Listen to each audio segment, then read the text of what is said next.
1. Ambedkar's Critique on Hinduism. A thesis submitted for PhD degree in philosophy of the University of North Bengal. Submitted by Harekrishna Barman. Under the supervision of Dr. Namal Kumar Roy. Department of Philosophy. University of North Bengal. Raja Ramohanpur, PON.B.U. Dist Darjeeling, PIN 734013. 2. Abstract. My whole work consists of 5 chapters. The first chapter is Introduction. This chapter of introduction deals with the history of the life of Dr. B.R. Ambedkar in brief. Besides this, here the mission of his life has been depicted. The second chapter, entitled Varama System in Hinduism, draws a picture of the genesis, development and the purpose of Vairagavastha underlying Hinduism. This chapter also deals with the distinction between the Vairagavastha and Jtivivastha. Here a very brief observation has been made regarding whether Jtapida is the result of Varapida or not. Here an attempt has been made to show whether Vairagavastha is an essence and the integral aspects of Hinduism, as it is observed by Ambedkar and Gandhiji. The third chapter, entitled Social Problem, centered around Varama Dharma, describes what types of problems are brought about by caste system as it is pointed out by Ambedkar. In this context, the controversy between Ambedkar and Gandhiji regarding the status of Vaira and Jti and also the relationship between them have been dealt with.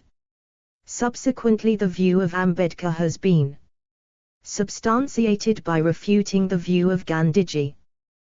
The fourth chapter gives the description of the salient features of Neo-Buddhism, along with the difference between the Neo-Buddhism and the traditional Buddhism.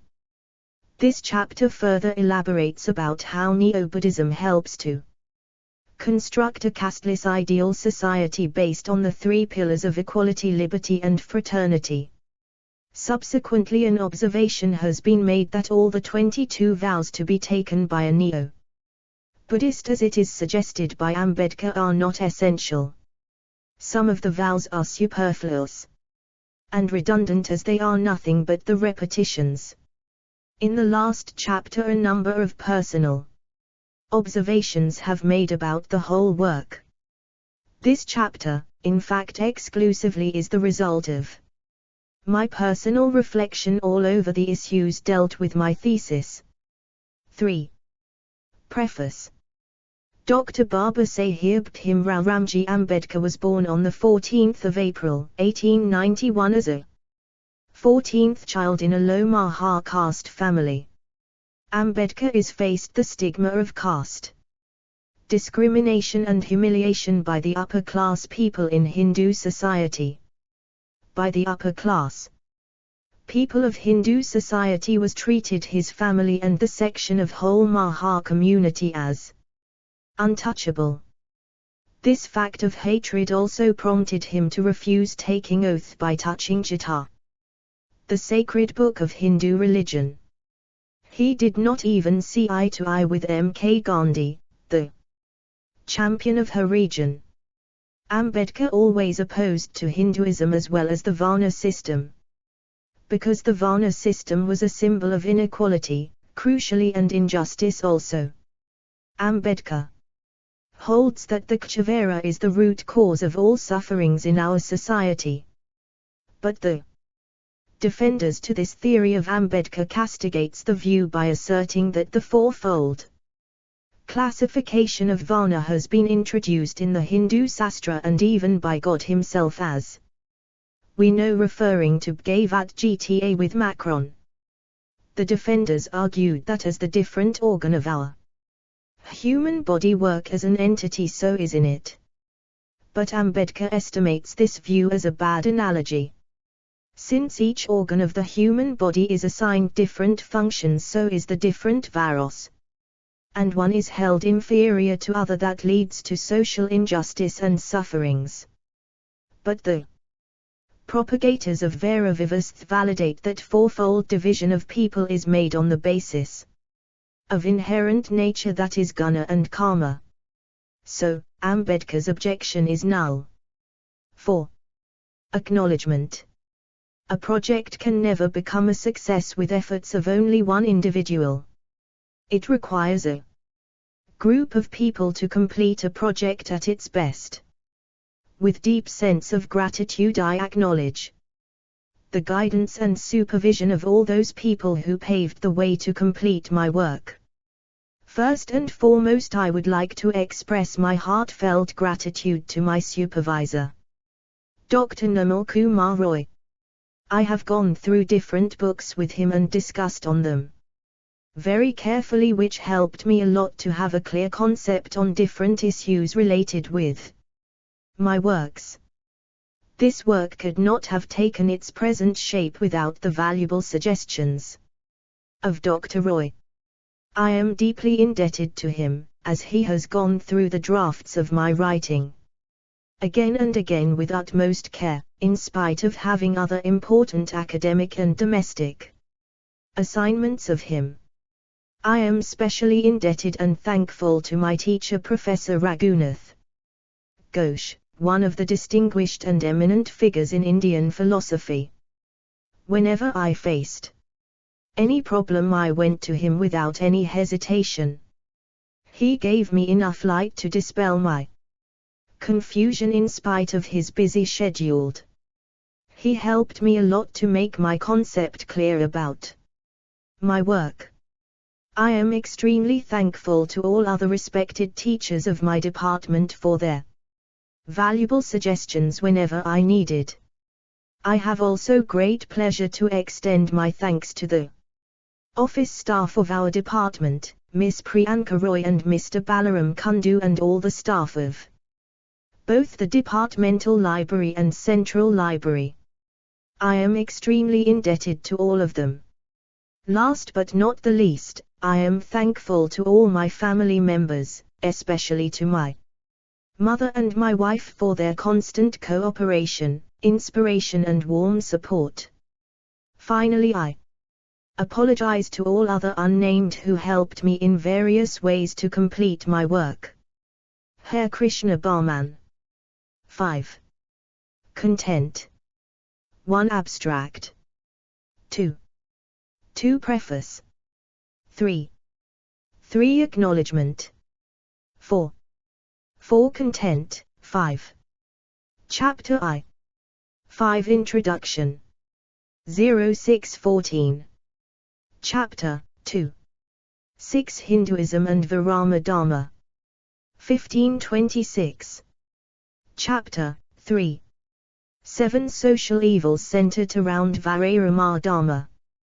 2746. Chapter 4. 8. Neo-Buddhism, Nirvana, and its contribution to remove social evils. 4779. Chapter V. 9. Some critical and evaluative comments. 80 to 104.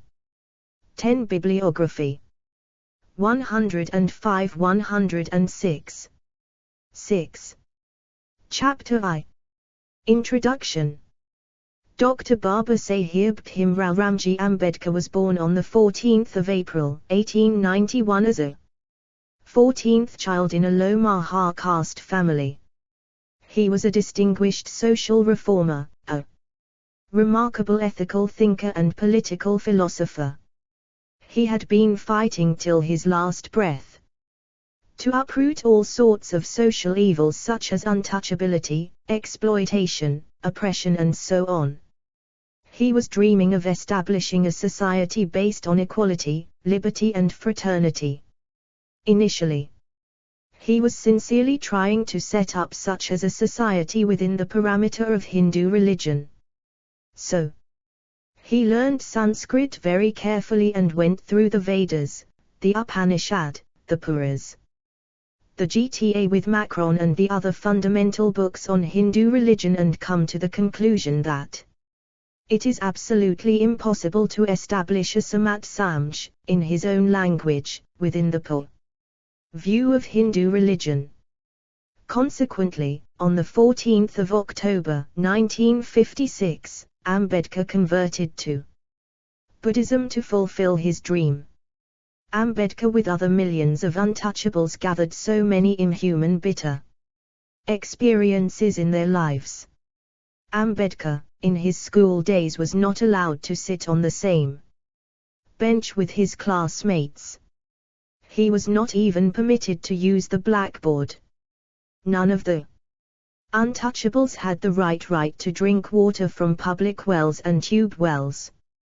They had been debarred from using water from public ponds. Their right to enter into the temples also had been vested. The untouchables had to bear a jar hanging from their necks to spite, and also they had to carry brooms hanging from their backside up to the level of the soil to clean the dust of their legs. Ambedkar became fed up with these inhuman and brutal behaviors of the Hindu society. He believed in Hinduism. Generally, he used to think that all human beings are equal. So equality should be the basis of an ideal human society. From a society which is based on equality, the other two qualities, i.e. liberty and fraternity, automatically follow. If all 7 members of a society are equally treated, then they are brother like each other, and all of them must be free. Thus, in a society like this, there cannot be any social evils in question. But Ambedkar observed that to set up such an ideal society within the platform of Hinduism is logically inconceivable. He maintained that Varama Dharma is an integral part of Hinduism. But Varama Dharma means a social order of graded inequality. Where there is inequality, there can't be equality, the basis of ideal society. Therefore, the ideal society of which Ambedkar himself was dreaming is not possible to establish, at least in Hinduism. So, he declared in 1935, "I have born as a Hindu, but I don't like to die as a Hindu one." In this year, Ambedkar took the final decision to leave Hinduism. But he took long time, more than 20 years, to decide to which religion he should be converted. And ultimately he considered Buddhism to be the best one to fulfill his dream.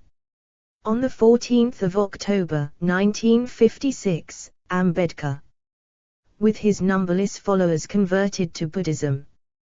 Ambedkar cannot accept the concept of an ideal society proposed in Hinduism. Now, let us see that what is an ideal society according to Hinduism.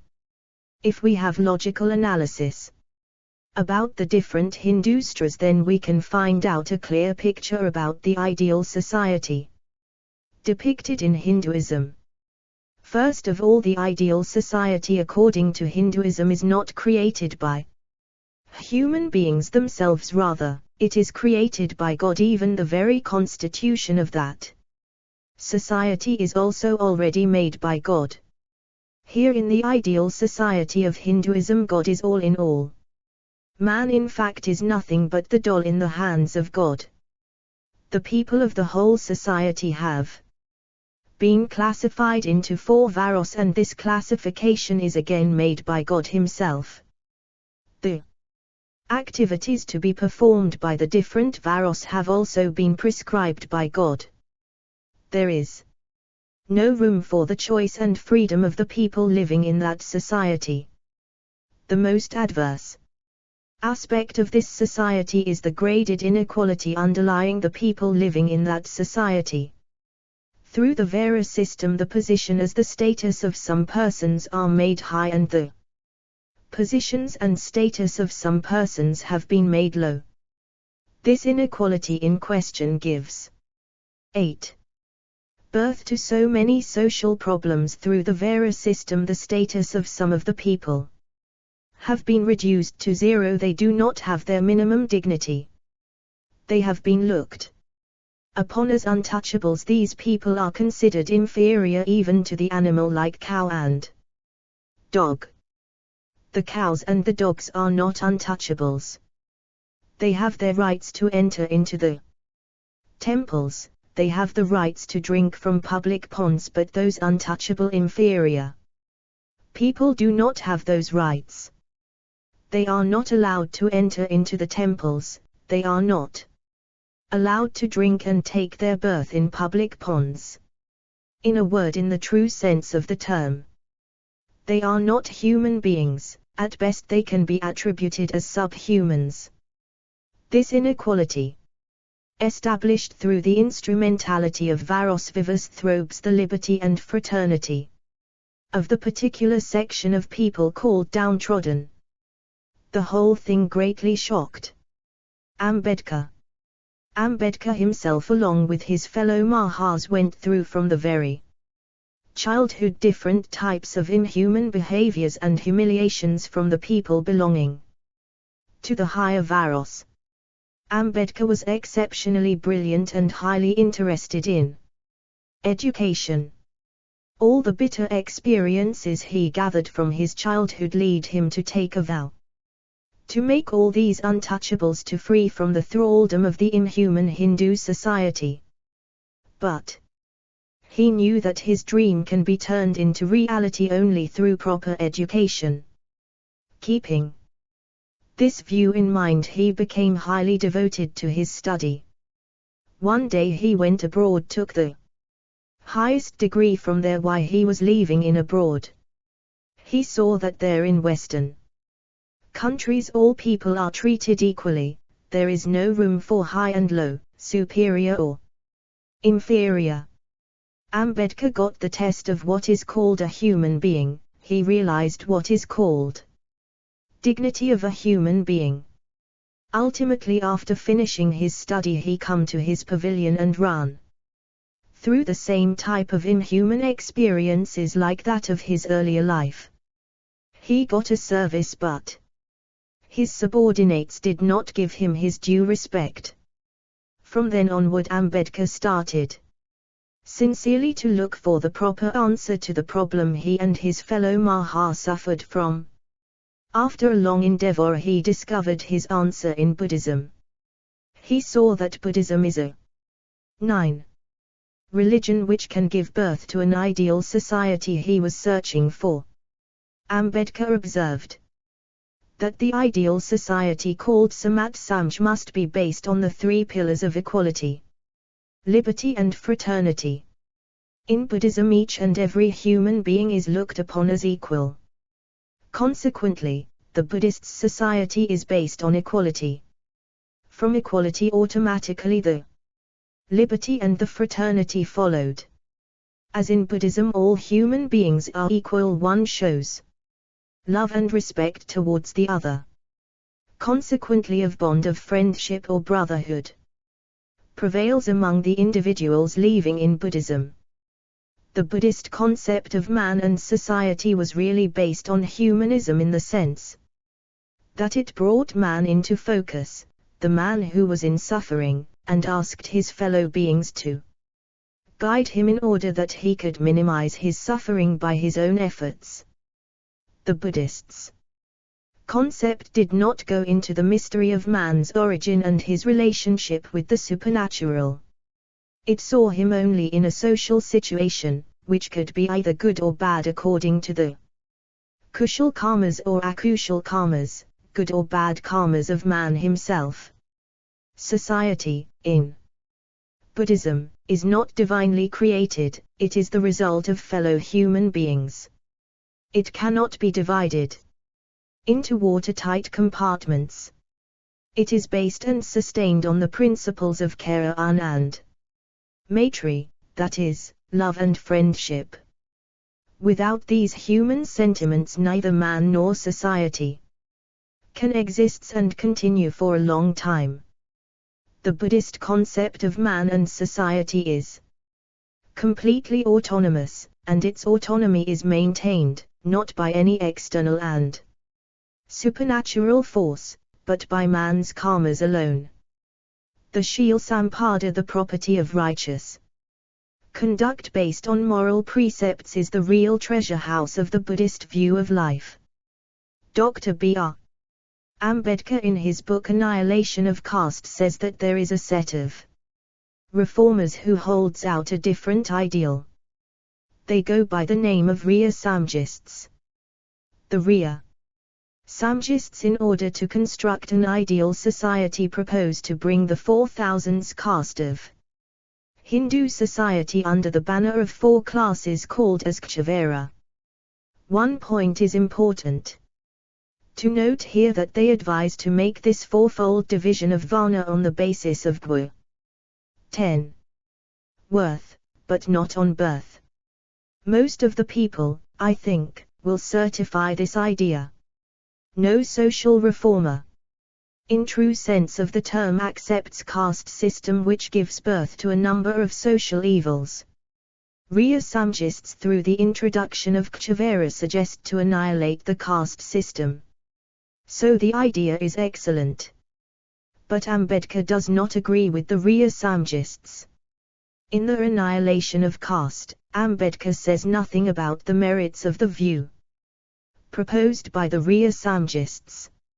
Even he does not mention any name of any person belonging to the Rhea Samjists. I think the name of Mahatma Gandhi can be brought under the umbrella of the Rhea Samjists, because Gandhiji repeatedly argues for the restoration of the Vaira Vivastha in our society as it is advised by the different stras of Hindu religion. Gandhiji says of the merits of the Vaira Vivastha in different occasions. So I think the merits of the view of the Arya Samajists can be shown following what is said by Gandhiji in this regard. Gandhiji says that caste system can't be accepted. It is harmful both to spiritual and national growth. Vaira and Srama are institutions, but caste is a custom. Vaira and Srama have nothing to do with caste. The division of caste is based on birth, but the division of Vaira is based on worth. So the question of confusing one for the other does not arise. There is nothing wrong in the Vaira system, it is full of merits. The law of Vaira teaches us to follow the calling of our ancestors, which is conducive to the welfare of the humanity as a whole. It defines our duties but not our rights. He further says that no calling is high and low. All of them are good, lawful and absolutely equal in status. The calling of a Brahmin and the calling of a scavenger are equal, and their due performance carries equal merit before God. Both are entitled to their livelihood and no more. Ascription of superior status by and of the Varna over another is a violation of the law. Gandhiji categorically says that law of Varna does warrant a belief in untouchability. The view of the Rhea Samjists has been vehemently criticized by Ambedkar. He produces a number of arguments against their views. 11. Firstly, Ambedkar says that there is no justification behind labeling man as Brahmin, Kshatriya, Vaishya and Dra. A learned man would be honored without his being labeled a Brahmin. Likewise, a Sodha would be respected for his devotion to the country without his being designated a Kshatriya. In European society, he says, soldiers and other servants are being honored properly without giving them permanent labels. It should be equally true in our society. So it is useless to distinguish the people into 4 folds by labeling as Brahmin, Kshatriya, etc. Secondly, the names like Brahmin, Kshatriya etc. pose so many problems because they are associated with the notions of hierarchy. Therefore, as long as these names will be associated with the different classes, Hindus will continue to think of them as hierarchical. division of high and low based on birth and behave with them accordingly. So the attempt to reform the Hindu society following the way prescribed by the Rhea Samjists must be futile. Thirdly, Kchavera, Ambedkar opines, is highly impracticable, harmful and has turned to be a miserable failure. It is quite impossible to compel people who have gained a higher status based on birth without reference to their worth to vacate that status. It is equally impossible to compel people to recognize the status due to a man in accordance with his worth, who is getting a lower status based on his birth. Fourthly, Ambedkar holds that to establish the Varna system in our society, what is necessary first is to break up the caste system and subsequently to reduce all the people of 4,000 castes based on birth to the 4 varos based on worth. Both of them are highly problematic. What is said by Ambedkar is confirmed by the fact the original 4 classes introduced in the Vedic period have now turned into 4,000 castes. Fifthly, Ambedkar points out of another problem in the way of the establishment of the system Kchavera. If it is taken for granted for the sake of argument that Kchavera is 12 established, then positively problems will crop up regarding the maintenance of the system. This system must face the problem of the transgressor. That is why in order to check this problem, penalty system of the death may be induced in our society. The supporter of Kchavera does not think of it. Sixthly, Ambedkar says of another problem the protagonist of Kchavera must grapple with. In this system a problem will arise regarding the status of women. Are the women to be brought under the banner of fourfold classes? Or are they to be allowed to take the status of their husbands? In either case the problem inevitably crops up. In the former case we have to accept women priest and women soldiers. In the later case of Vera be violated as the division is not based on the worth of the women. Seventhly, assuming that Kchavera is practicable, another important problem arises.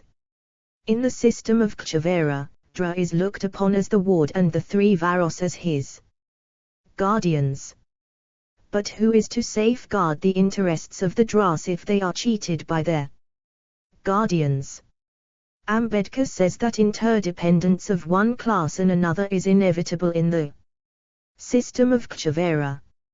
He further maintains that in some cases interdependence may be allowed, but interdependence of one class upon another in the case of vital needs like education, defense and foods is not fair and good. Eighthly, Ambedkar says that the society proposed by the Rhea Samjists can't be ideal. Has already been proved. Kchavera is not new. It is as old as the Vedas.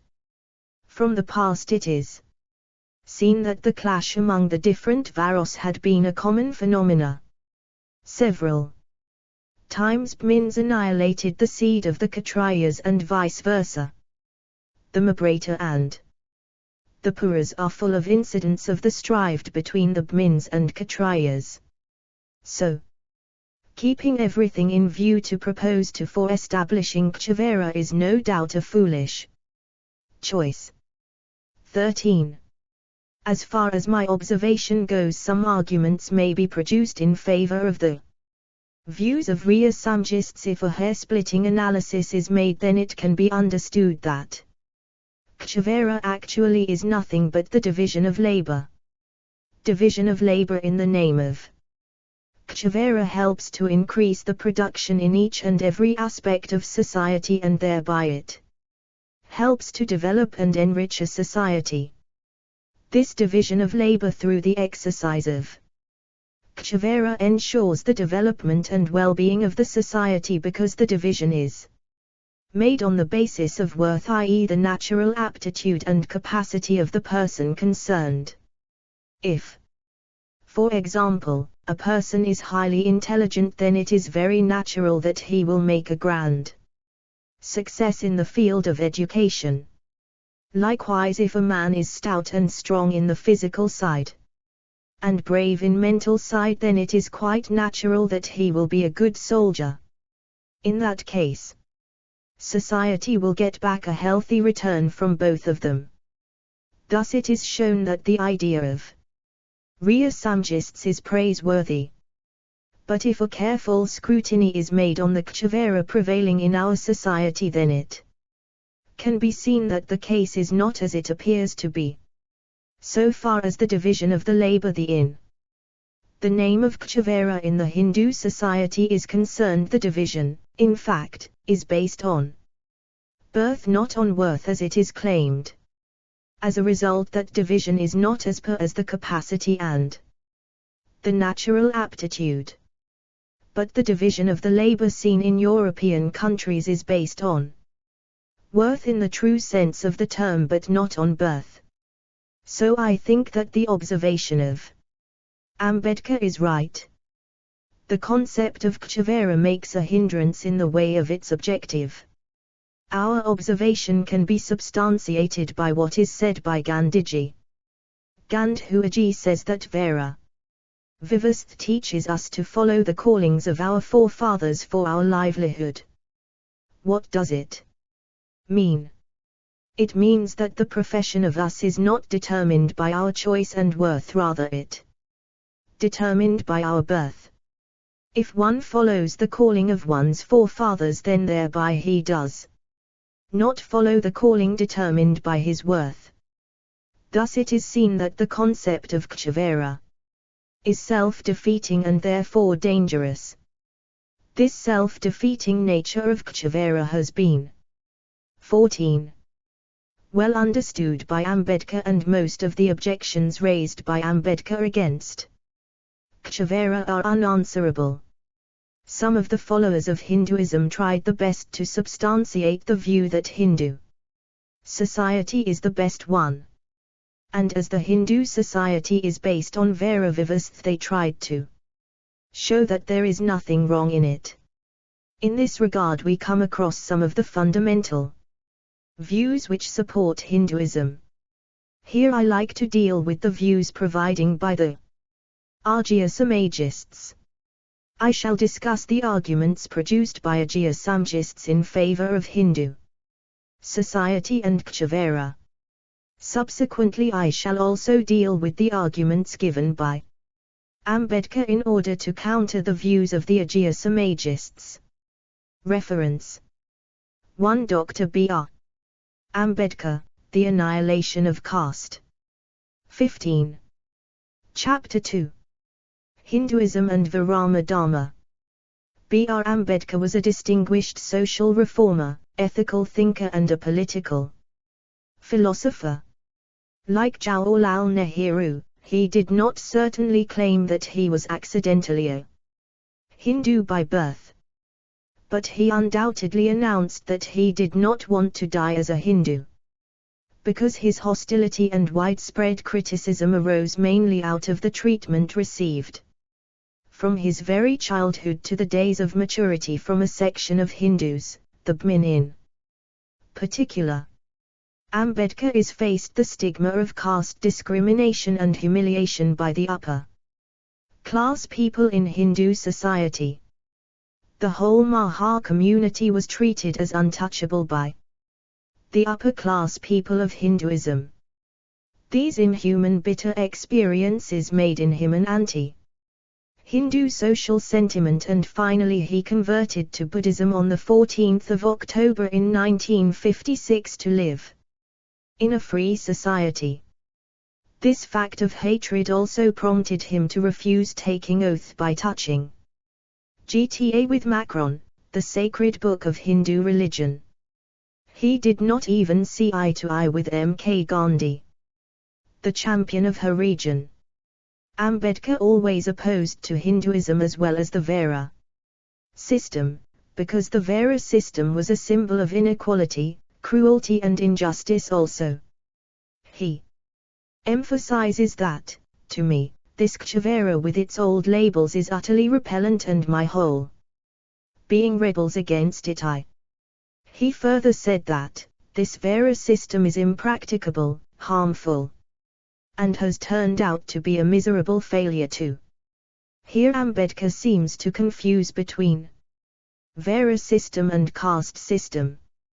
He argues that inequality in fact results from Vera and caste. But Ambedkar, in fact, never confuses Vera with caste. Ambedkar acknowledged that the Vera and caste are not only fundamentally different but they are also fundamentally opposed. Because the Vera system is based on worth while the caste system is based on birth. Yet Ambedkar believed that it is impossible accurately classify the people into four definite classes and that the original four classes have now become 4,000 caste 3:16. So the questions comes what exactly is meant by Vera system and then see whether Vera Hida and Chtipida mean the same thing or not. In reply to the above mentioned question, we need to examine the exact meaning of Vera Vivasth. Actually the word Vera is a Sanskrit term which derived from the root word V and the meaning of V is to cover, to envelop. Generally Vera means color like white, red etc. But metaphorically Vera means to grass. Here grass stand for Svata, Raja and Tama. The Vera system of Hindu society is described in the religious texts, i.e. Vedas, Puranas, Smritis etc. It was first described in the Purusha Sukta of the Arke Vedas. 1090 in Arke Veda. Initially Vera is divided into two classes i.e. Rayas and Tsa. But in later Arke Vedas Purusha Sukta, Vera was divided into four social classes, Brahmana, Kshatriya, Vaishya and Dra. To substantiate this view the following critique ARK from RG Vedas can be cited. Bmao Yomukunst view Ajayakakteh, Ru. Tadajia Yate Vaya Paphim Drogiata. 4. Here the Arke Vedas refers to four principal Veras which are compared to the body of the primordial man or Purusha. Brahmana was created out of his head, Rahanya was created out of his arms. Vaishya and Dra come from his thigh and feet respectively. This view is not admitted by the modern historians' analysis. According to the modern historians the Varabhida is not traceable in ancient Vedic era. It is to be said that Varabhida is seen in the later Vedic period. They further argue that with the increase of population, a need for the division of labor on the basis of karma in felt for smooth functioning. In RG Veda, interpreting a Purusha Sukta they mentioned that all people were not engaged in doing the same work. Taxa was collecting wood, Vaidya was curing disease. 17. Statar engaged in sacrificial ceremony. Even the men of one and the same were found to engage themselves in different activities. In 9th RK says, look here I am the Trotrukra, my son is a medical practitioner, i.e. Vaidya, and my daughter is Yababajana Karinai, i.e. Cookvi. Here the above mentioned example clearly stated that the division of Vera is not made on the basis of heredity but on the basis of karma. The same idea is repeated in Aturya, 1/16, 2/17, 2/19, Kandogya, 5/4, and Satapatagma, 32/1. Now let us discuss about Srama Dharma which also played an important role in Varaviyavasth in Hindu society. In Vedic tradition Srama means a stage in the life of a human being. The Vedic stras like Vera have also prescribed the four stages or ramas. In human life, namely Brahmacharya, Gastya, Vanaprastha and Sannyasa, the specific duties of each ramas are distinct and different. In the Gita with Macron, we also come across the view of find Vairavivastha of Hinduism. Here, Bhagavan Sri Kriya himself declares that Kshavara i.e. Vaira differentiation is his own making, and he concedes that this division is in accordance with the attainment of guna and karma taken into consideration. Sri Kriya says Kshavara mayastagwa karma Vibhagya. 6. Here the gua and karma are two determining factors for the division of Vaira. It is further to note that the literal meaning of Vaira is color like white, red etc. but metaphorically Vaira stands for the different guas i.e. sattva, raja and tama. In the first verse of Khyakrak, it is stated that Prakriti consists of the above mentioned guas in a state of equilibrium. These guas i.e. sattva, raja and tama are compared with whiteness, redness and blackness respectively.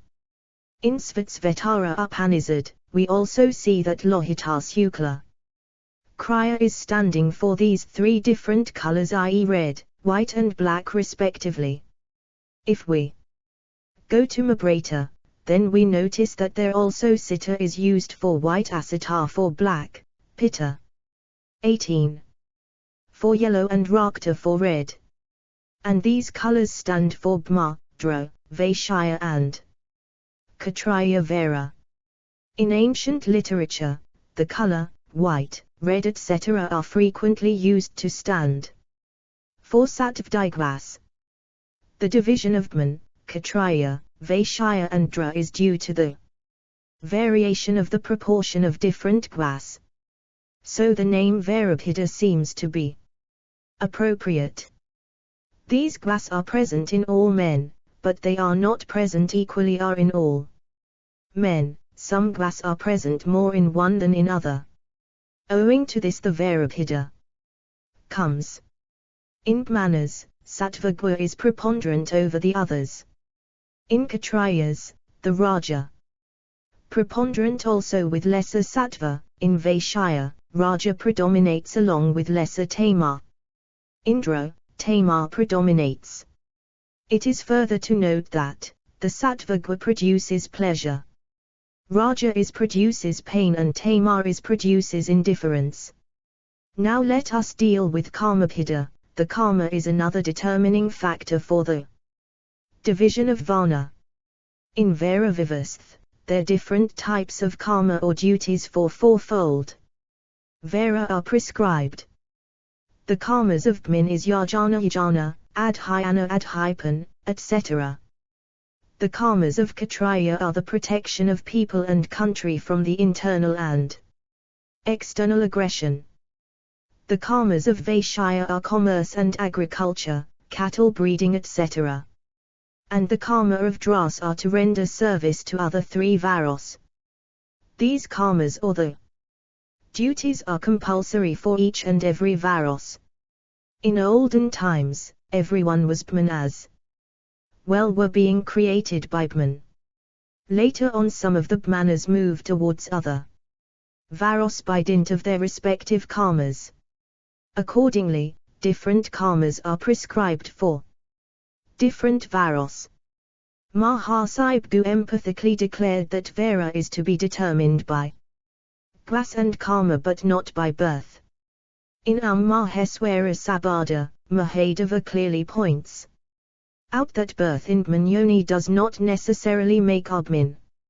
It is really determined by his character. The Dra who has conquers red, his senses, Jitendriya, and has attained the purity of mind, Suddhasita, is to be treated as a Bhman. 19. This same view is described in Manusmritis.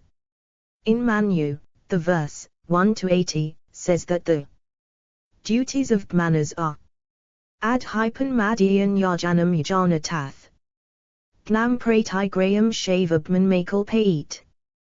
Teaching, learning, studying, worshipping for own and others, giving jna to others, and receiving jna from others. These are the works prescribed for manners.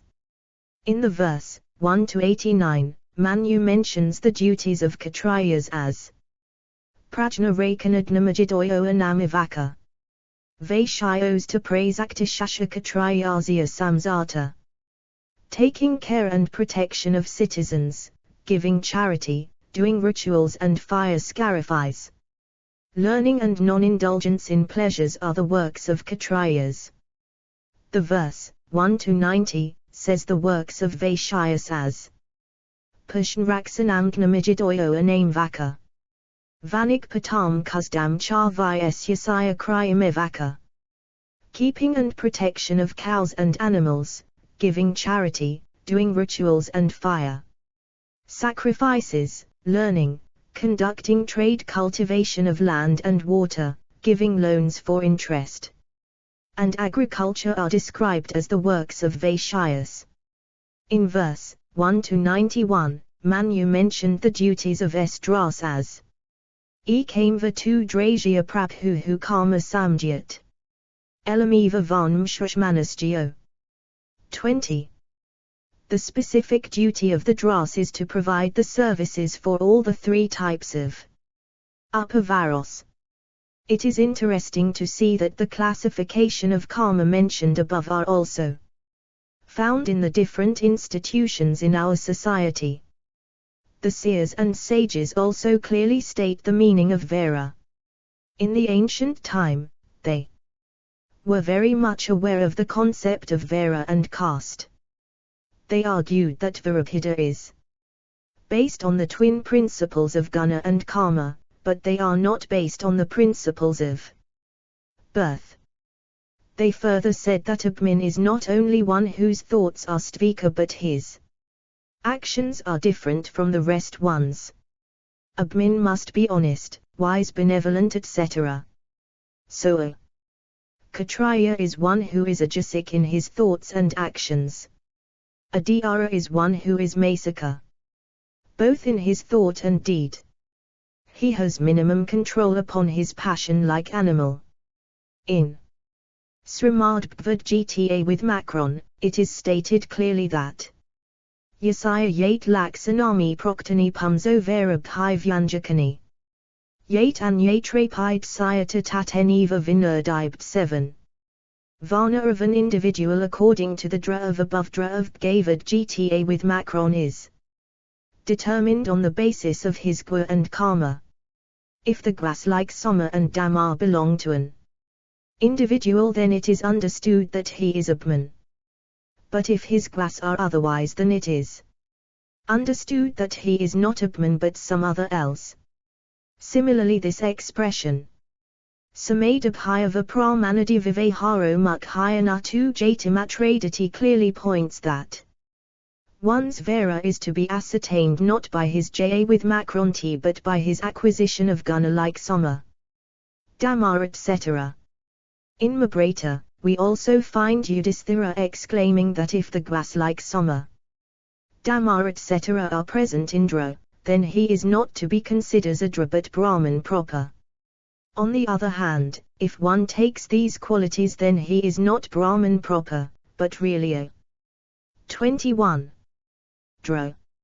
In Tipava, Mahasai Burgu narrates to Bharadwaja regarding the origin of Vera. Pida, Ityeti Karmabhirayastadwija Verantaram Gata 8. The famous utterance in Bhakti Stras, Kandalopidwijasresta Harabhakti Parana points out to the same thing. Thus the Virabhida is Gwakarmagate, i.e. Viktigate and not Vaisagate. So, Vera, Pida and Chtipida do not mean the same thing. Now let us deal with the concept of Jti prevailing in Hinduism. The determining principle of Jti is birth. Therefore, so far as the definition is concerned, Vera is completely different from the Jti. And in distinguishing Vera from Jti, Ambedkar accordingly says that the distinction between the Vera and the caste is like the distinction between the chalk and cheese. So there is no point of confusing one with another. Virabhida is made on the basis of bhua and karma. Besides this, the number of Vera is 4, but the jtis are more than 4,000 in number. Some other differences can be painted out regarding the difference between Vera and Jti. The Virabhida has been made by God Himself in order to establish the well-beings of the whole society, but Jtapida is nothing but the creation of some individuals in order to satisfy their vested interest. Consequently, Virabhida is the integral part of Hindu religion and Hindu society, but Jtapida is not an integral part either of Hindu drama or of Hindu society. The term Jti or caste has come from the Latin word castus, which means pure, cut off, segregated. It was first used by the Portuguese to describe inherited class status. Here an immediate question that comes in our mind is what the source of Jti. More clearly to say how Jti has taken is its birth. The different opinions have been proposed by different thinkers as the answer to the above question. Some of the thinkers are of opinion that Jtapida in fact is nothing but the inevitable corollary of the Virabhida. Thus, according to this view, Jtapida is the effect and the Virabhida cause of it. This view has been supported by Ambedkar himself along with some of other thinkers. Ambedkar says the 4 Varos subsequently have been bifurcated into 4,000s. 22. Caste.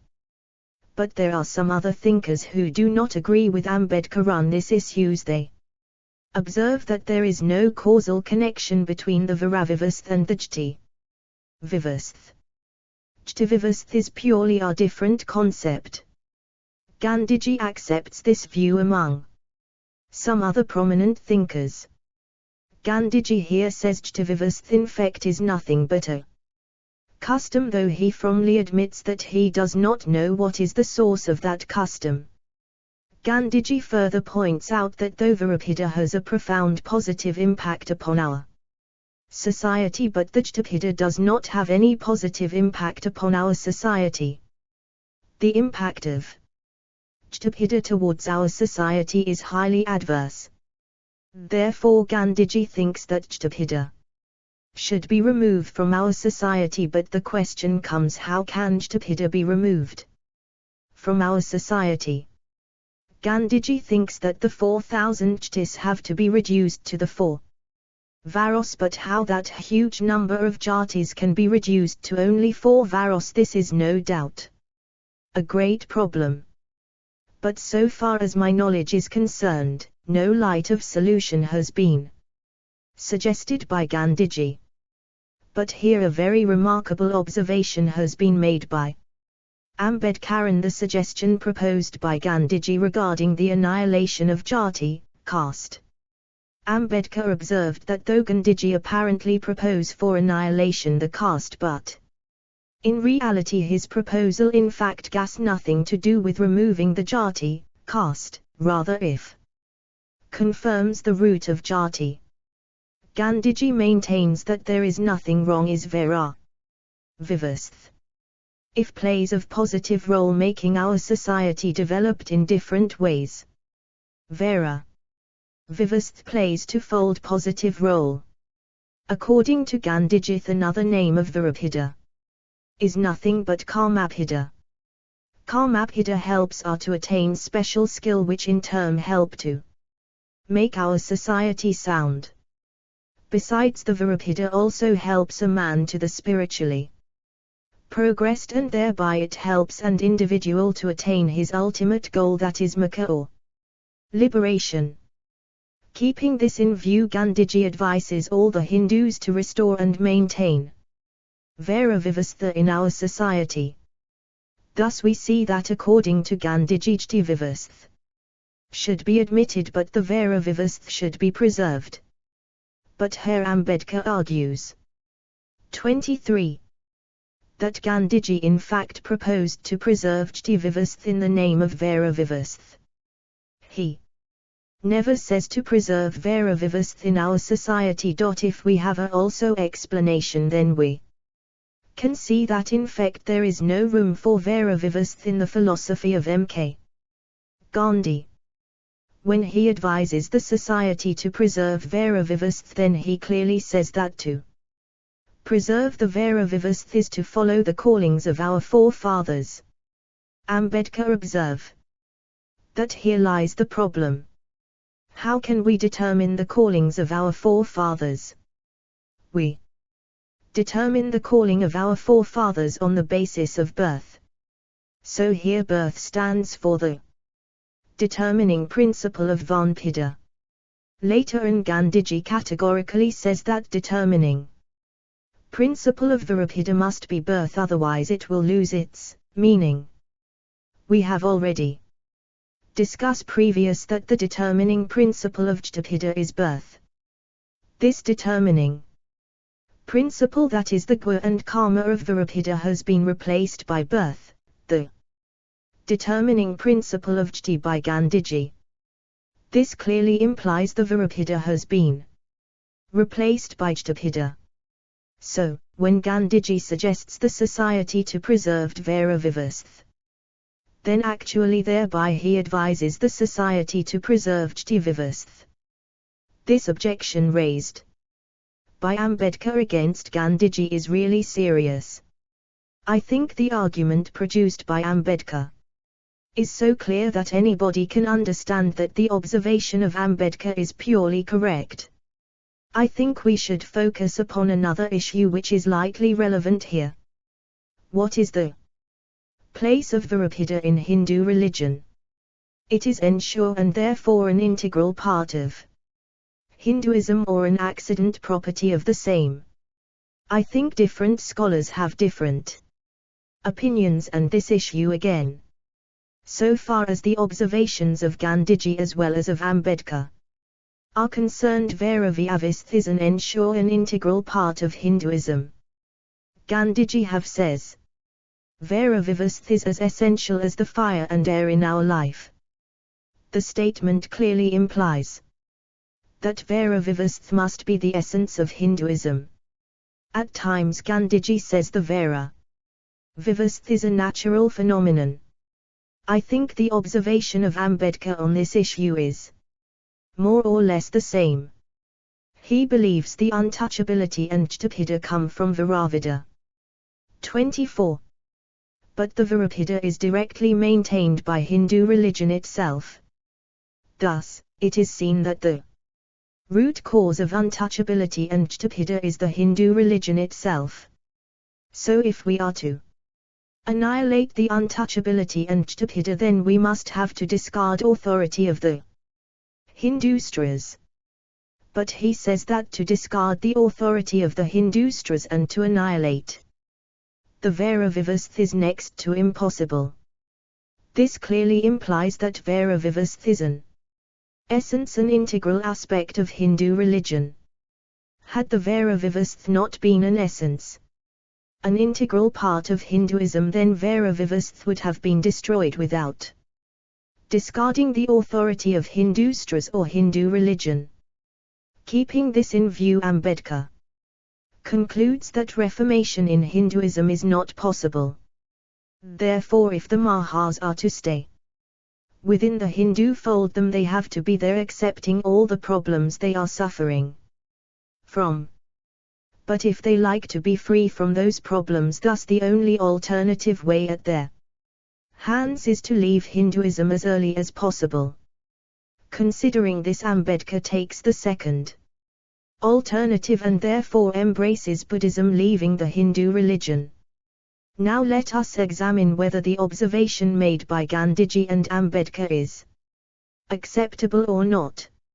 If we carry a close and careful review on the different fundamental structures of Hindu religion, then, I think, it can be understood that ultimately their observations cannot be accepted. Initially we may think their observation can be sustained to be true if we go to Ramadgvadgita. Srikriya says Arjuna, Svadharmanihana Sriya Paradharma. Baba 9. Here Swadharma stands for Viradharma. Srikraya has given so superior importance upon following the Viradharma that he says it is better to die by following Viradharma meant for others, as it gives birth to dangerous consequence. Keeping this in view, Srikraya emphatically advise Arjuna to follow his Viradharma and fight against Kaurava. The same view more or less has been given by Chaitanya Charitamrita. In Chaitanya Charitamrita we comes across an occasion where a Prabhu wants to know 25. From Aramnanda the way leading to our ultimate goal. Roy Aramnanda says to a Prabhu Sri Chaitanya Deva that one can be a true devotee of Vayu by following his Viradharma. 26. Reference 1b. R. Ambedkar, Annihilation of Caste, 16, p. 42, 1944. 2 Ibid, p. 42. 3 Ibid, p. 42. 4 Rigveda x 90, 12. 5 Rigveda, 9th RK, 112. 6 Srimad Bhagavad Gita, 4/13. 7 Git, the 7th of November, 1935. 8 Mabrata, Shantipava, 188. 9 Srimad Bhagavad Gita, 4/13. 27. Chapter 3. Social evils centered around Vashrama Dharma. In the annihilation of caste, I think, all the criticisms of Ambedkar against caste system are nothing but the criticism against the Vairagavastha in Hinduism. And he beautifully shows that all the social problems have come from this Vaira system. But on the other side, we can see that the supporters of Vairagavastha, mainly Gandhiji, claims that the problems are coming from caste system, but not from Varnavivastha. Ambedkar observes that Varnavivastha gives birth to caste system. But Gandhiji claims that Varnavivastha has nothing to do with caste. Caste, according to him, is a custom whose origin he does not know and does not need to know for the satisfaction of his spiritual hunger. The law of Varna teaches us that we have each one of us to earn our bread by following the ancestral calling. According to Gandhiji, in Varna system there is calling too low and none too high. All are good, lawful, absolutely equal in status. So, all the social problems in our society like untouchability, exploitation etc. comes from caste system, which is based on birth but not from the Varnavivastha, which is based on guna and karma. On the basis of above discussion, one may easily conclude that the concept of Ambedkar about Vairagavastha is something wrong. So, Ambedkar's objection against Varnavivastha is not justified. But I think that Ambedkar does not commit any mistake here.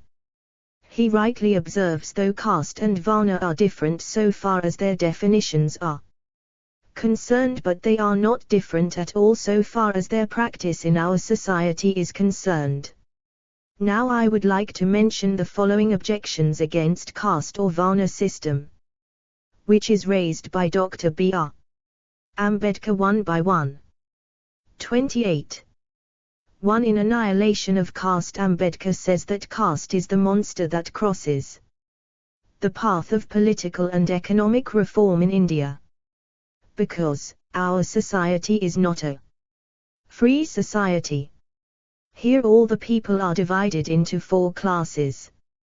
As a result, people belonging to higher caste or Varna enjoy some vested interest, consequently they are not interested in any reform in society.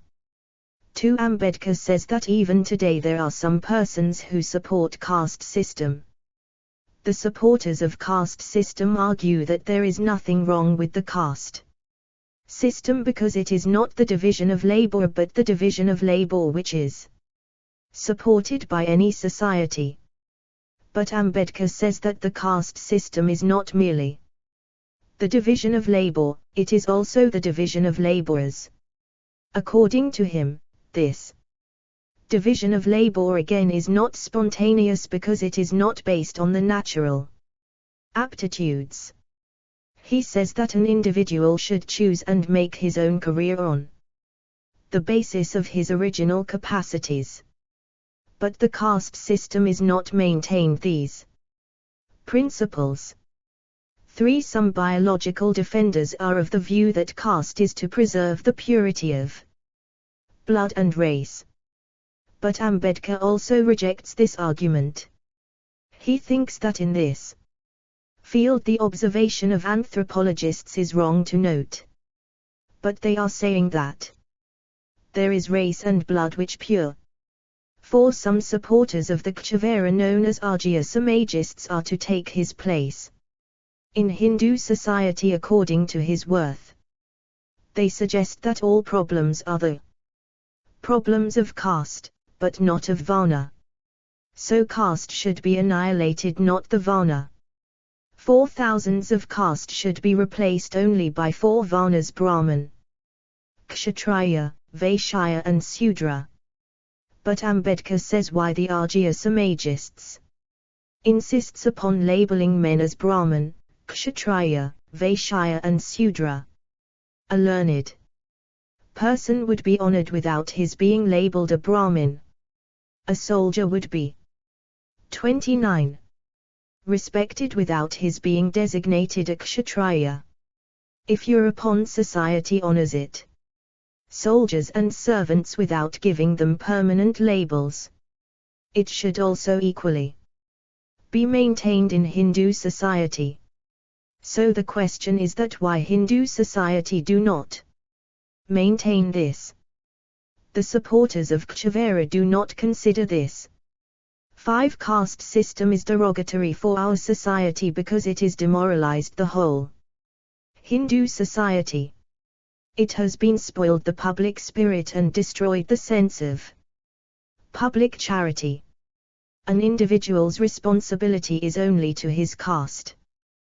This virtue has become caste-ridden and morality has become caste-bound.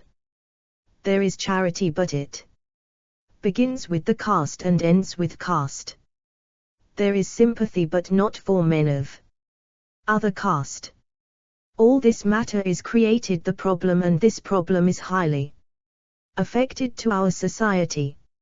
6. According to Ambedkar, caste prevents Hindus from forming a real society or nation. In fact, the name Hindu is itself a foreign name.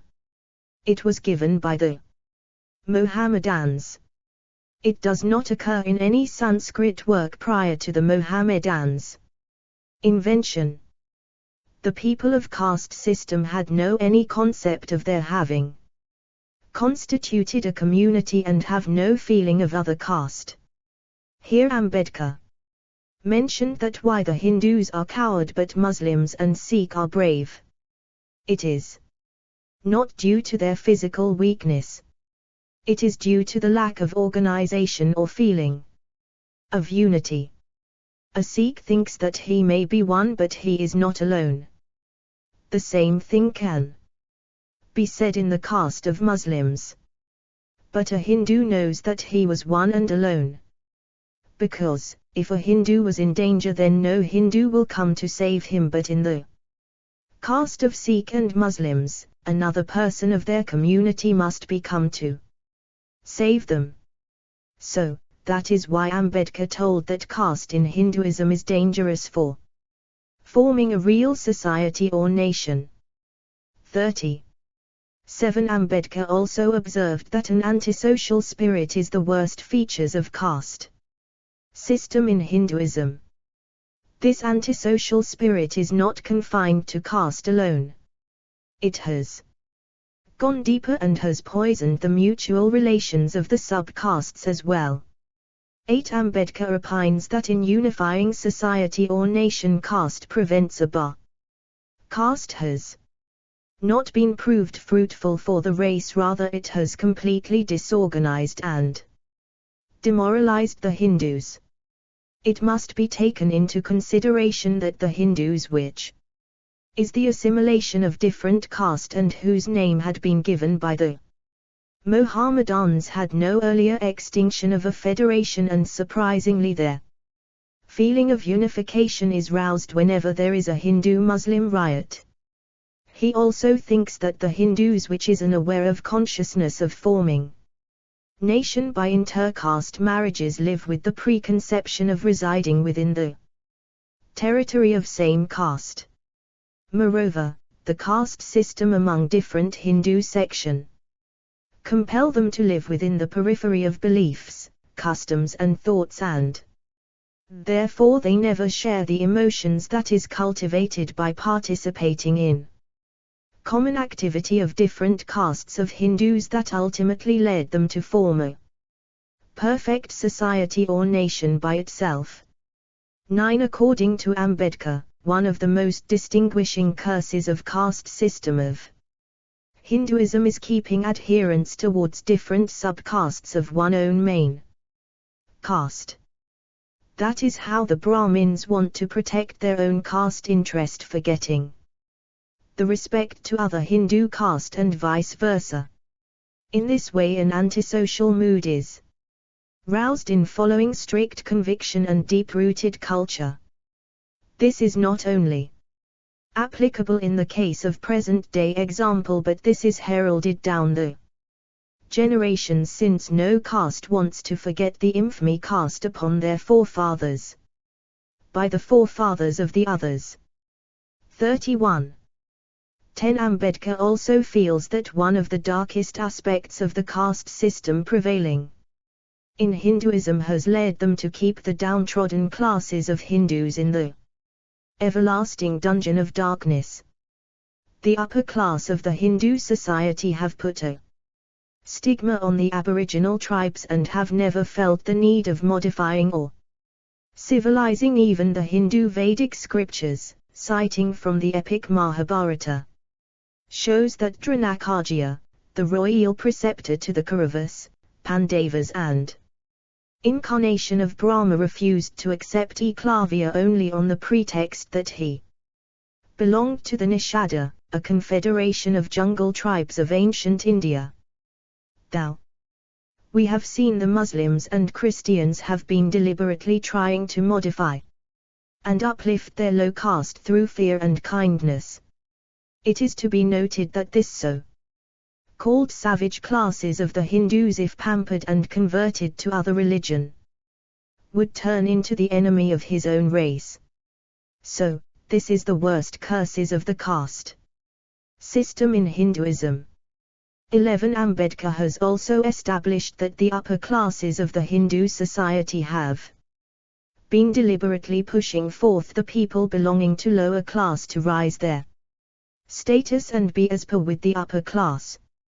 He also exemplified that two so-called lower class in Maharashtra, namely the Sonars and the Patel Prabhas, who had desired to raise their social status by following the habits and ways of the Brahmins, were scorned by the contemporary masters of Brahmins class, who by means of their diplomacy over the Peshwas had prevented the Sonars or Patel Prabhas to gain their social importance, whether by means of wearing dhotis in Brahmin style or by denouncing the widow remarriage.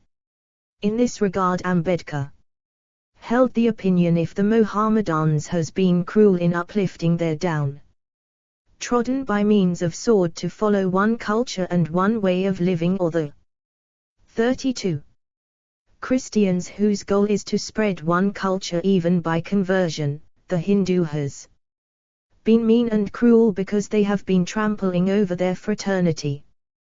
12. It has been a controversial question whether Hindu religion has been missionary. Dr. Ambedkar held the view that definitely the Hindu religion had been missionary before the caste system grew up converting a people from other religion. His placement in particular caste is a matter in question, since no caste in Hindu religion allows people belonging to other caste to make an admission into his own caste. He further viewed that so long the caste system prevails, people will fail to accept new one in his caste, and therefore Hindu religion cannot be turned into a missionary religion. Thus he nullified the claim of the supporters of Kshavera that the upliftment of Varna could accomplished by worth, since it is predefined by birth. In this regard Ambedkar objected that Hindu is not at all a missionary one. 13. Ambedkar showed that the existence of caste system in Hinduism has made an individual Hindu to feel miserable or unprotected, since the barrier of caste system has made him feel helpless. Whenever he is in danger, his entire community will extend their full support and protection. Therefore, the caste barrier has made a Hindu divided of mutual help, trust and fellow feeling.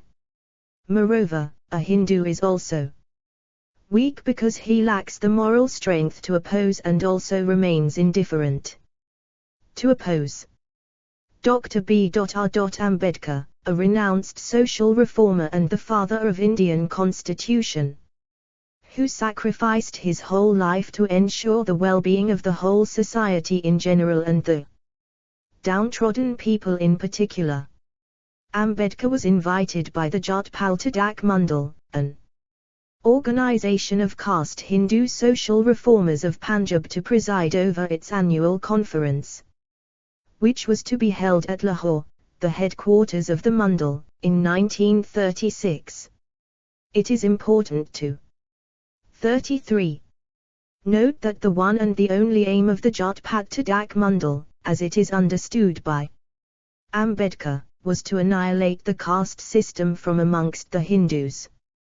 Ambedkar prepared a long, informative, scholarly and thought-provoking presidential address. The members of the reception committee of the Mandal went through the speech and came to the conclusion that, though the speech as a whole is worthy of being highly certified, but some of the passages are detrimental to the purpose of the Mandal. So, Har Bhagwan, on behalf of the Mandal, requested Ambedkar to drop those passages from the speech he prepared to deliver from the presidential chair. But Ambedkar declined to drop even the comma and the semicolon from his speech. As a result, the conference was declared postponed, since D. Ambedkar thought that owing to the cancellation of the conference, people were deprived of the opportunity to know the views of him on the problems imposed by the caste system in our society. Long before the cancellation of the conference, the presidential address prepared by Ambedkar had been printed and the copies of the same were lying on his hand. Therefore, Ambedkar decided to put the printed copies in the market so that people can avail the opportunity to know his views. Like many others, Mahatma Gandhi himself also went through the printed presidential address prepared by Ambedkar and came to know the following important views of Ambedkar. Firstly, Ambedkar observed that most of the problems our society suffers from, like untouchability, starvation, disintegrity, degradation of morality, oppression etc., are nothing but the corollary of the caste system. This caste system, in turn, is the result of the Vera Vivasth. Vera Vivasth is directly sanctioned by Hindu scriptures. So, it can be said that caste system too is indirectly sanctioned by the Hindu scriptures. As the caste system has ultimately been sanctioned by the Hindu sutras, it cannot be eradicated without discarding the authority of the Hindu sutras. In this context, it is worthy to note that according to 34. Ambedkar, untouchability also cannot be brushed away without denying the authority of the same, as it is an unavoidable corollary of the caste system. Ambedkar held that the Hindus observe caste and untouchability not because they are inhuman but because they are deeply religious. Inhuman behavior of the Hindus are the result of their firm faith inculcated upon their minds by the Stras, so they will change their attitude and conduct when they will cease to believe in the authority and sanctity of the Stras. In this context Ambedkar very beautifully says, "Make every man and woman free from the thraldom of the Stras, and he or she will interdine and intermarry, without your telling him or her to do so." 9. So, Ambedkar thought that in observing caste and untouchability the Hindus are not wrong. What is really wrong is nothing but the Hindu religion itself, which is the root cause of all the major problems of Hindu society. So, our society can be made cure from the disease only through the destruction of the faith of the people upon the sanctity and authority of the Stras. After reading the presidential address prepared by Ambedkar, Gandhiji had a close examination of the same and came to the conclusion that each and every reformer needs to go through his address to be benefited. But at the same time he also printed out that it is important to go through his address not because it is not open to objection, but simply because it is open to serious objection. Gandhiji nicely presented the objections in the following way. First, Gandhiji said that the texts which Ambedkar quotes to stand his own position mentioned in his address are not authentic and original. So, his position cannot be accepted to be true. Secondly, to realize the spirit of Hindu religion as well as to understand the actual import of it, what is necessary is to interpret its stras accurately. But Gandhiji says that the 35 learned persons are not the right persons to interpret the stras, the right persons to interpret them are only the saints and sages. So far as the interpretation and understanding of the saints and sages go, there is no room for caste and untouchability in Hinduism. Ambedkar is a learned person, no doubt, but he is not a saint.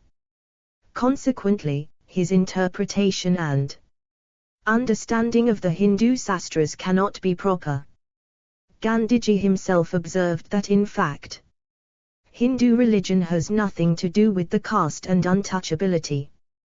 Caste, Gandhiji said, is nothing but a custom, but he frankly admitted that he is fully ignorant of its origin.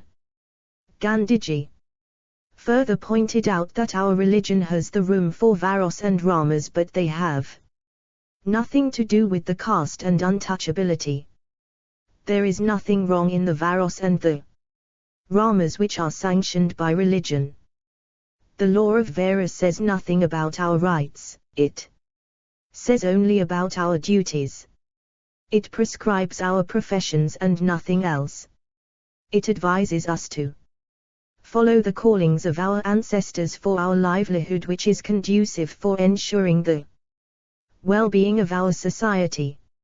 All the callings are equal in status, none of them is superior or inferior. Due performance of them carries same merit before God. So to ascribe superiority or inferiority to any one of them is to violate the very law of Varos. Likewise, in Varna there is no place for untouchability as well. I cannot agree with Gandhiji so far as his second objection is concerned. This fact cannot be denied that there are some elements, layers, in religion which lie beyond the reach of our intelligence. But this does not mean that no element in religion can be understood through intelligence. I think whether caste system and untouchability follow from Hindu religion can very well be understood through intelligence. Well-educated persons like Ambedkar are intelligent enough. So, this is not that an educated person is not a right person to understand whether caste system and untouchability follow from Hindu religion. 36. In the third argument, Gandhiji pointed out that Ambedkar judged Hindu religion in the light of its worst specimens but not by its best ones. But it is not the proper way to understand any religion. Religion has to be judged not by its worst specimens but by the best it might have produced.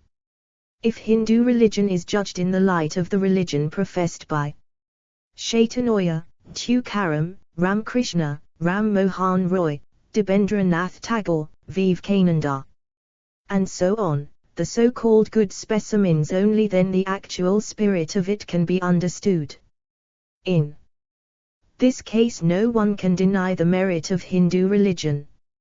Ambedkar has beautifully countered each and every aforesaid objection raised by Gandhiji against him. He categorically said that any reader of his speech would understand that Mahatma has entirely missed the issues raised by him. Ambedkar further mentioned that Gandhiji has raised some false allegations which are not issues that actually arise out of what he liked to call his indictment of the Hindus. So, the questions put forth by Gandhiji are fully beside the point, and the main argument of the speech was lost upon him. In order to counter the first argument raised against him, Ambedkar frankly admitted that he is not the right person to determine which sutras are actually authentic and original, and which are not, but all the sutras or the texts cited by him are in fact taken from the writings of Mr. Bal Gangadhar Tilak.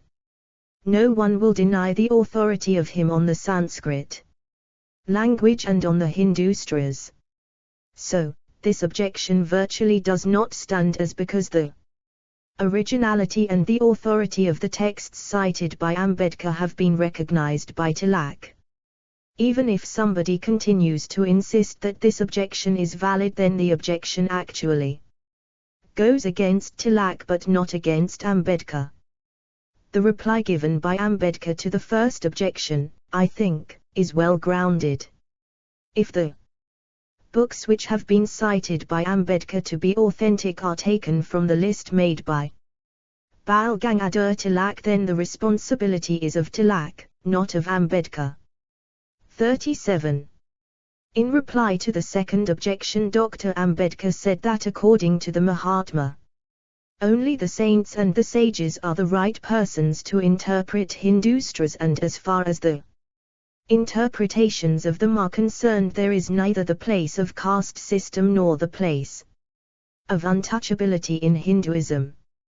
Here, Ambedkar said that if what the Mahatma observes is true, then the saints should have raised their voice against the caste and untouchability prevailing in our society. But no saint has ever been seen to do so. Moreover, they themselves are the staunch believer in the systems of caste and untouchability. Most of the saints used to live and died as members of caste.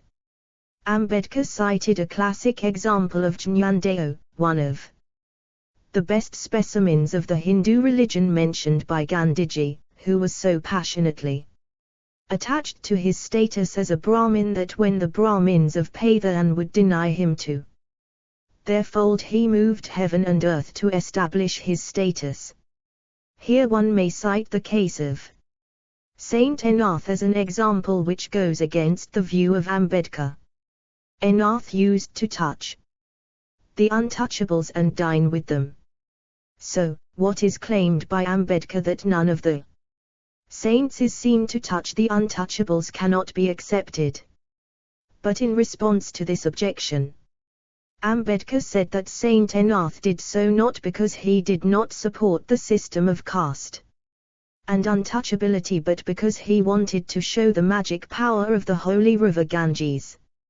He did believe that through the touch of the untouchables one positively be polluted, but that pollution could be washed away by a bath in the sacred river Ganges. Ambedkar further said that even if the saints would have been seen to break the caste system, it would not have effect upon the life of the common people, because it is taught that saints should not be followed by common people. It is taught that a saint might break caste, but the common people are strictly prohibited to do the same. On the basis of the discussion so far, it can be said that it is nothing but a false consolation that there were saints who understands or interprets stras differently from the learned few or ignorant many. 38. So far as the reply to the second objection is concerned, I partially agree and partially disagree with Ambedkar. In his second reply, Ambedkar said that if, as a matter of fact, caste and untouchability do not follow from Hindu religion and it is truly understood by the saints, then they should have raised their voice against the caste and untouchability which gives birth to so many problems in our society. I fully agree with Ambedkar on this point.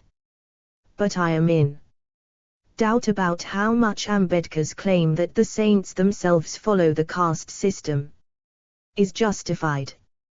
Dr. Ambedkar, in order to substantiate his own position, cited a classic example of Jnandeo, who was passionately attached to his status as a Brahmin. But so far as my understanding goes, Brahmin is one of the Varos, not a caste. Chatterjee, Mukherjee, Banerjee and so on are the instances of caste. So, Jnandeo claimed for Varos, not for caste. Beside this, the objection of Ambedkar that all the saints themselves follow the caste system in their own life cannot be accepted. At least some of the saints like Ramakrishna Dev, Swami Vivekananda, Sri Chaitanya Dev and some other did not follow the same in their own lives. Moreover, they raised objections against the caste system prevailing in our society. So, at least this objection of Ambedkar is not true.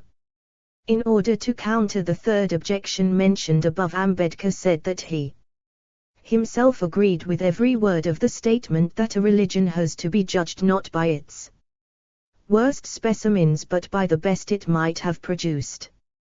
But he pointed out that this did not dispose of the matter. Here the question comes, why are the numbers of worst specimens so many and the number of the best specimens so few? Ambedkar himself assumed two probable alternative answers to this question. The first answer is that the worst ones by the very nature are so perverse that they are not worthy of being morally educated. And the second answer is that the religious ideal is absolutely wrong, which has given a wrong moral twist to the masses. And in spite of the wrong ideal, the best have become the best just by giving the wrong twist. 39. A turn to the right direction. According to Ambedkar, the second answer is the only logical and reasonable answer. In that case, the Mahatma's argument that a religion should be judged in the light of its best specimens shows us no solution to the objection raised by Ambedkar. In the next step, Ambedkar showed that Gandhiji himself did not follow in his life what he preaches. He said that the Mahatma was a Banya by birth, so his calling is trading. But neither his ancestors nor he himself even touched trading to earn their bread. The forefathers of the Mahatma took ministership as their profession, which is a calling meant for the Brahmins. Gandhiji, before becoming a Mahatma, took law as his callings. Subsequently, abandoning law, he became half saint and half politicians. The sons of the Mahatma too did not resort to trading for their livelihood. Ambedkar said of the youngest son of the Mahatma, who was a faithful follower of him, he born as a Vaishya, got married a Brahmin daughter, and took a profession of newspaper magnate. Most surprisingly, the Mahatma, Ambedkar said, is not known to have raised any objection against his son for this. This clearly implies that in the name of Vera Vivasth Gandhiji deceived common people. Besides this, Ambedkar pointed out another logical consequence of this theory which is morally indefensible. According to this doctrine, one must pursue the calling of his forefather. If so, the one must continue to be a pimp. If his grandfather was a pimp, likewise a woman must continue to be a prostitute because her grandmother was a prostitute. Is it not a morally indispensable position? I think the observation made by Ambedkar here is appropriate. As long as the proverb, Apani Kri Dharma Repair Sek Ho 9 is concerned, Gandhiji's teaching to follow Vararama Dharma has lost its moral strength. The real Brahmins who are living on alms freely given to them, who are otherwise called hereditary Brahmin priest, according to Mahatma, are carrier of the spiritual treasures. 40. But Ambedkar drew our attention to the dark side of the hereditary Brahmin priest will be separate word. He says that a Brahmin can be a priest to Vishnu, to Sankara, to Buddha, to Kali, who are the god of love, the god of destruction, the greatest teacher of mankind. Teaching the noblest doctrine of love, the goddess having regular sacrifice of an animal to satisfy her thirst for blood respectively. Likewise, he can be a priest to so many gods and goddesses having antagonistic attributes. No honest man can be a devotee to all of them. But here it is said that this is due to the Catholicity and spirit of toleration, the greatest virtue of Hindu religion, that one Brahmin can be a priest of so many gods and goddesses having opposite characters. But Ambedkar sharply reacted to this reply and said that toleration here is nothing but another name for insincerity. In that case a person must be deemed to be bankrupt of all spiritual treasures. A person pursues such a calling simply because it is ancestral, and for nothing else. One cannot have any love and faith upon such a calling. It is nothing but a mechanical process handed down from father to son, barring conservation of virtue. Ambedkar said that there was a time when the Mahatma was a full-blooded and blue-blooded Sanatani Hindu and a blind supporter of caste system.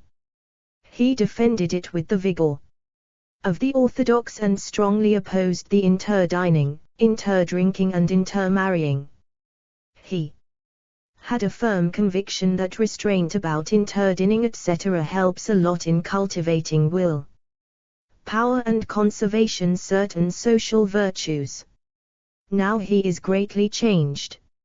No more he believes in the caste system. He admits that caste is harmful both to spiritual and national growth.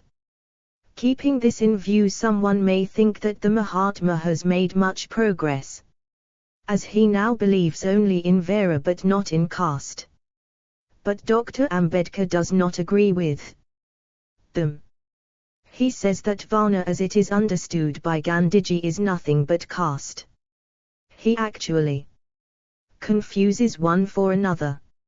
Ambedkar says, the essence of Vedic conception of Varna is the 41. Pursuit of a calling which is appropriate to one's natural aptitude. The essence of the Mahatma's conception of Vera is the pursuit of ancestral calling irrespective of natural aptitude.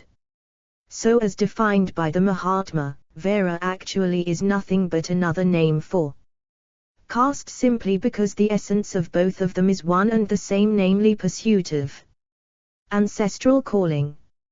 Actually Vera and caste are distinct as chalk and cheese. Varna advocates determining one's calling on the basis of one's worth irrespective of birth. Caste, on the other, advocates to do the same on the basis of one's birth irrespective of one's worth. So, the Mahatma, in fact, advocates the caste system in the name of Vera Vivasth.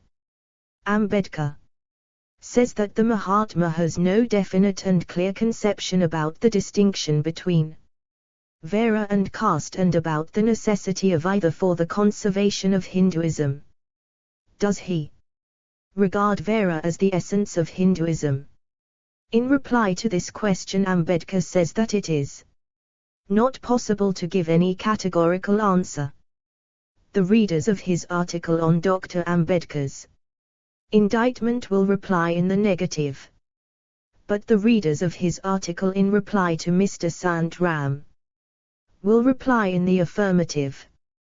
In putting the objection against Sant Ram, Ambedkar says that how can a Muslim remain one if he rejects the Quran, or a Christian remain as Christian if he rejects the Bible? Here Ambedkar beautifully raises an objection against Gandhiji following the same reason. He says that if caste and Vera are convertible terms and if Vera is an integral part of Hinduism, then how does the Mahatma claim himself as a Hindu as he rejects caste, which is nothing but Vera? Ambedkar here puts some objections. Why this prevarication? Why does the Mahatma hedge? Has he failed to realize the truth? Or does the politician stand in the way of the saint?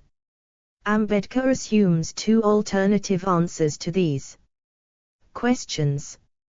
One answer is it may be due to his childlike temperament. And the second answer is it may be due to the double role played by the Mahatma. His dubious role is the role of the Mahatma and a politician. He wants to spiritualize politics. A politician wants to deceive the society as he believes that a society cannot bear the whole truth and he must not 42. Speak the whole truth as it is bad for his politics. The Mahatma is always supporting the caste and Vera due to the fact that if he opposes them he may lose his place in politics. It is not so important to note that which one exactly is the source of this confusion. What is worthy to note that by preaching caste in the name of Vera he deceives himself and the others as well. I think the objection that has been raised here by B.R. Ambedkar against Gandhiji is most important. Ambedkar says that Gandhiji, in fact, hopelessly fails to understand the distinction between Vera and caste. According to Gandhiji, both Vera and caste proposed to follow the calling of our ancestors. But Ambedkar says that this is not the case at all. Vera proposes to follow the calling which is suitable to our worth but irrespective of birth. Caste proposes to follow the callings of our forefathers on the basis of birth irrespective of our worth. The significance of this objection of Ambedkar is far-reaching. Gandhiji strongly recommends for Vera. He says that each and every person should follow the Vera Vivasth as there is nothing wrong in it, rather it ensures the well-being of our society. But caste, Gandhiji observes, should be annihilated for it gives birth to so many problems in our society. If Gandhiji really confuses Vera for caste, then the advice to follow the Vera Vivasth amounts to advise to follow the caste system, and to advise to annihilate the caste is the same as to advise to annihilate the Vera Vivasth. So, Gandhiji suffers from serious contradiction. Therefore, the question comes, does Gandhiji really confuse Vera for caste? A close scrutiny should be made on this point. Apparently the distinction between caste and Vera is crystal clear. Caste is determined on the basis of birth, but Vera is determined on the basis of worth. Here, so far as the caste is concerned, there is no problem, but problem crops up in the case of Vera. Is the process of being man, Kshatriya, Vaishya and Sudra according to one's worth automatic or Is it regulated? The first alternative cannot be true. Had it been automatic, then saying of 43. Vera vivast and advising to follow the same instra would have been meaningless. In that case there would have been no difference between Vera vivast of Hinduism and the absence of the same in other religious systems of the world. This implies that the second alternative is true. But here the question arises: who will regulate the system? Will it be regulated by human being or by God? If the first alternative is accepted, then a number of problems will crop up. We know that to err is human. So, there is every possibility that a man may commit the mistake in assessing the worth of a person. Secondly, the chance of manipulation cannot be overcome. The verdict of the authority concerned may not be obeyed by all. So, there is also the chance of chaos and anarchy. All these problems can be overcome if the second alternative is taken to be true. Instra like the Srimad gave at Gita with Macron and the Vedas, it is clearly mentioned that God himself regulates the system of Varos. In Gita with Macron it is said, Kchavera Mayastagwa Karma Bhibgasa 9. It means 4 Varos have been created by God himself on the basis of worth, gwa and karma. But it is absurd to maintain that God comes to us physically and regulate Vera vivast. How does the He regulate the Vera vivast then? The only rational answer, I think, is that He regulates this system through the law of karma. Following the worth of karma performed by a particular person, God determines the birth of that person. More clearly to say, on the basis of merit of karma performed by a person, God determines whether he will take his birth in a Brahmin family or a Sudra family. So following the law of karma, God regulates one's birth and thereby he indirectly regulates one's Vera too. If one takes his birth in a Brahmin family, then he becomes Brahmin by Vera, but if he takes his birth in a Sudra family, then he turns into Sudra by Vera.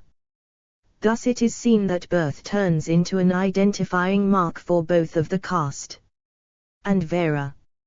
So, in that case, both caste and Vera propose one to follow the callings of one's forefathers. Thus it is seen that there is nothing wrong in the observation of Gandhiji. If this is the case, then how can caste be distinguished from Vera? In reply, it can be said that in the 44 case of caste, birth stands both for identifying mark and defining characteristics, but in the case of Vera, birth stands only for identifying mark but not for defining characteristics. Besides, this caste is the creation of the ill intention of some people living in our society, but Varna is the creation of the goodwill of God. If we agree with the above observation of Gandhiji, then some problems inevitably crop up. According to the foregoing explanation, the undergiven cycle follows. From karma follow birth, from birth follow Vera, and from Vera again follows karma. This cycle continues endlessly. In that case, a Brahmin will remain a Brahmin and a Sudra will continue to be a Sudra forever. If so, then a Sudra can never enter into the territory of Abhma and vice versa. But this does not accommodate with the spirit of the Stra. When Sri Krishna in Gita with Macron says, Vadam nihana riya paradharma babaha 9, then it implies that the fact is otherwise. In Caitanoya Caritamrit, it is said, Kaba 9, it implies that the Stra inspires one to make an upliftment in the sphere of Vera. One who belongs to the Vera called Sudra should try his best to enter into the territory of Kshatriya or Brahmanas. In We come across some instances of some persons who took their birth in lower varos, but become capable of attaining higher varos owing to their worth, i.e. gua and karma in the same life. The saint Viswamitra is the living example of this case. The name Prahalada is also well known, who took his birth in the family of Aksasa but became the renounced Bhakta of God. So, the position of M.K. Gandhi mentioned above is not supported by Hindu Stras too. Had the observation of Gandhiji been true, Viswamitra could not have been a Brahma who was Kshatriya by birth. So, it needs to re-examine. I think, in the above explanation given to substantiate the position of Gandhiji, one important point has been ignored.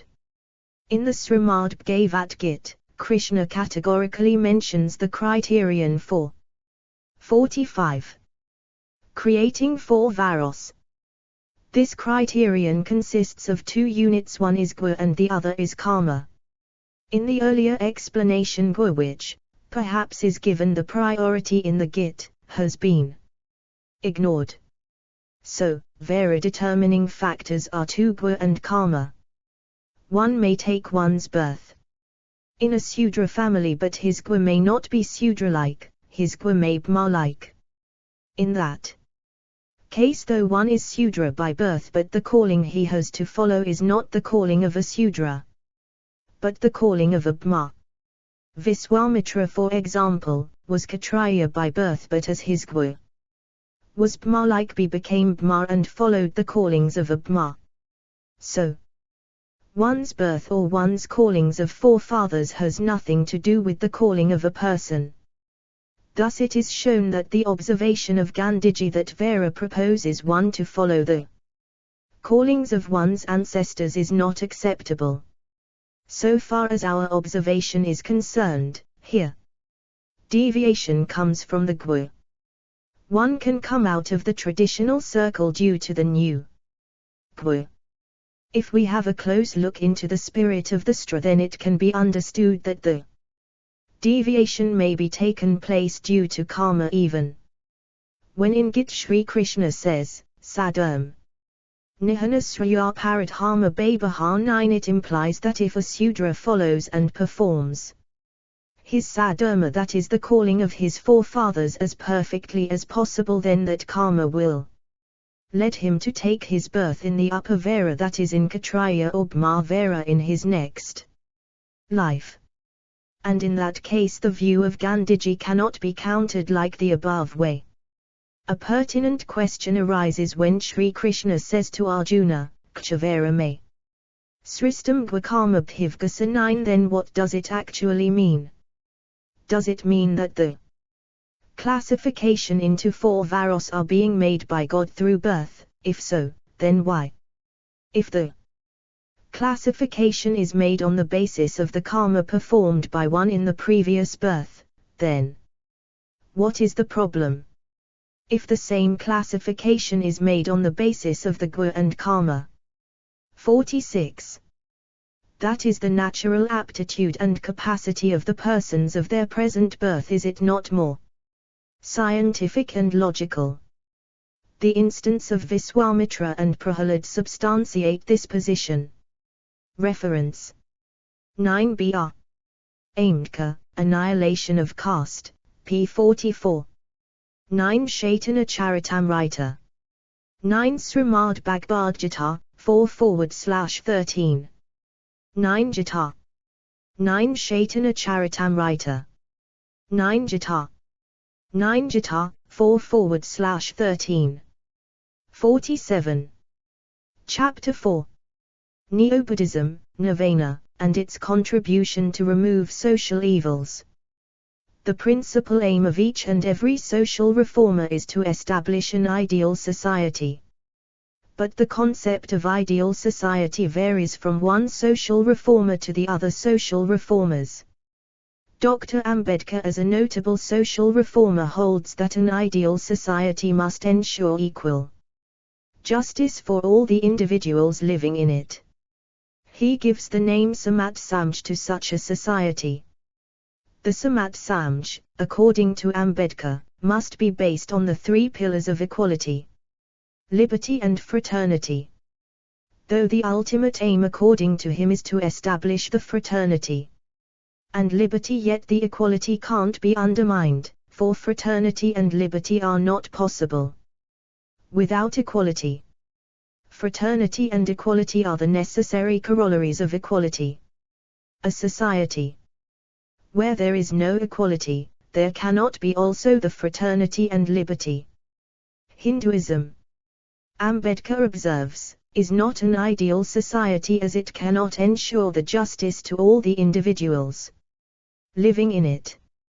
The only reason due to which Hinduism cannot render justice to the people is that there is the lack of equality. The very concept of Vashrama Dharma, which is considered be the essence of Hinduism, gives birth to the graded inequality of Brahmana, Kshatriya, Vaishya etc. This concept of inequality, in fact, is the root cause of all the social problems the Hindu society suffers from. So unless and until the inequality, the root cause, is removed, no ideal society can be established. But inequality can be removed only through the removal of Vairagavivastha underlying Hinduism. But the elimination of Vairagavivastha embedded in Hinduism is impossible, since it is the essence of Hinduism as observed by Gandhiji and many others. The whole matter can be represented through a diagram given below. Problem solution. Vairagavivastha. 48. Inequality. Social problems / injustice. Social problems / injustice. Keeping this in view, Ambedkar concluded that as long as the untouchables and the downtrodden community would belong to Hinduism, they had to suffer all the problems. The only alternative open to them is to leave Hinduism. Keeping this view in mind, Ambedkar left Hinduism. Ambedkar, after leaving Hinduism, gave his primary focus upon establishing a Samat Samaj. To fulfill this mission, he gave the utmost importance upon establishing equality among the people. Here the question comes, was it not possible for Ambedkar to establish an ideal society called Samat Samaj only through the social and political movements without religion? Though the elaborate answer to this question cannot be traced, but hints are available. From the very childhood, Ambedkar went through Aramya, Mahabharata and other major religious books of Hinduism under the influence of his father. Since then, Ambedkar understood that by the very nature man is spiritual being. Quite naturally, among other demands, spiritual demand or urge occupies an important role in human life. The other demands like social, political, economic etc. can be fulfilled and established through the social, political, and economic movements, but spiritual urge can't be satisfied without religion. So it is quite evident that social, political and other movements are necessary, but they are no sufficient for establishing all our demands and needs. It implies religious movement is must. Secondly, so far as our observation goes, perhaps Ambedkar thought that social and political movements are handicapped without the help of religious movement. In fact, all of these movements go hand in hand. It has to be kept in our mind that all the movements Ambedkar carried out throughout his life were purely based on non-49 violence. This concept of non-violence obviously comes from the sense of Dharma. The solution settled down by any violence movement cannot be long-lasting. So, the permanent solution, Ambedkar believed, can be brought about only through the other movement, positively accompanied by the religious one. From above the discussion it is seen that according to Ambedkar we cannot think of human life without religion. So, the next question that comes immediately is, there were many religions available in front of Ambedkar, but why did Ambedkar prefer only Buddhism? What are the limitations of the other religions like Islam, Christianity, and Sikhism etc.? Let us discuss them one by one. When in 1935, after Yela Resolution, Ambedkar declared that though he has taken his birth as a Hindu but he would not like to die as the same, then all other religions had shown their keen interest to welcome Ambedkar. First, let us go to Islam. Here we may quote what is said by Sangharakshita in this regard. K.L. Gorba, a Muslim leader, telegraphed Ambedkar saying that the whole of Muslim India was ready to welcome and honor him and the untouchables, and promising full political, social, economic, and religious rights. Other Muslim leaders were no less pressing, and one of them later reported to have been then the Nizam of Hyderabad, probably the then richest man of the world, offered Ambedkar the sum of 40 or 50 million rupees, if he would undertake to convert the whole untouchable community to Islam. 9. I think this is really very important to note that the amount offered by the Nizam of Hyderabad to Ambedkar for conversion into Islam not a matter of joke. If we try to calculate the amount in terms of the value of the money of today, then no doubt the figure will turn into several crores of rupees. And the amount was really very valuable and helpful for the social and economic development for the whole downtrodden class. In spite of thinking of all these, Ambedkar 50 easily turned down the offer in order to impartially select the ideal religion. The limitations of the Islam religion as it was understood and pointed out by Ambedkar are given below. Islamism. Islam religion, according to the observation of Ambedkar, is anti-national.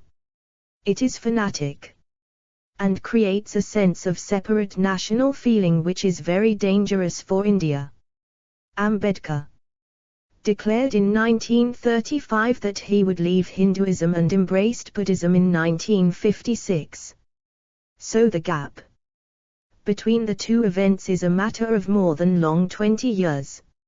It implies that in between, Ambedkar went through the different fundamental books of the different religions with utmost care and carried out a rigorous analytic comparative study to understand the positive as well the negative aspect of all religions. His analytical and research-oriented outlook shows that all the problems underlying Hinduism more or less are also there in Islamism and something more.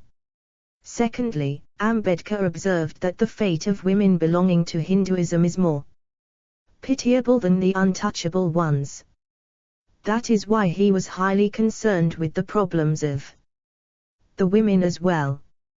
But he found that the evil of polygamy of Muslim mate and the compulsory system of purdah for Muslim women pushed the whole Muslim women into the hell. So far as this aspect is concerned, Hinduism is superior to Islamism to some extent. Another important drawback of Islamism is that the Muslims do not have keen interest in politics, which led them to be politically backward and unconscious. No community can be developed without political consciousness.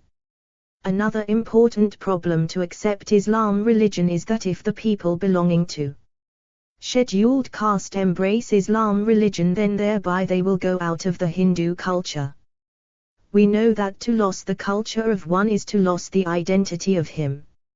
No one likes to 51. Surrender one's identity. And the most striking drawback to embrace Islam, Ambedkar thinks, is the problem of denationalization. To allow the depressed classes to embrace Islamism is to allow them to be denationalized. If the downtrodden classes embrace Islam religion, then thereby they will lead to increase the number of the Muslims double, and as a result the danger of Muslim domination over India also will increase obviously double. Ambedkar overall loved India very much. Obviously he could not embrace Islam, Christianity. It is well known to us that Ambedkar had been in abroad for a long time for his higher education. Consequently, he had been familiar with the Christian tenets.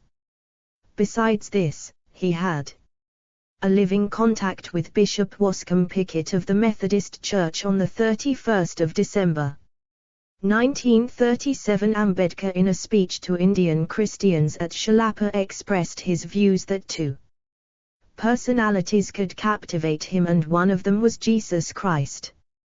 From this it clearly implies that Ambedkar was attracted by the Christianity. He had a clear concept about Christian religion. But in spite of this, Ambedkar did not embrace Christianity due to the following reasons.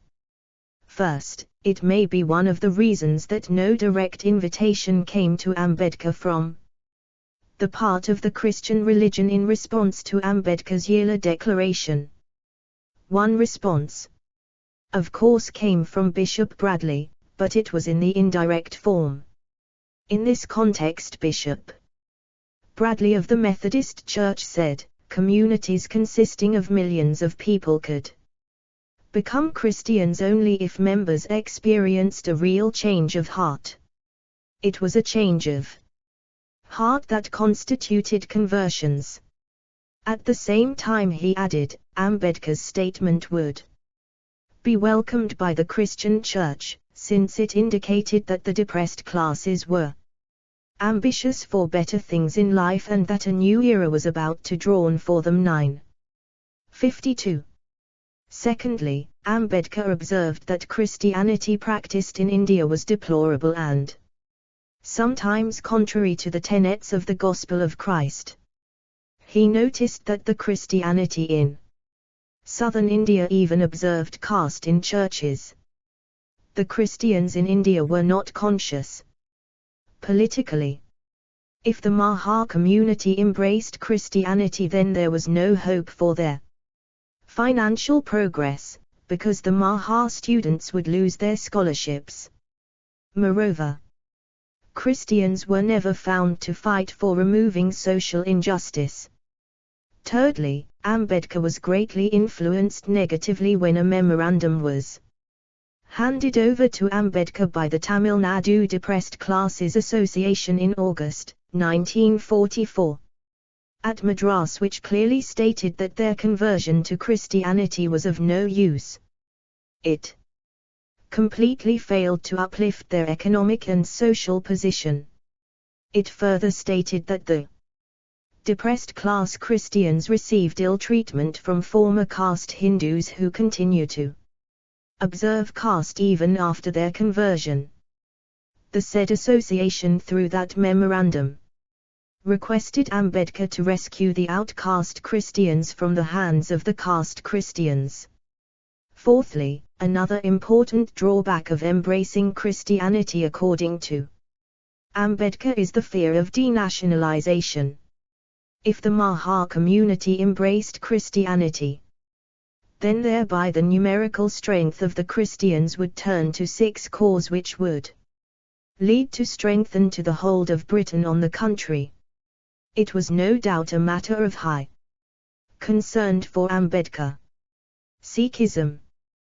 Before conversion, Ambedkar carried out a rigorous comparative study among different fundamental religions, and accordingly Sikhism was topmost in the list of his choice.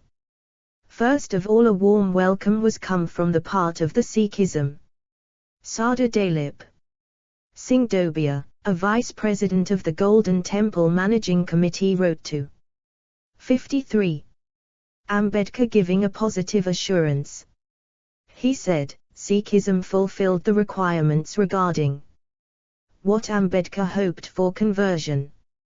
The Sikh religion is monotheistic and all-loving and provides for equal treatment of all its adherents. 9. In order to be acquainted with the ins and outs of Sikhism, Ambedkar attained a Sikh bhajan on 13 January 1936. Besides, in April 1936 he also attended the Sikh Mission Conference. He also sent his son and nephew to the Gurudwara Mandir in Amritsar. In addition to all these, on 18 September 1936 he sent 13 men to Sikh mission at Amritsar to study Sikhism. Ambedkar faced an interview and made a remarkable statement in Times of India on July 1936. The report made in the press runs as, looking at these alternative faiths purely from the standpoint of Hindus, which is the best? Islam, Christianity or Sikhism? Obviously, Sikhism is the best. If the depressed classes join Islam or Christianity, they not only go out of Hindu religion, but they also go out of the Hindu culture.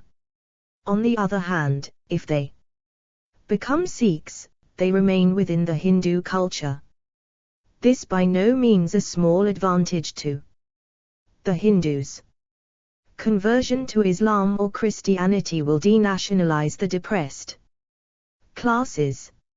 On the other hand, if they embrace Sikhism, they will help the destiny of the country, but they will help the destiny of the country, they will not be denationalized.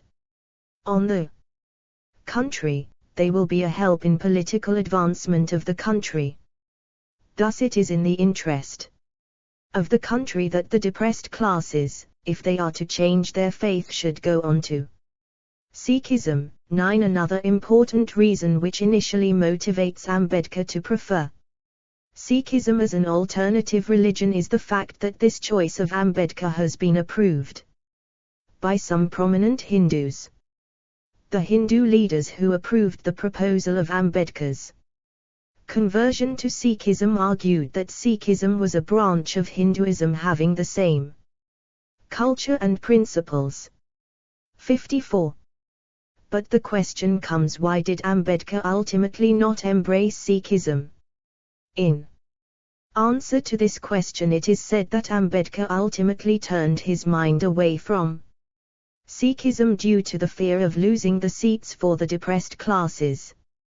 To embrace Sikhism is to surrender the right of reservation for political power, which Ambedkar considered as a great shock for the whole depressed class.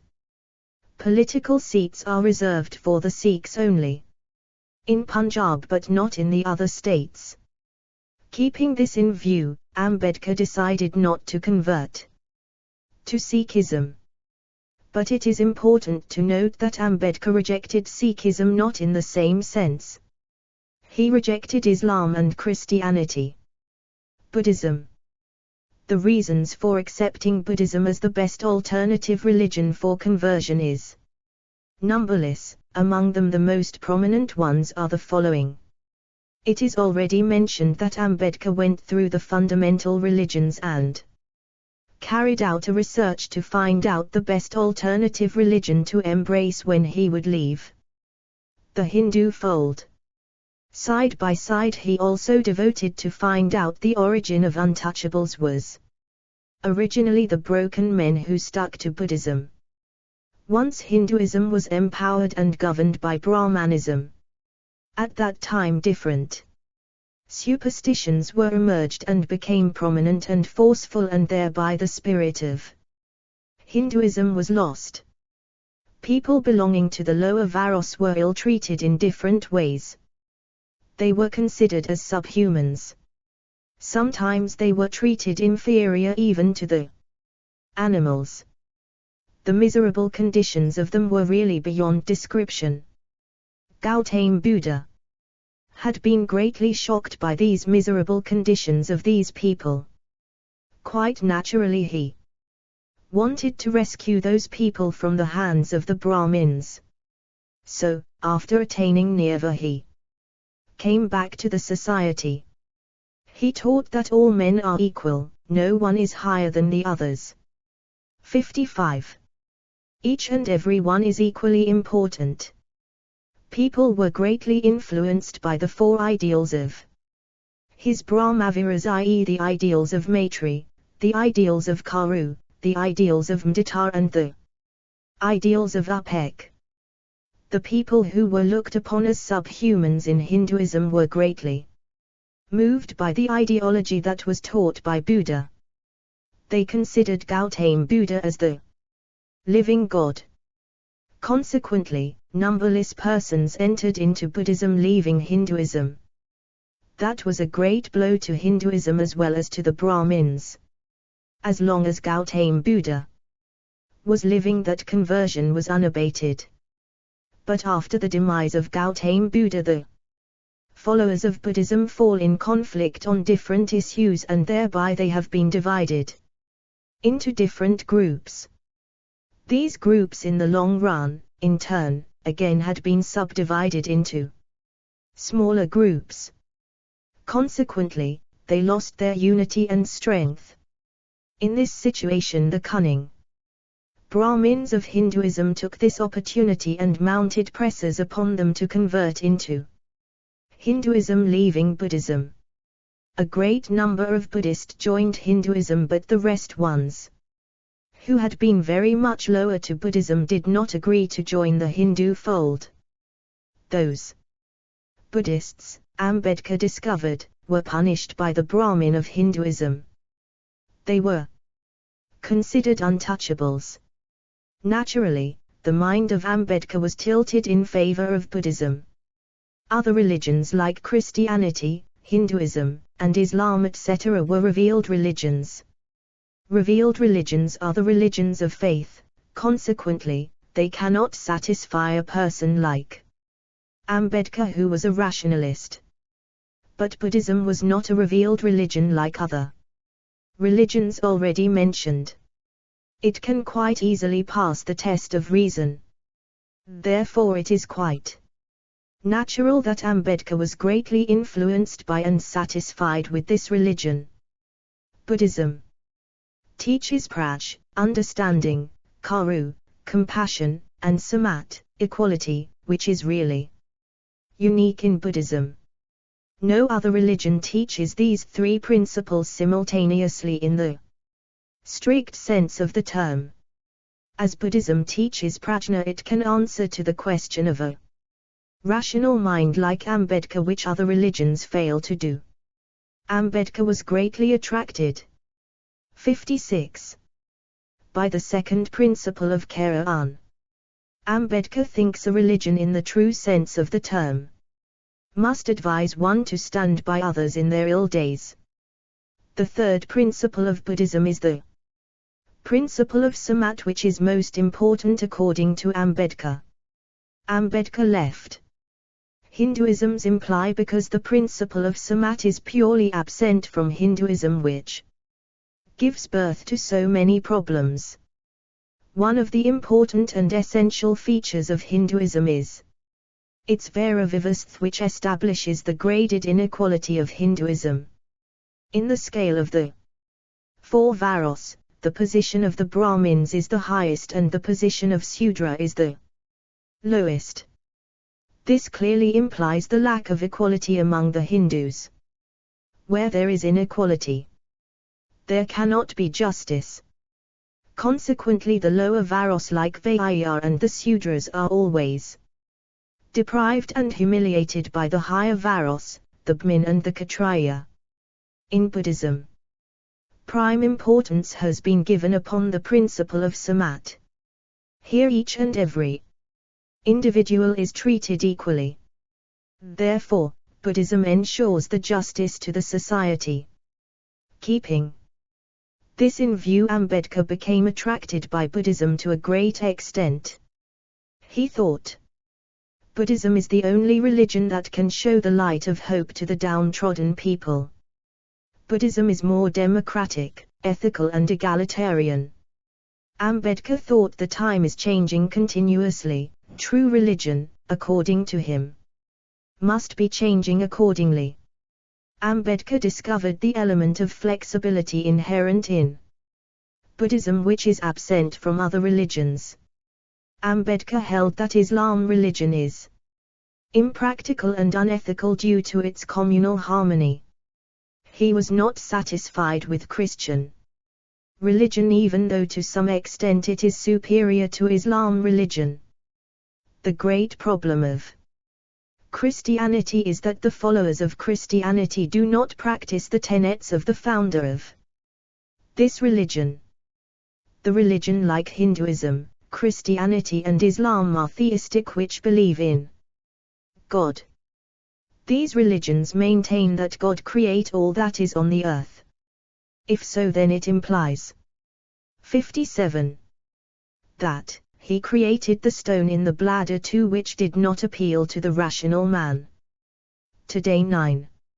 It is important to note that Dr. Pressler has shown other reasons for Ambedkar's choice towards Buddhism. He says, there were in him 4 personal traits that made his choice of Buddhism likely, namely, his social concern. 9. According to the observation of Dr. Pressler, Ambedkar was highly influenced by the negative attitude of Hinayana Buddhism. Hinayana Buddhism shows negative attitude towards a number of established beliefs and practices like no God, no soul, no immortality, no desire, no attachment, etc. The attitude of Ambedkar somehow matches with that of Hinayana Buddhism.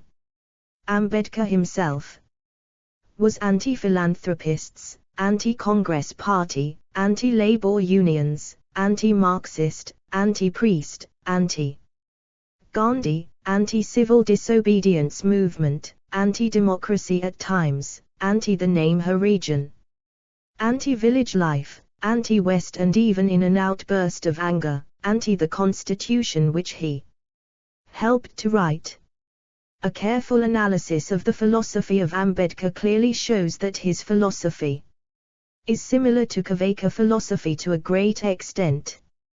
Both Ambedkar and Kafkas deny the existence of God, the existence of soul, the immorality and the transmigration of self, the hell, the heaven, etc. Both of them believe in materialism. But one important distinction is seen between Ambedkar and the Kafkas philosophy. Kafka philosophy does not bother for religion. But Ambedkar was highly concerned with religions. Here a pertinent question arises: why did Ambedkar do so? We see that so far as the metaphysics is concerned, Ambedkar is not different from the Kafka school, but the ethics of Ambedkar is purely different from the ethics of Kafka school. We know Kafka philosophers were hedonist. According to them, the ultimate goal of human being is happiness. But the happiness meant by them is necessarily meant for the agent himself but not for others. Therefore, they are 58. Known as egoistic hedonist. Their famous saying is, Evat jvet sukum jvet na ktva with Macron. Gritapibit. According to the ethical theory introduced by Kafka, philosophy and action is right if and only if it promotes the greatest happiness for the agent and wrong if otherwise. But Ambedkar did not agree with the Kafka philosophers on this issue. Ambedkar held that if we accept Kafka view, then human being can hardly be distinguished from animal. The philosophy of Kafka is sometimes called as pig philosophy. It implies that Kafka philosophy follows the life of animal. The only aim for the animal is to satisfy their physical demands, i.e. the happiness of their body. If the aim of the human being is the same, then how can we justify the superiority of the human being? For this reason Ambedkar deviated from the moral ideology of the Kafka school. According to Ambedkar, it is the fact that our physical need cannot be denied, but it is also true that physical need is not the sole need for the human being. Over and above the physical need, we have also another important need, and that is the spiritual need. In order to satisfy our spiritual need, a religion is essential for us. Therefore, he recognized the importance of religion in our life. Though he did not accept the ontological theory like Kant, he also could not agree with the egoistic hedonism of Kafka. School. His moral theory is utilitarian, one like that of J.S. Mill. So he is a teleologist. Most probably he is the hedonist. But his hedonism is an altruistic one. According to his moral theory, an act is right if and only if it promotes the greatest happiness for the greatest number. And an act is wrong if it is otherwise. Keeping this in view, he devoted his whole life and sacrificed his personal happiness for securing greatest well-being for the greatest number, belonging to the whole society in general and the Maha community in particular. Ambedkar was greatly influenced by the philosophy of Buddhism and the philosophy of Karl Marx, because both of them have given prime importance upon removing the sufferings from our day-to-day life. I think the philosophy of Ambedkar has a 59 great similarity with that of Karl Marx's. Both of them believe in materialism. Neither Ambedkar nor Karl Marx believes in the heaven or the hell over and above this world. None of them believe in the immortality of the soul. This life is the only life. Heaven and hell belong to this world. It is the human being who can make this world either a heaven or a hell. But it is important to note that so far as the metaphysics is concerned, both Ambedkar and Karl Marx go hand in hand. But so far as the ethics is concerned, both of them go diametrically to the opposite direction. According to Karl Marx, sufferings of our society can be removing and justice can be established only through the path of violence. But Ambedkar does not believe in this ideology of violence. He observes the path of non-violence is the only ideal path through which all problems of society can be resolved. This ideology Ambedkar takes from the philosophy of Gautama Buddha. I do believe that Ambedkar's observation in this regard is justified. It is true that sometimes we can own over so many things through the path of violence, but they cannot be long-lasting. The permanent solutions can be brought about only through non-violence means. Another important difference can be traced in the philosophy of Ambedkar and the philosophy of Karl Marx. Karl Marx does not accept religion. He says that religion is like opium. Therefore religion should be rejected. Marx observes that religion makes people other worldliness and make them suffer poverty in this world. A religious-minded person undermines this world and considers the other world to be superior. Naturally he will not be interested to develop this worldly life and society. Now if the number of the religious-minded people increases in a society, then that society is bound to suffer poverty and misery. But Ambedkar does not agree with Karl Marx on this issue. He believes human being by the very nature is religious. Therefore religion cannot be completely separated from man. According 60. To Ambedkar, a man without religion cannot be a man in the true sense of the term. Economic values occupy an important place in our life. But the place in our life that is occupied by spiritual values cannot be ignored. No doubt man needs material comfort, but he must grow materially as well as spiritually. Herein lies the difference between a man and a pig. Keeping All these things in mind, Ambedkar does not follow the path of Karl Marx in order to fulfill his mission. He thinks that only the path of Gautama Buddha can lead him to his destination. Here also I agree with the view of Ambedkar. Even if the eternal soul is denied, but the fact that we have our mind over and above our body. So we have two aspects, one is body and the other is mind. Both of them must have their own demands. Our mind is different from our body. Consequently, the demand and the need of our mind must be different from the demand and need of our body. Material world can satisfy the demand of our body, but it cannot satisfy the demand and need of our mind. It is only the spirituality or the religion that can fulfill the need of our mind.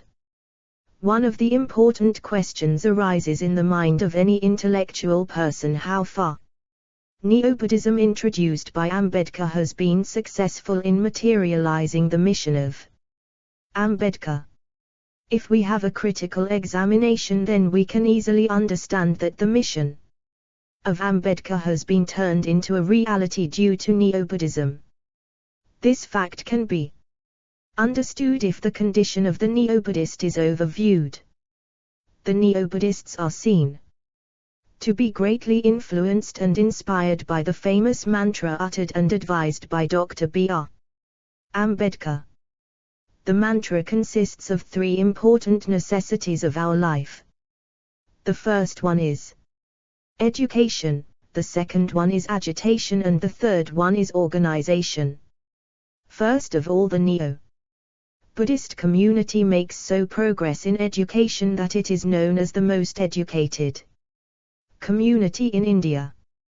Ambedkar says that education is a milk of tigreist, and whoever drinks it will roar. He himself is a living example of it. He was the most educated Indian of his time. 61. Until today here is no one to challenge his educational might. Due to the educational progress of the Neo-Buddhist, they become capable of entering into government services. A recent census report shows that today Neo-Buddhist have largest numbers of I.S officers amongst all other religious minority and non-converted Hindu Dalits. Consequently, the financial conditions of the Neo-Buddhist become sound. We know that education make people conscious about their rights and duties. Because of the proper and higher education that the Neo-Buddhists community assume, that they become highly conscious about their rights and duties. Those educated Neo-Buddhists youths are seen to fight the cause of their fellow members either individually or collectively. In a word, the path of agitation is followed by the Neo-Buddhist community in the literal sense in order to establish justice. And it is worthy to note that all these picture of the Neo-Buddhist community clearly implies that the Ambedkar's selection of Buddhism in order to fulfill his dream was really excellent. The fact that the Neo-Buddhist movement to fulfill the dream of Ambedkar has a great success can be substantiated by another event. It is seen that day by day Neo-Buddhism gains its popularity. Very recently a revolutionary incident has been taken place. More than 80,000 Hindu Dalits in Gujarat, Kota district have been converted to Buddhism. Besides this joining of the marginal number of Dalits, the Neo-Buddhists' fold becomes almost a daily phenomenon all over the country. Thus it is seen Neo-Buddhism takes a leading role to fulfill the mission of Dr. B.R. Ambedkar. It is well known to us that Dr. Ambedkar was a social reformer. So like any other social reformer, he also wanted to establish an ideal society. An ideal society, according to him, must be based on the three pillars of equality, fraternity and liberty. Ambedkar observed that such an ideal society cannot be established within the territory of Hinduism. He thought that the concept of Ca with Macron Turvana underlying Hinduism gives birth to the graded inequality. 62. Cruelty and injustice. Where there is inequality there cannot be liberty and fraternity. Thus it is proved that within the territory of Hindu religion no ideal society can be established. But Ambedkar believed that by the very nature human being is the religious being. So, he cannot live without religion. Keeping this view in mind, he started to find out a religion where an ideal society having the three characteristics already pointed out can be established. For long 20 years he engaged himself in careful study and analysis of the different fundamental religions of India and ultimately came to the conclusion that Buddhism is the best among all religions prevailing in our society. Buddhism is the religion where there is no room for inequality. This religion does not know any caste and creed. And that is why he always wanted to live within the religion which would assure the three ideal principles, i.e. liberty, equality and fraternity for every adherent. This is the reason owing which he left Hinduism and finally embraced to Buddhism. Neo-Buddhism is a socio-economic and ethics-oriented religion, which leads to enormous mental satisfaction and unimaginable pleasure. Its functioning is as a capitalist for the well-being of outcast. In Buddhism, there is no room for concept of any supernatural or divine beings, incarnation of God, religious rites etc. It is fully man-centric religion where all men are equal. Equality was very important concept in this religion and it is referred not only to men but to women also. According to Ambedkar, Neo-Buddhism is the antidote to the problems of untouchability, social ostracism, gross ignorance and static degraded social status.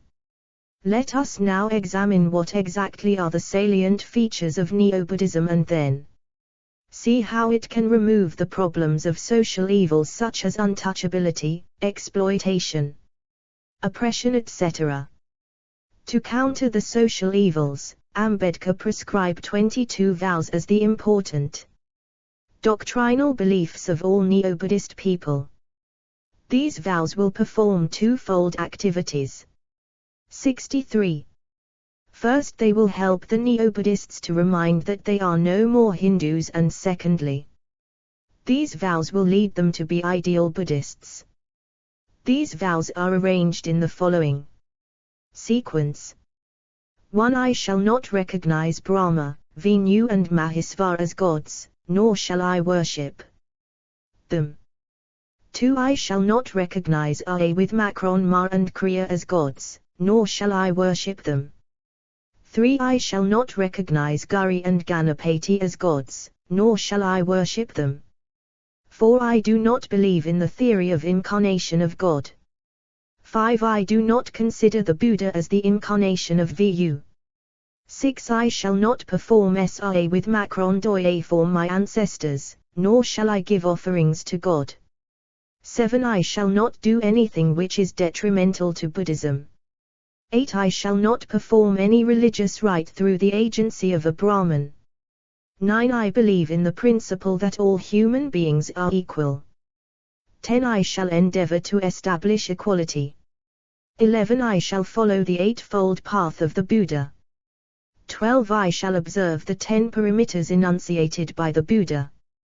13. I shall be compassionate to all living beings and I shall nurture them with care. 14. I shall not steal. 15. I shall not lie. 16. I shall not commit adultery. 17. I shall not take liquor. 18. I shall not strive to lead my life according to the 3 principles of Buddhism, i.e. Jno, Eslar and Karu. 64. 19 I hereby reject my old religion Hinduism, which is detrimental to the prosperity of humankind, which discriminates between man, and accept Buddhism. 20 I fully believe that Buddhism is Sadhama. 21 I fully believe that I am reborn now. 22 I pledge to conduct myself hereafter in accordance with Buddha's Dhamma. If we carry out a careful study about the 22 vows mentioned above, then we can understand that each and every vow is scientific. Dr. Ambedkar was very practical and his foresight was far-reaching.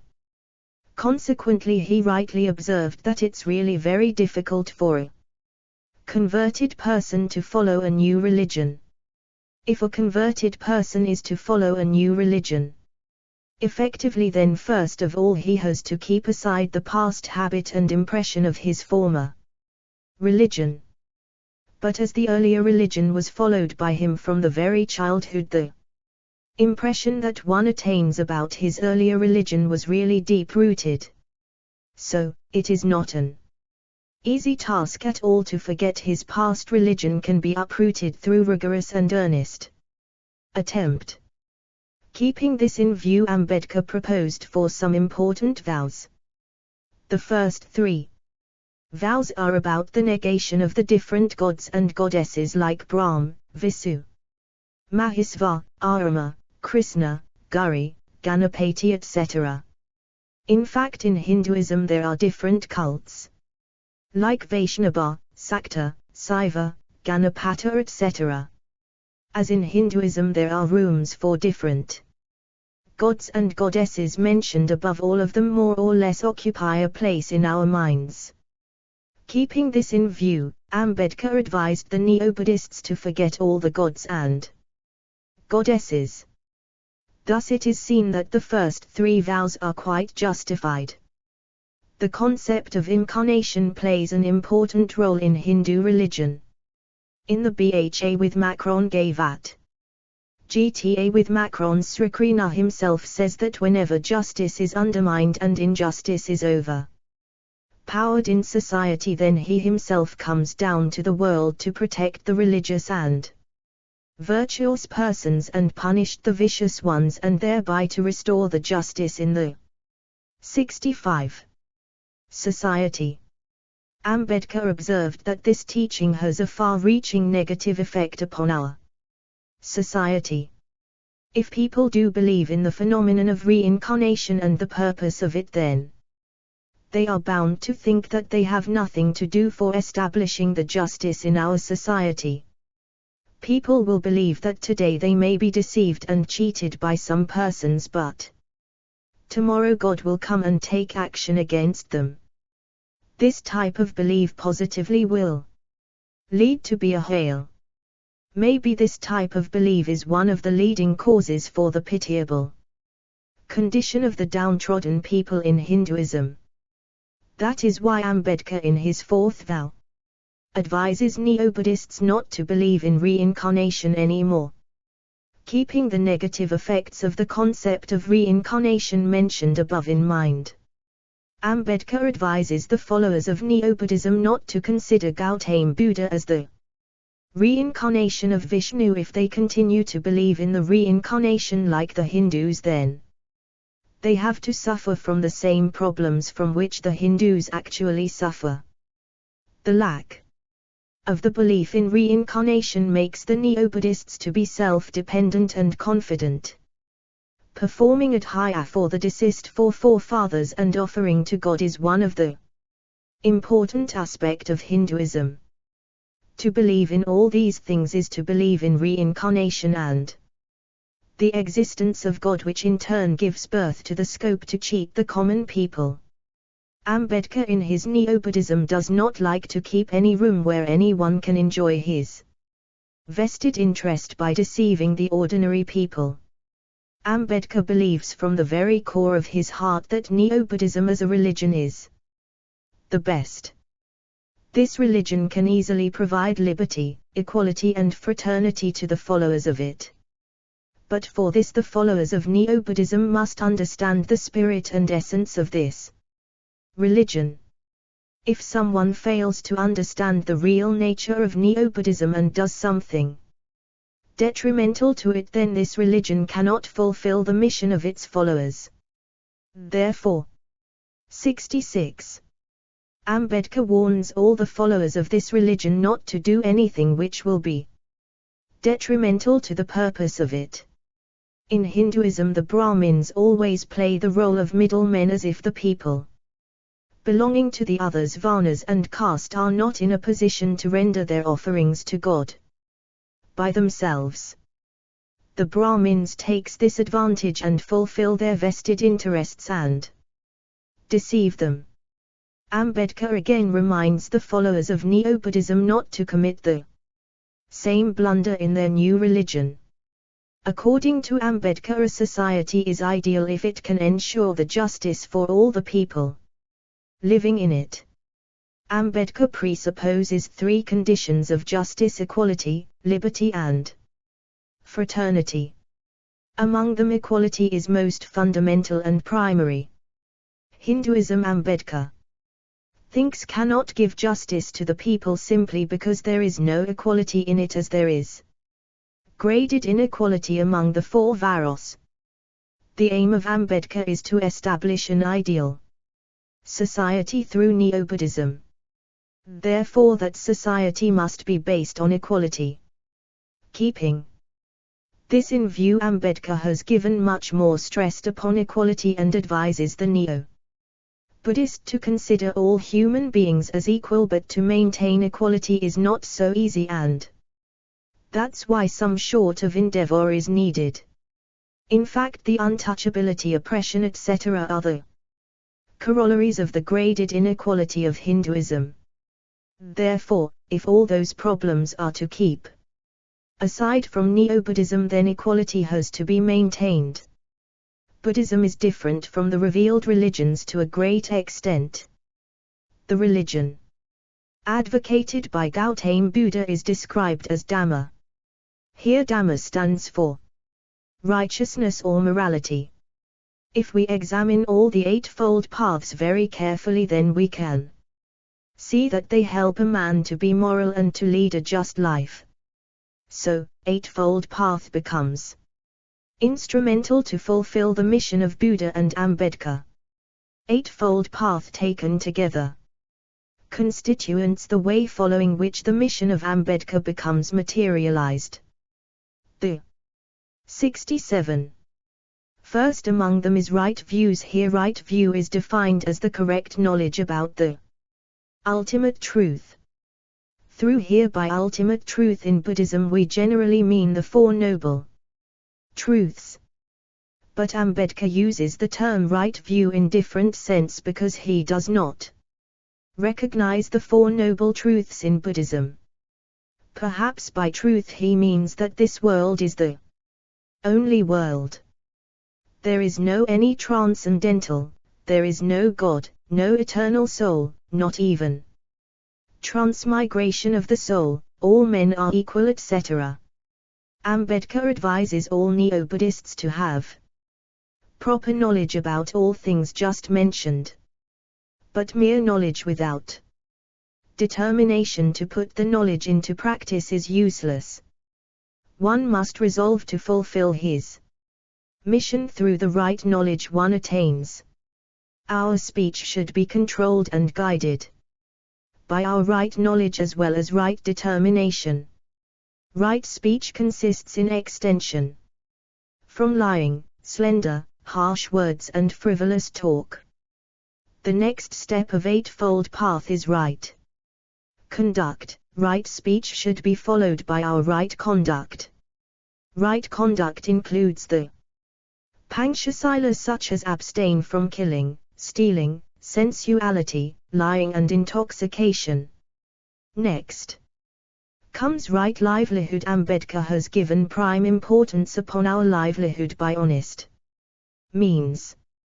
In no way one will take to forbidden means for one's bread.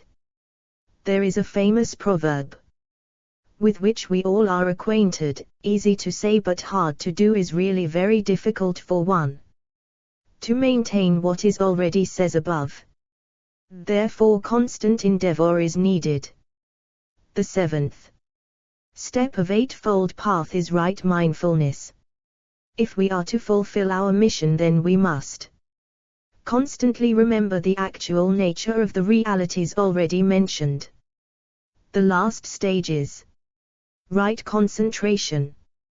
Through Ambedkar does not believe in the life or world hereafter yet. He believes in the life of self-controlled and discipline, but without concentration no one can be self-controlled and self-restrained. Keeping this in view, Ambedkar has given emphasis upon right concentration. 68. The next vow is about the observation of 10 parameters enunciated by Buddha, which are the following: Sila, Dana, Upka, Nekema, Viraya, Kanthai, Sukha, Adhishana, Karayuna, Maitri. If we look into the 10 parameters, then we see that the 10 parameters taken together lead a man to be personality of principle and morality. The vows consisting of 13, 13th to 18, 18th, help one to be a good man, a man of moral character. As long as one cannot give up Hinduism from one's mind, he cannot accept Buddhism, because there is a sharp contradiction between Hinduism and Buddhism. Hinduism, through its graded inequality, discriminates between man and man. But Buddhism, on the other, brings all human beings under the shade of one umbrella. In the eye of Buddhism, all men are equal. So there is no room for high and low. That is why Ambedkar in his 19th vow advises the Neo-Buddhists to forget Hinduism and accept Buddhism from the very core of their minds. Ambedkar in the 20 vow says that a Neo-Buddhist must consider the fundamental principles of Buddhism as his svadharma. The term svadharma must have some special significance of its own. If one thinks Buddhism as his svadharma, it implies that he has no way other than strictly following the principles of Buddhism. Ambedkar does believe that if someone forgets Hinduism and abides by all ethical principles of Buddhism, then he must turn into a different personality. Therefore, in 21st vow, Ambedkar says that a Neo-Buddhist must believe that he has reborn now. Ambedkar at the last stage takes the vow to lead his life according to the principles of Buddhism. The same should be done by each and every Neo-Buddhists. It is an established fact to most of persons that the Neo-Buddhism formulated by Ambedkar plays an important role to show the light of hope to the depressed and oppressed class of peoples on the basis of equality and justice. But some people raise some objections against the Neo-Buddhism advocated by Ambedkar. A sharp criticism about the book 69. Buddha and his Dhamma is seen in Mabadhai Patrika, published from Calcutta in 1959. This Patrika says that Neo-Buddhism advocated by Ambedkar is no more of Buddhism. That's why the name of the book Buddha and his Dhamma should be replaced by Ambedkar and his Dhamma. It further states that the religion advocated by Gautama Buddha was based on love and sympathy. But the religion advocated by Ambedkar is based on hatred. The most serious objection raised by Mabadhai Patrika against Ambedkar is that Ambedkar propagates adharma in the name of Dharma. Another important Patrika, namely the Light of Dhamma, published from Rangoon. In this Patrika it is said that Buddha religion has been distorted by Ambedkar.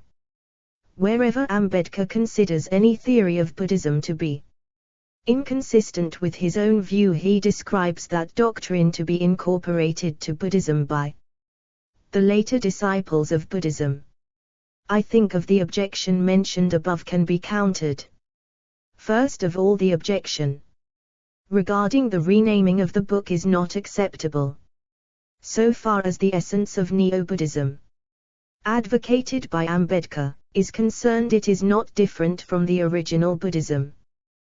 The next objection also is not justified. If we look into history of the origin of original Buddhism, then we see that Buddhism advocated by Gautama Buddha also took its birth as the reaction of inhuman activities of Brahmanism. The same is true in the case of Neo-Buddhism. Ambedkar introduces his Neo-Buddhism as a sharp reaction against Jhapida and untouchability introduced by Brahmanism.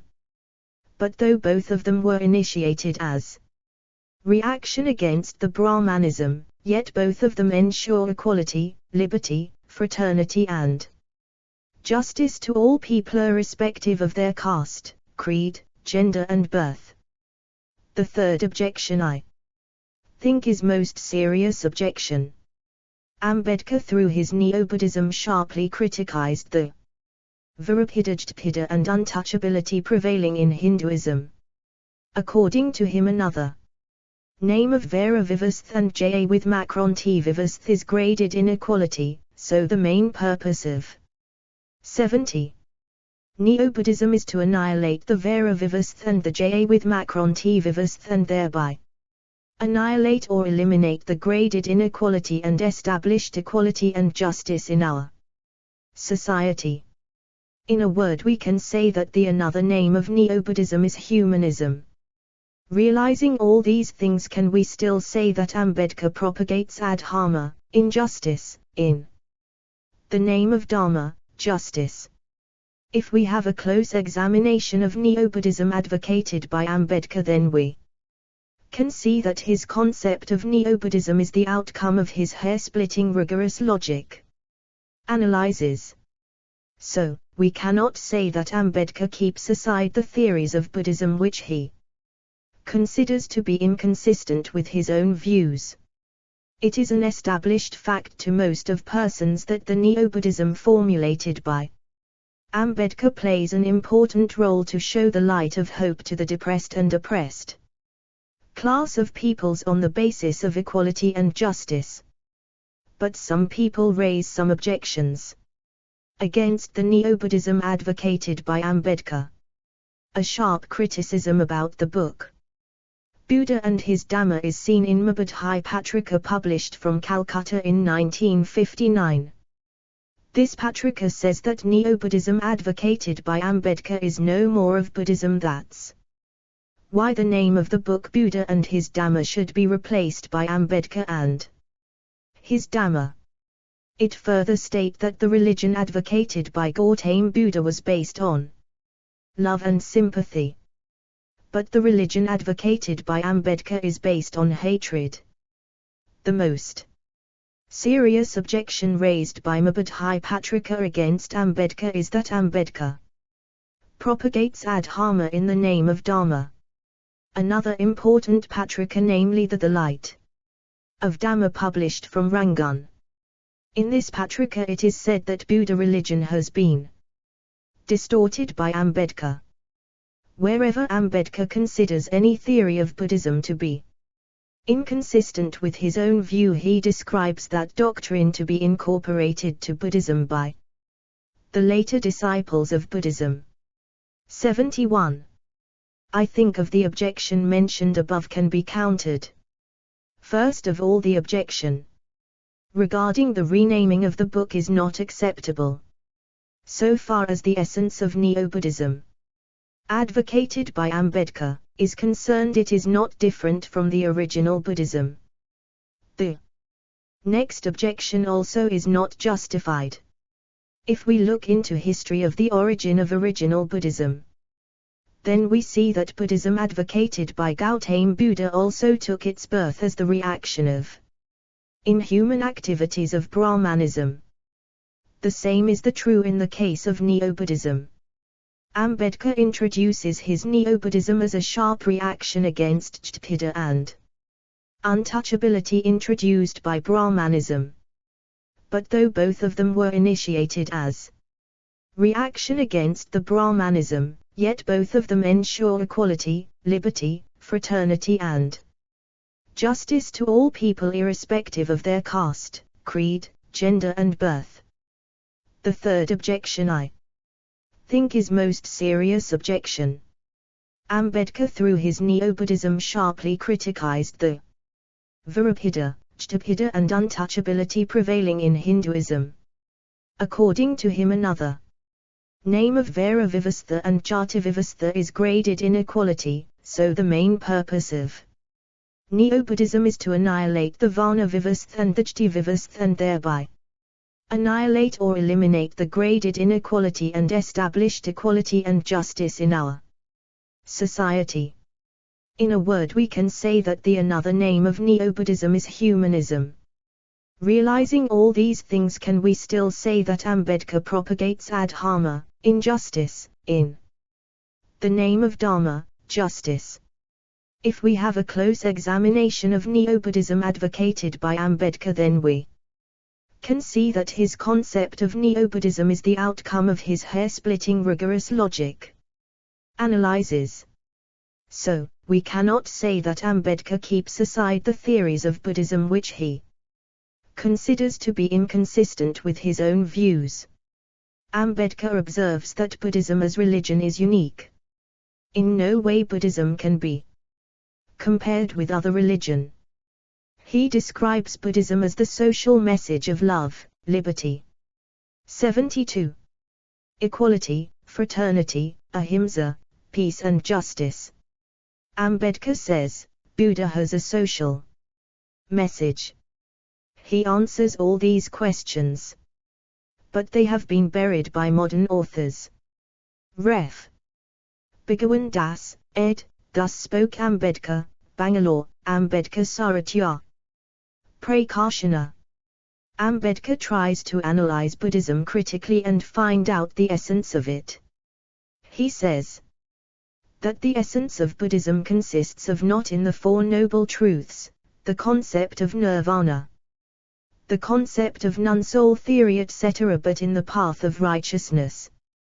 Righteousness, according to Buddha, is something interpersonal relation, man-nature relations and social interaction. Buddhism, in the true sense of the term, is not a religion, it is a dharma. It is primarily an ethical theory and not a metaphysical one. Ambedkar rightly point out, in contrast to religion, Dharma was a secular ideology, understanding the world, man and society, and transforming them in the light of reason and on the basis of morality. To test its veracity, no exterior but purely human criterion are required. 9. The social philosophy of Ambedkar has given the priority of the three principles of liberty, equality and fraternity, which he claims to derived from Buddhism. In this context we may quote what was said by Ambedkar in an All India radio broadcast in 1954, positively, my social philosophy may be said to be enshrined in three words, liberty, equality and fraternity.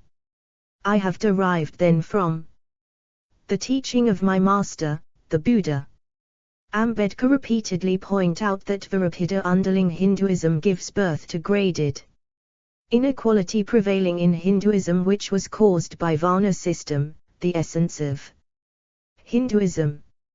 He says, graded inequality, the Buddha thought, might produce a society of ascending scale of hatred and descending scale of contempt and might be a source of perpetual conflict, cited by Roderick, p. 327.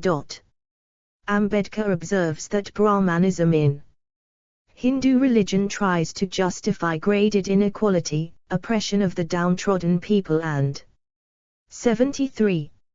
Other inhuman activities by presupposing some supernatural elements like heaven, hell, theory of karma, concept of God, immortality of the soul, rebirth and so on. Ambedkar discovers thought his long study and logical analysis that these supernatural phenomena have been recognized by almost all of the religious excepting Buddhism. This is one of the Important reasons why Ambedkar prefers Buddhism.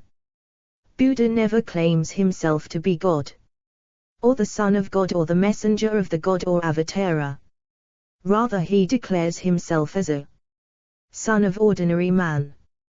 He also preaches his gospel as a common man. Gautama Buddha makes a distinction between Mgda with Macron Ta with Macron and Amakada with Macron Ta with Macron and claims himself as merely Mga Da with Macron Ta with Macron. Buddha only shows his followers the right faith, which is nothing but moral activities. The place of God in other religions is occupied by morality in Buddhism. Ambedkar has a society where there is no room for equality is a society where also cannot be the room for justice. Hinduism cannot provide any justice to the society simply because there is no room for equality in it due to its Varna system. Owing to these reasons the Avarnas and women in particular and the Sudras in general were deprived of justice. But in the eye of Buddhism all human beings are equal. Quite naturally all human beings received equal treatment in Buddhism. In the true sense of the term, Avarnas, Sudras and women were looked upon as subhuman. Consequently, they were not allowed even to enter into the temples. But in Buddhism all of they have given equal importance and dignity. Any man, in Buddhism has right to become bhikkhu, sannyasi, irrespective of his birth. Even the women have enjoyed equal right of becoming a bhikkhunis, sannyasini. In Hinduism great emphasis was rendered to the performance of sacrifices and ritualistic activities. In Buddhism the efficacy of rites and rituals was greatly undermined and performance of sacrifices is purely rejected. The only acts that are eulogized and encouraged in Buddha's teaching are moral acts. The two principal concepts in Buddhism are Prajna and Dhamma. Ambedkar's principal aim was to show the light of hope and identity to the downtrodden people. He wanted to give a lesson to 74. The depressed classes that all men are equal. There is no one who is either superior or inferior to others. All men have equal rights to live in our society. All these teachings become meaningful and effective only within the territory of Buddhism. Ambedkar wants to awake the downtrodden people from their slumber of slavery and the faith of their fate and kindle hope in their mind for a better tomorrow. He wants the downtrodden people to make completely a different person, making them aware about their dignity and self-respect. Ambedkar ultimately has been successful in his mission to a great extent through his Neo-Buddhism. This truth become evident through the word of a convert which runs as, I have accepted the Buddhist Dharma, doctrine. I am a Buddhist now. I am not a Maha, nor an untouchable, nor even a Hindu. I have become a human being. I am now equal with high caste Hindus. I am equal with all. I am not lowborn or inferior now. 7. One of the important reasons due to which Ambedkar chooses Buddhism is that Buddhism actually concerns overall development of an individual. In most of the revealed religious supreme importance and priority have been given upon spiritual development in one's relationship to God. But material welfare has been neglected. Ambedkar observes, if any religion cannot satisfy our material need, then that religion can hardly be considered as a religion. I think observation of Ambedkar on this issue has a great similarity with the observation of Swami Vivekananda. Swamiji also says the religion which cannot fit the hungry men of the world is not religion in the true sense of the term. What is unique in Neo-Buddhism is that according to this religion change of social status, economic and academic, progress and political awareness as important as one's spiritual satisfaction and bliss. Neo-Buddhism in fact is highly concerned with overall developments of the people. It is important to note that the principal aim of religion is to attain liberation. But the concept of liberation varies from religion to religion. Though Jivanmukti, that is emancipation within this life, has 75 been recognized by most of the religious, but the ultimate aim according to them is Vidya Mukti, that is the mukti or liberation hereafter. But one and the only aim of Neo-Buddhism is to attain liberation within this life. Liberation in Neo-Buddhism consists in devoid of sufferings of all type within this life. Liberation consists in liberty, fraternity and equality. Another important unique feature of Neo-Buddhism is that here liberation necessarily means the liberation of all. Individual liberation is not liberation at all. Ambedkar believes such type of liberation cannot be possible within Hinduism. Therefore, if we are to attain this type of liberation, then first of all we have to liberate from Hinduism. Here Kadam rightly says, it was down to earth, healthy, robust, rational, enlightened, scientific, cultured by Vedicism, Brahmanism and Hinduism, down the ages that made life a misery for the untouchables in India. Ref. Kadam, KN, opposite, 47p. Ambedkar observes that Neo-Buddhism shows the light of freedom not only to the downtrodden people but also to the women. Manu reduces women to a non-entity. Even the Brahmin woman has no any status over own. In fact, the status of human dignity of women was completely robbed by Manu, and thereby they were thrown into dustbin. Ambedkar vehemently criticizes Manu for his heinous activity. As reaction, Ambedkar actually burns Manu Smriti in a public gathering. Ambedkar pulls the women and his fellow Mahas along with some other outcasts people from the dustbin and places them in the chair of human dignity, providing equal rights and freedom. There is no religion as practical as Neo-Buddhism. Neo-Buddhism stands for an antidote to the problems of untouchability and caste system. The principal aim of Ambedkar was to gain human dignity. Bal Gangadhar Tilak said that Swaraj was his birthright to lead a human and honorable life. Ambedkar thinks it is Neo-Buddhism through which the downtrodden class can earn their lost honorable human life.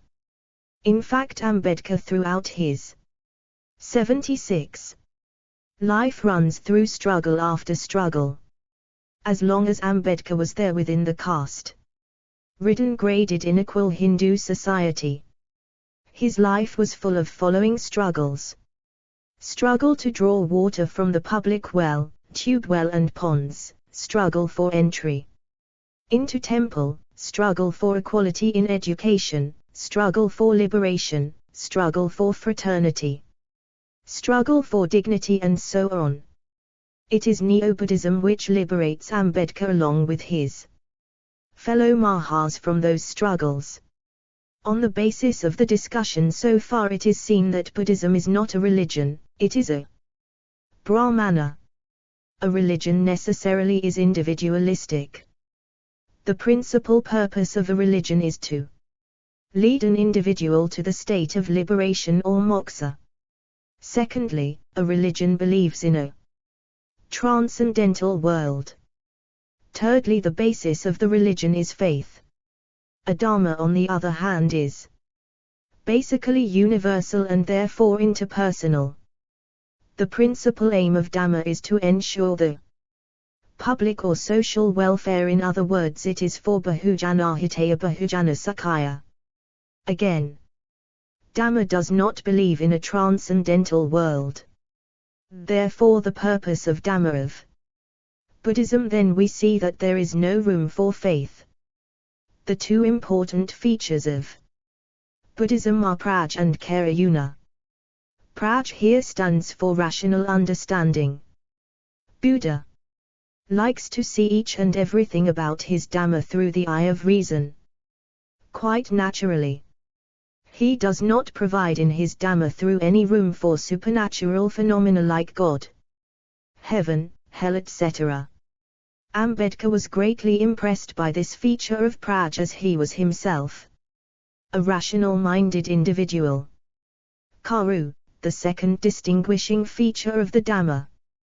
Buddha stands for interpersonal love. It is important to note that there is also the room for love in a religion. But the love underlying a religion is not interpersonal love. Here the love means the love of a devotee for his God. And the aim of that love is to satisfy his personal interest, that is the attainment of liberation or the attainment of the kindness of the God. But Karu or love in Buddha's Dhamma signifies the love of one individual for the other. 77. Individuals living in the society. Here the purpose love of one for others is not to satisfy his personal interest. Here love stands for niskam karma, therefore here the love is for sake of love, and even if there is any purpose or interest is not the personal of agent, but for the satisfaction of the greater interest of other people of the society. This type of love necessarily follows from the very nature of the human being. Keeping this view in mind, John Stuart Mill, a distinguished British philosopher, beautifully says, "It is better to be Socrates dissatisfied than to be a pig satisfied. A beast like a pig by the very nature is self-centered. A pig lives for itself. Therefore all the activities of a pig necessarily centered round the satisfaction of his own interest. When a pig becomes hungry, it goes out for collecting foods for itself. Afterwards it comes back and goes to sleep. It does not think for others. Man cannot be self-centered like a pig. A man in the true sense of the term necessarily lives for others. The living example of such a man is Socrates. We all know that Socrates was actively engaged throughout his life for the betterment of the society. Socrates did not have any scope for thinking of himself. Gautama Buddha, Swami Vivekananda, Mother Teresa and obviously B.R. Ambedkar belong to the category of Socrates. All of them scarified their life for securing the welfare of the whole society. Swami Vivekananda says, "The whole world is my family." What he says he meant it. First of all he leaves his own family, becomes a monk and spends his whole life in alms. Mother Teresa considers each and every afflicted and patient as her own brother or sister or mother or father. This is understood from the very selfless service and affectionate nursing she provides throughout her life. Rabindranath Tagore very appropriately says, "More nami I bulk higher to hok amy tomadari lok, arkichu noi I hok more." Parache. Rabindranath believes that we have two eyes, one is selfish and limited and another is unselfish or universal eye. The universal eye has been variously described by him as Vishwa, me, Chaban Devata, Mana Manyash etc. According to him the duty or religion of us is to entered into the kingdom of the universal eye by breaking the boundary of our selfish eye. The 78. Same is seen to be true in the life of Gautama Buddha and Baba Sahib Bhimrao Ramji. Ambedkar. Gautama Buddha leaves his wife, child and the kingdom. He attains liberation but cannot remain satisfied.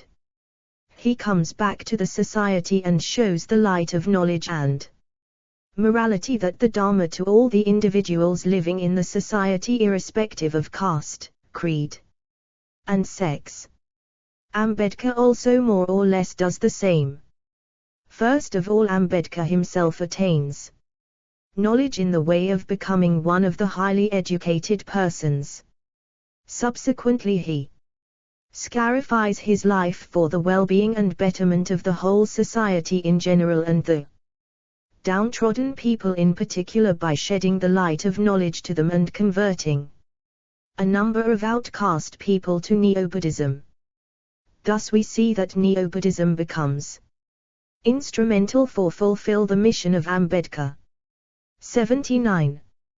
Reference 1 Sangharakshita, opposite, p. 58. 2 Sangharakshita, opposite, pp. 61–62. 3 Compare. Pressler, opposite, pp. 53–57. 4 Pressler, opposite, p. 11. 5 Paradkar, BAM, opposite, p. 64. 6 Pressler, Dr. H.H., opposite, pp. 12–14. 7 V. Rodriguez, Making a Tradition Critical, Ambedkar Reading on Buddhism in P. Robb, ed., Dalit Movements and the Meaning of Labor in India, Delhi, OUP, 1993. p. 307. 8. 9. 10. 11. 80. Chapter V. Some critical and evaluative comments. In our concluding chapter, an attempt has been made to review almost all of the major observations made by Ambedkar regarding the demerits of Hindu religion as well as the merits of Buddhism. We shall also try our best to examine why Ambedkar did not accept the classical Buddhism in toto. We shall also see how far his Neo-Buddhism is capable of eliminating the major problems our society, particularly the downtrodden people, suffers from. We have already seen in the previous chapters of our work that Ambedkar observes that the root cause in the Hindu religion itself, which gives birth to the social problems like caste system, untouchability, lack of unity, degradation of morality, unemployment, inhuman behavior towards the downtrodden people and so on.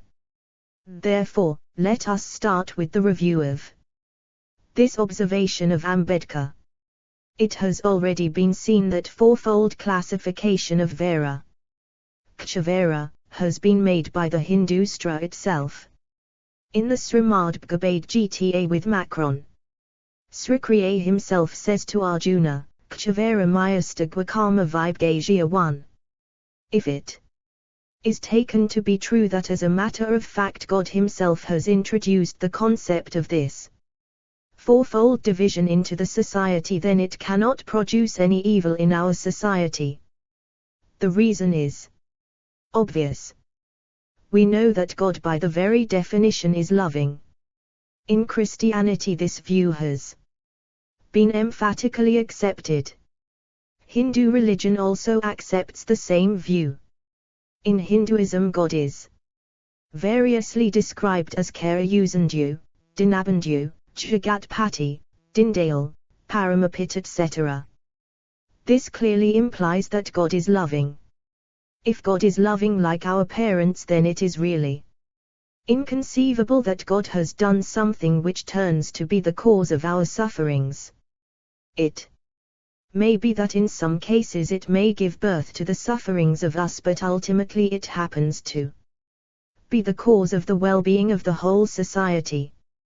Keeping this in view, it can be maintained 81. That Kshivera cannot be the cause of the sufferings of our society. In order to substantiate this view, the analogy of the human body can be cited. A number of the sociologists are of the opinion that our society can be compared with the body of the human being. A human body is composed of so many different organs. In the same way our society is also composed of so many individuals. So if the whole society stands for the whole body of human being, then different individuals obviously stand for the different organs of the same human body. We know that each and every organ of the human body plays an important role for the growth and existence of the whole body. Likewise, different individuals living in our society plays an important role for growing up, betterment and existence of our whole society. What is more important and relevant to note in this respect is that the function of one organ of the body cannot be performed by another organ of our body. The function of eyes cannot be served by our ears and nose. The function of our heart cannot be replaced by the function of our hands and legs. In the same way the function of our brain can be operated neither by our hands nor by our belly nor even by our legs. In the same manner, some of the specific activities can be performed only by a particular class of people which can never be performed effectively and successfully by the other class of people. So it can easily be understood that the fourfold division of the people made by God helps to establish the well-being of our whole society. Thus it is seen that there is nothing wrong in the Varna Vyvastha of Hinduism. Now let us see what can be said against the above argument from part of Ambedkar. Here Ambedkar may say that the analogy of our body given above is a bad analogy. We know that the function of one organ cannot be performed by the other organ. No one can deny that the function of our eyes cannot be operated by our ears or nose. But the function of one individual or the function of one class can easily be performed by other individual or the other class, provided if the individual or the class are trained properly. We know that 82. Kshatriyas are the warrior class, Vaishya on the other are the trader class, as it is stated by our Stra. But if a proper training for operating the different arms used in a war is imparted to the Vaishya class, and if the proper training for running trade is given to the Kshatriya class, then the function of fighting, which is considered to be the unique property of the Kshatriyas, be performed by the Vaishyas class, and again the function of running the trade, which is held as the private property of the Vaishyas, can be operated by the Kshatriyas too. Thus it is seen that the above argument does not hold good.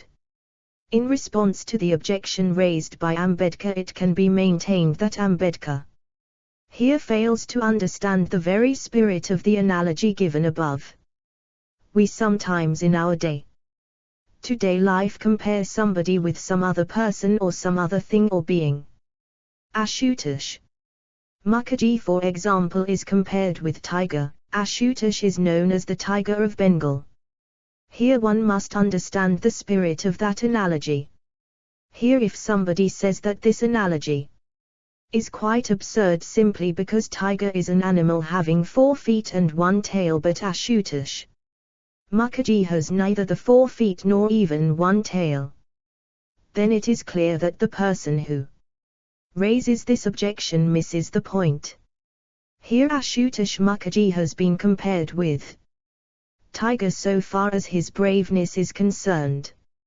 In the same way, one is to understand the very spirit of the analogy made above.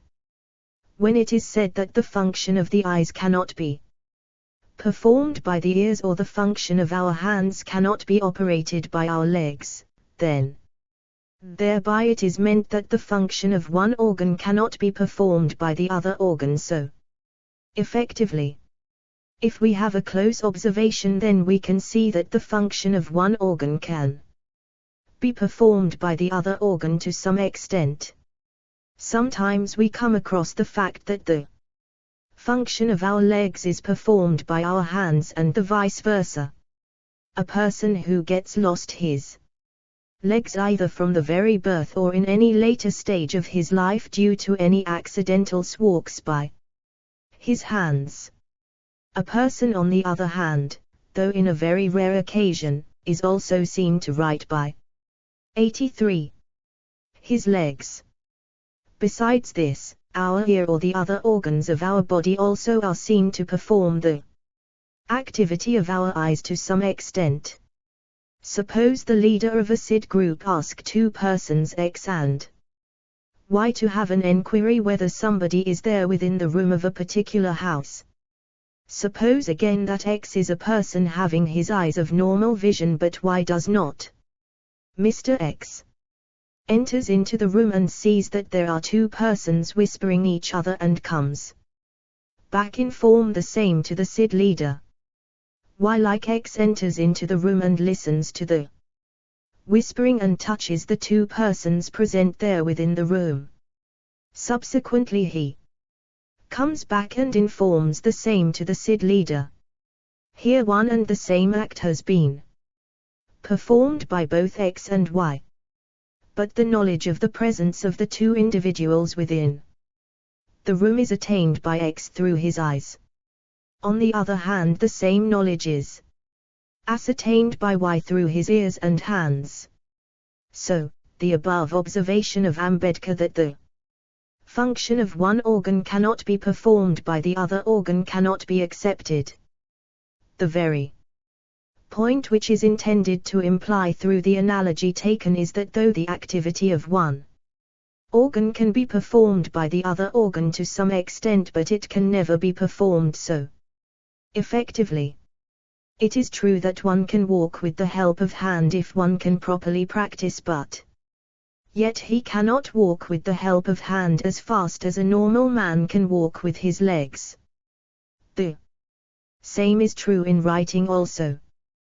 Keeping this spirit of this view, we can say that though it is true that through a long and rigorous training people belonging to the Vaishya class can be the warrior and thereby perform the activity of the Kshatriya class, yet it cannot be denied that they cannot perform this activity as effectively as it is performed by the Kshatriyas class. We know that for fighting in the war what is most important is the courage and brave. But those properties are the inherent properties.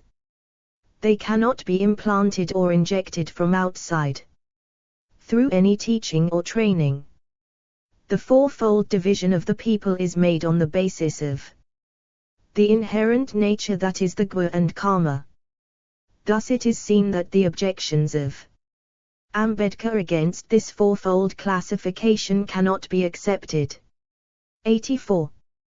We think Ambedkar may counter the above argument by saying that though the activity of some of the organs may be performed by the other organs, but there are some organs the activity of which can never be performed by any other organs. For example, the function of the heart cannot be performed by other organs.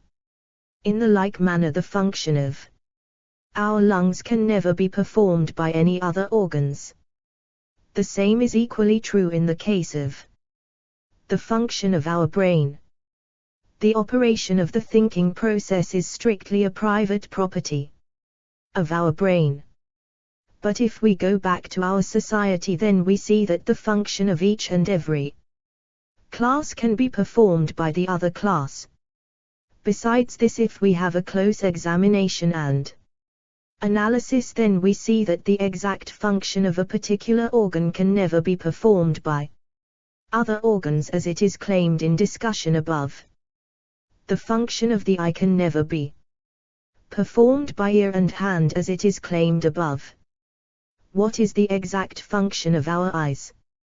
The exact function of our eyes is to see, but is this function of seeing be performed by any other organ of our body? Our ears can hear the sound, our hands on other can perform the task of touching, but both hearing and touching are different from seeing. More categorically to say, the object of hearing is the sound, the object of touching is the softness and hardness. But the Object of seeing is neither the sound nor even the hardness and softness, it is something else. It is the color. More or less same thing is true in the case of hand and the leg. The specific function performed by our leg is called walking. Can this act of walking be performed by our hand? Positively not. What our hand can perform in this respect is to make our body move from one place to another place. In this way, the view of Ambedkar that the above analogy is the bad analogy can be substantiated. Keeping this view in mind that the aforesaid analogy is not adequate and relevant, let us sift to another analogy. We know that in a bank there are workers of the different classes. All of them taken together lead the function of the bank smoothly and perfectly. In fact, Bank 85 is a miniature of our whole society. So, what is true in the case of a bank is equally true in the case of our whole society. For the sake of running the function of the bank smoothly, service of the different classes are essential. In the same way, for smooth running of our society, people or workers of the different classes are highly essential. The manager or the first grade officer of the bank stands for the people of the Brahmin class of our society.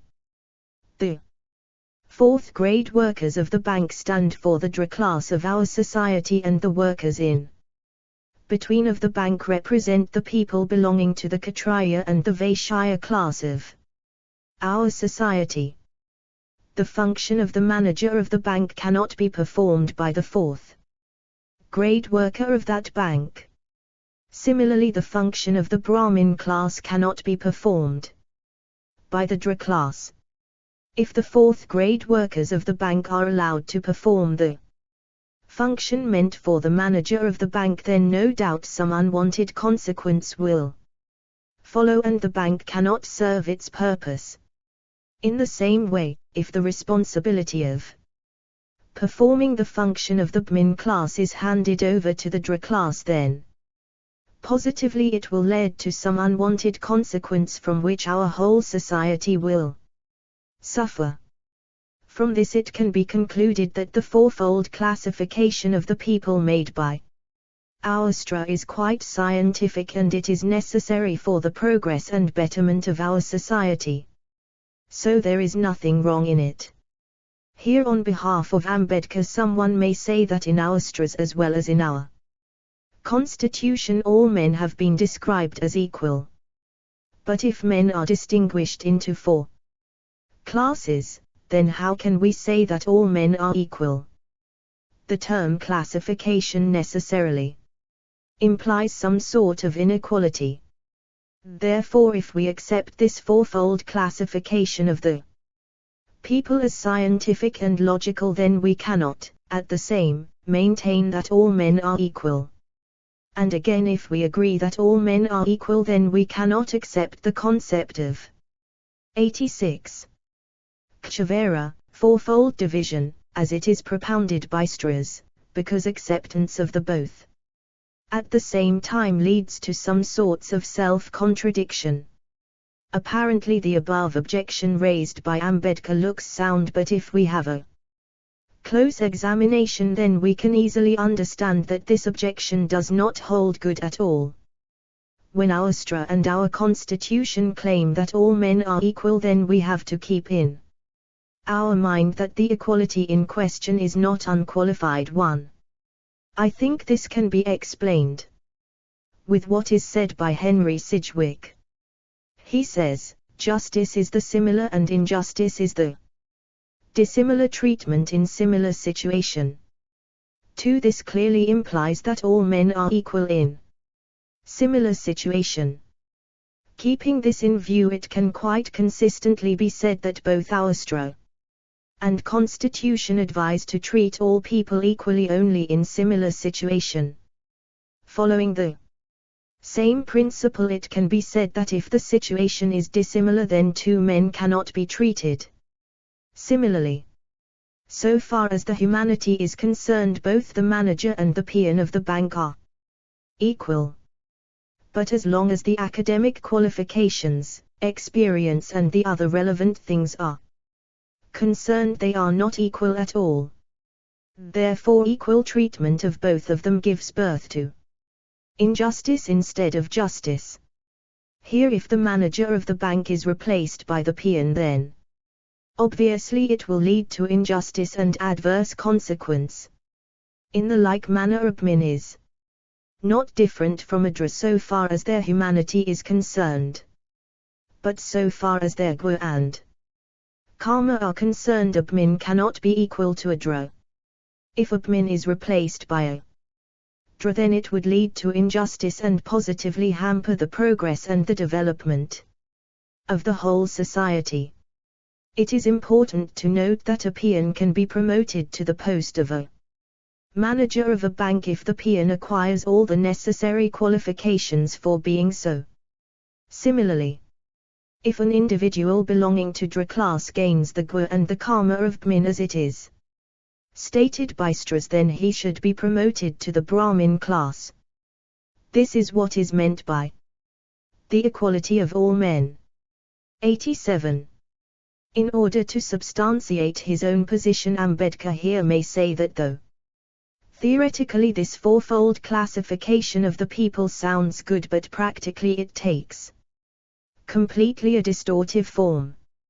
In Stra it is clearly stated that the criterion for making this fourfold classification is the gua and karma and nothing else.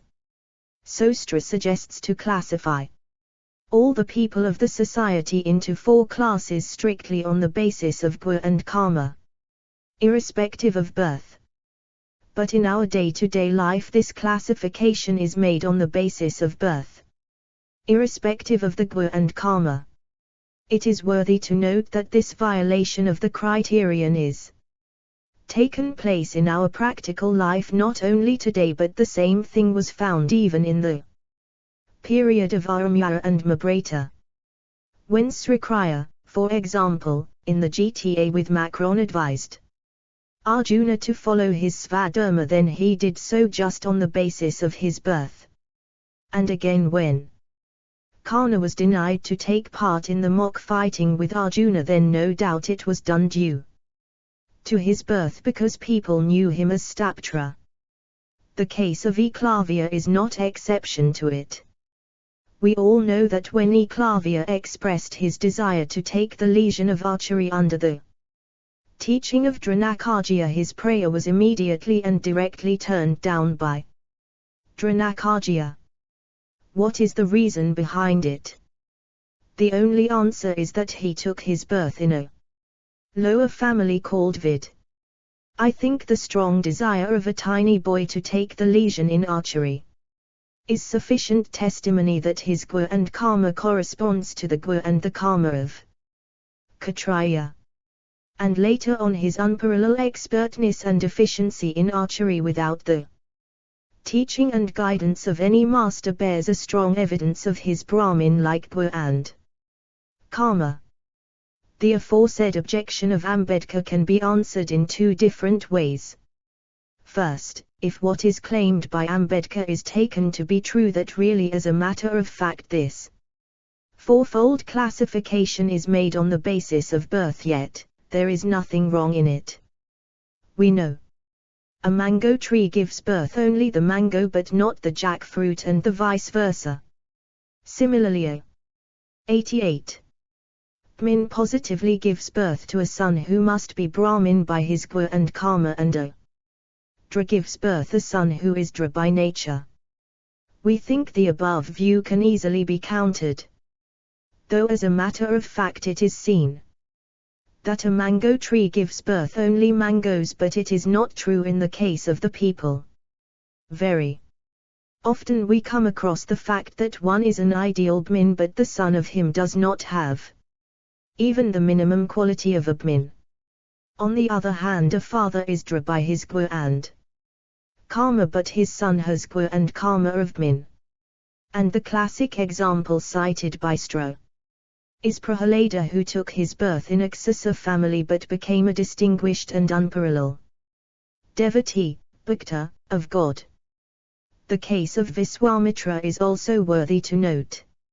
Here someone may point out that the last argument given in favor of Ambedkar contradicts the earlier arguments where the name of Kara and Eklavya were mentioned. In the earlier argument, an attempt has been made to establish the fact that the fourfold division of the people has been made on the basis of birth, not on the basis of guna and karma. But the immediate last argument, where the case of Viswamitra and Prahalada has been cited clearly, implies that the fourfold classification has been made on the basis of guna and karma, but not the basis of birth. In reply to the above objection, it can be said that through apparently one argument seems to contradict the other argument, but actually this is not so. The case of Prahalada and Viswamitra are strictly exceptional. Exception cannot be a rule. Rule is one which is followed in almost all of the cases on the basis of birth.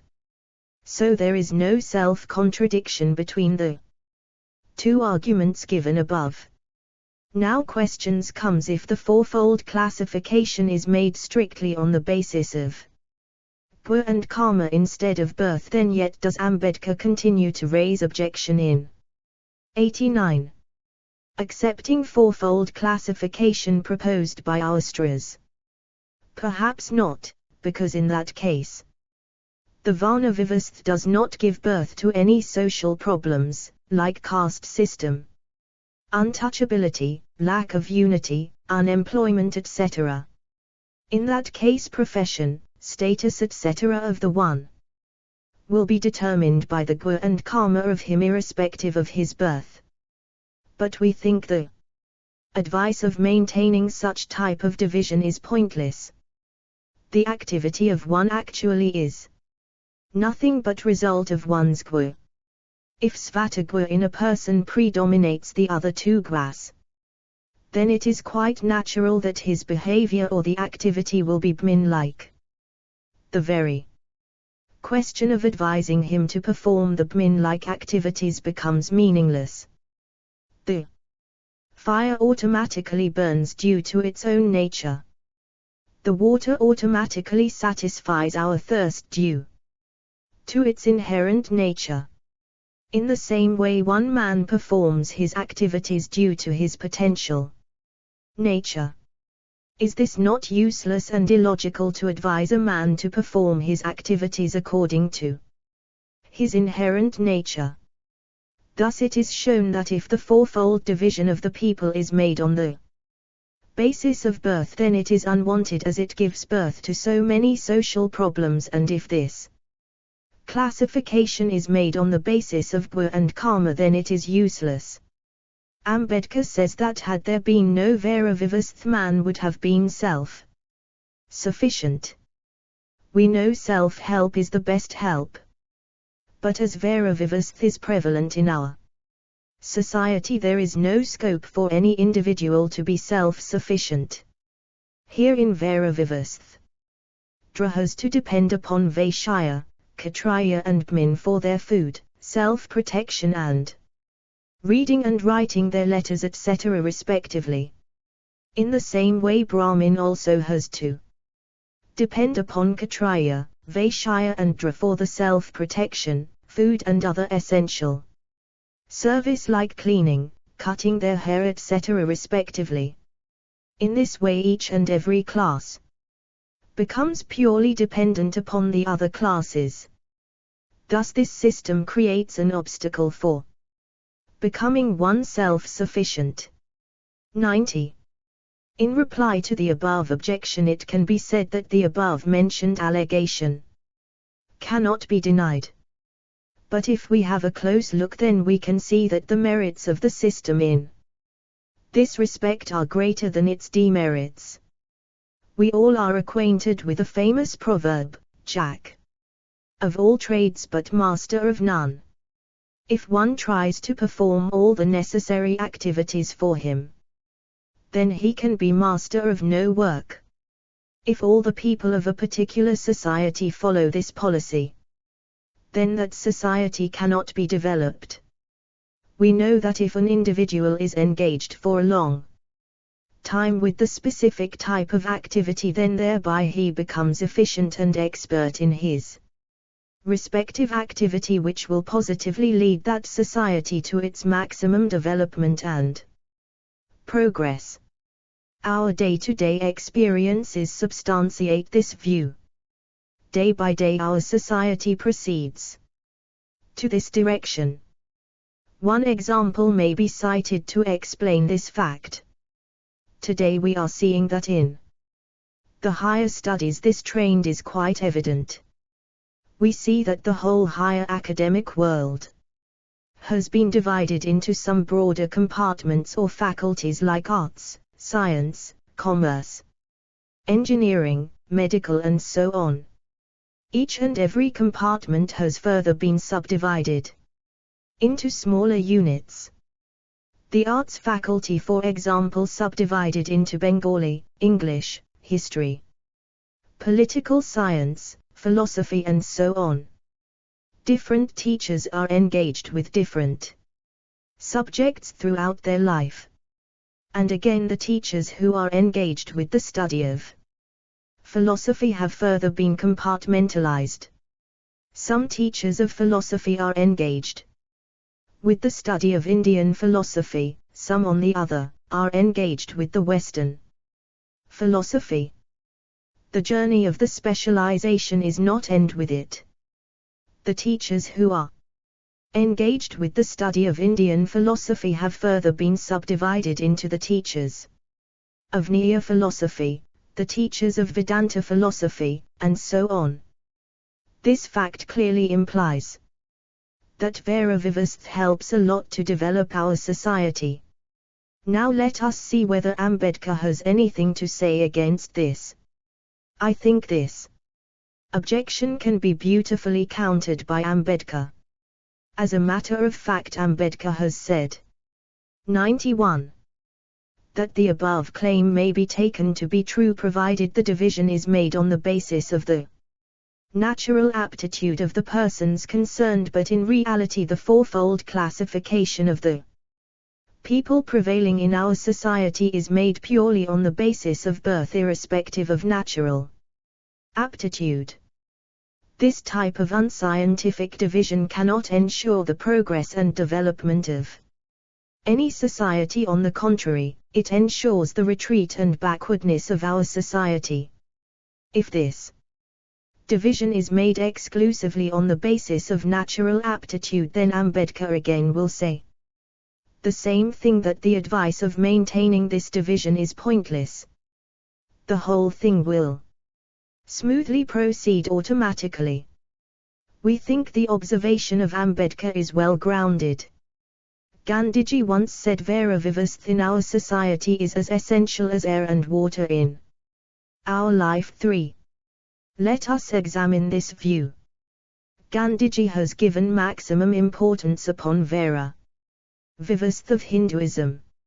Sometimes he considers this Vera Vivasth as the essence of Hindu religion. He states that how can a Muslim remain a Muslim if he does not follow the Quran? Similarly, a Hindu, according to his observation, cannot remain a Hindu if he does not follow the Rama Vivasth.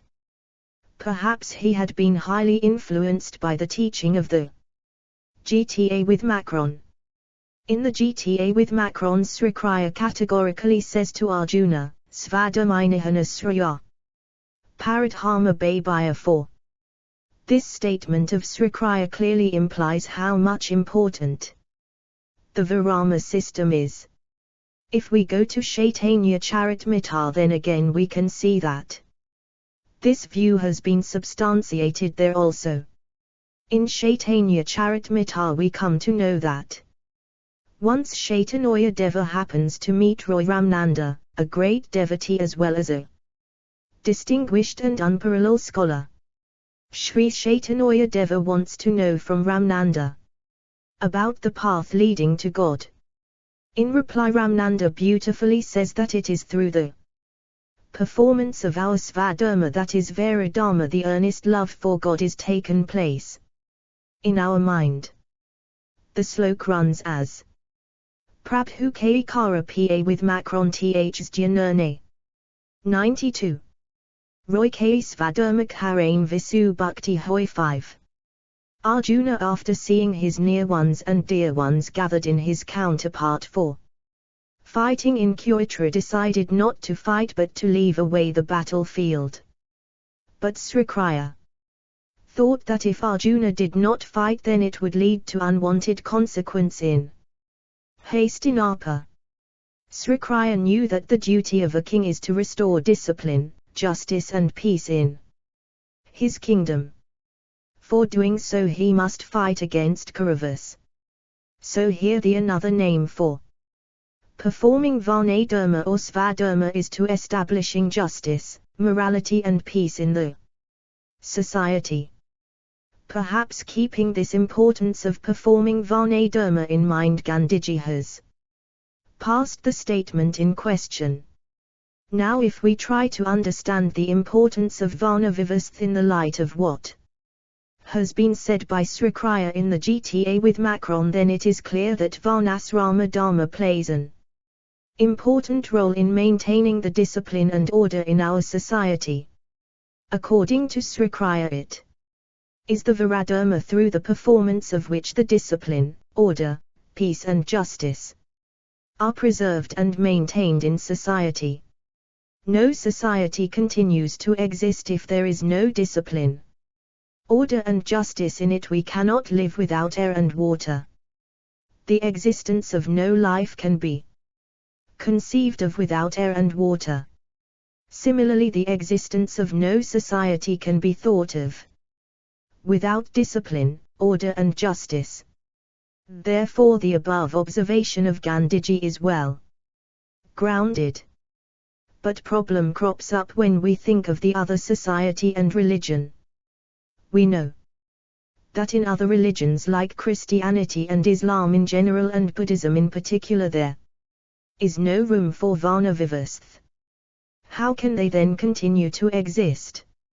Had Varna Vivastha been as essential as air and water in our life, then Christian, Islam and Buddhist society could not have been existent. But as a matter of fact these societies are smoothly running, maybe in a better way than Hindu society, without maintaining the fourfold classification as it is suggested in Hinduism. We know that no life can continue to exist without air and water. But 93. Some societies continue to exist smoothly without Varnasrama Vivastha. This clearly implies that the above observation of Gandhiji cannot be accepted. Now let us go to another important observation made by Ambedkar against Varna Vivastha prevailing in our society. Ambedkar holds that it is due to Varna Vivastha that the Hindus lack their unity and integrity. In this context he beautifully says 1 Sikh or 1 Khalsa is equal to Sava lakh men and 1 Mohammedan is equal to a crowd of Hindus. 6. Now let us see how much the above observation of Ambedkar is well grounded. I think the truth of that observation of Ambedkar can be established only through our practical experience. If we look in and around our society, then I think the truth of his observation cannot be denied. We come across a number of instances where Hindus, though they are majority, did not dare to fight with the minimum numbers of Muslims. Besides our practical experience, I think the above view of Ambedkar can be proved to be true in a different way. We know the sense of unity and integrity comes from the sense of oneness. So it can logically be said that the lack of unity and integrity is generated from the lack of oneness. A Hindu feels lack of oneness due to Vairabhida, which obviously gives birth to the lack of unity and integrity among the Hindus. I think there is another important reason behind the lack of unity and integrity among the Hindus. The Brahmins and the Kshatriyas are seen to suffer from their superiority complex. They always consider themselves to be superior to other Varnas. The Vaishyas and the Sudras on the other suffer from the inferiority complex. They always, consciously or unconsciously, consider themselves to be inferior to the other two Varnas. Consequently, Vaishyas and the Dras keep themselves away from Brahmanas and the Kshatriyas. Thus a distance is made among all the Varnas, which in turn gives birth to the lack of unity and integrity among the Hindus. So, the above observation of Ambedkar cannot be denied. 94. Ambedkar has raised another important objection against Varna Vivastha of Hinduism. Ambedkar says that Varna Vivastha is responsible for the unemployment, poverty and starvation of the Hindus. No one can deny the fact that unemployment, poverty, and starvation are the crying problems of Hinduism. Maybe the birth rate of the Sudras increase to a great extent as they are uneducated and unconscious about the justification of birth control. Thus population of the Dra class becomes higher. But the service meant for the Sudra class remains fixed in our society, so it is quite natural that in this situation a number of Sudras will remain unemployed. Consequently, they will suffer from poverty and starvation. Thus it is established once again that the observation of Ambedkar is firm-footed. From the viewpoint of Ambedkar, another dark aspect of Varna Vivastha can be cited. Demand and supply should be an open process. Our society is ever dynamic. The demand of the society is always changing with the change of time. Sometimes our society needs more amounts of soldiers, and sometimes again it needs fewer amounts of soldiers. If the tensions among the different countries intensify, then it is quite natural that maximum numbers of soldiers are necessary for the protection of a country. But the number of the Kshatriyas who are capable and worthy of being the soldiers according to Varna Dharma are always fixed. In that case, people belonging to the other Varnas should be allowed to occupy the profession of soldiers and thereby participate in fighting or war wherever and whenever situation demands. But according to the Varama system, this cannot be allowed. Thus, Varna Vivastha leads our country to a dangerous situation. Another important objection raised by Ambedkar against Varna Vivastha or caste system is worthy to note. Ambedkar says that the influence of caste or Varna upon the ethics of Hindus are simply deplorable. Caste or Vara, he observes, destroys the sense of public charity. Hindus' responsibility and ethical duty is always caste-ridden. Ambedkar points out 95. That there are the sense of charity and sympathy within the Hindus, but it begins with the caste and ends with the caste. Now let us see how much this objection of Ambedkar against Vara Vivastha caste system is justified.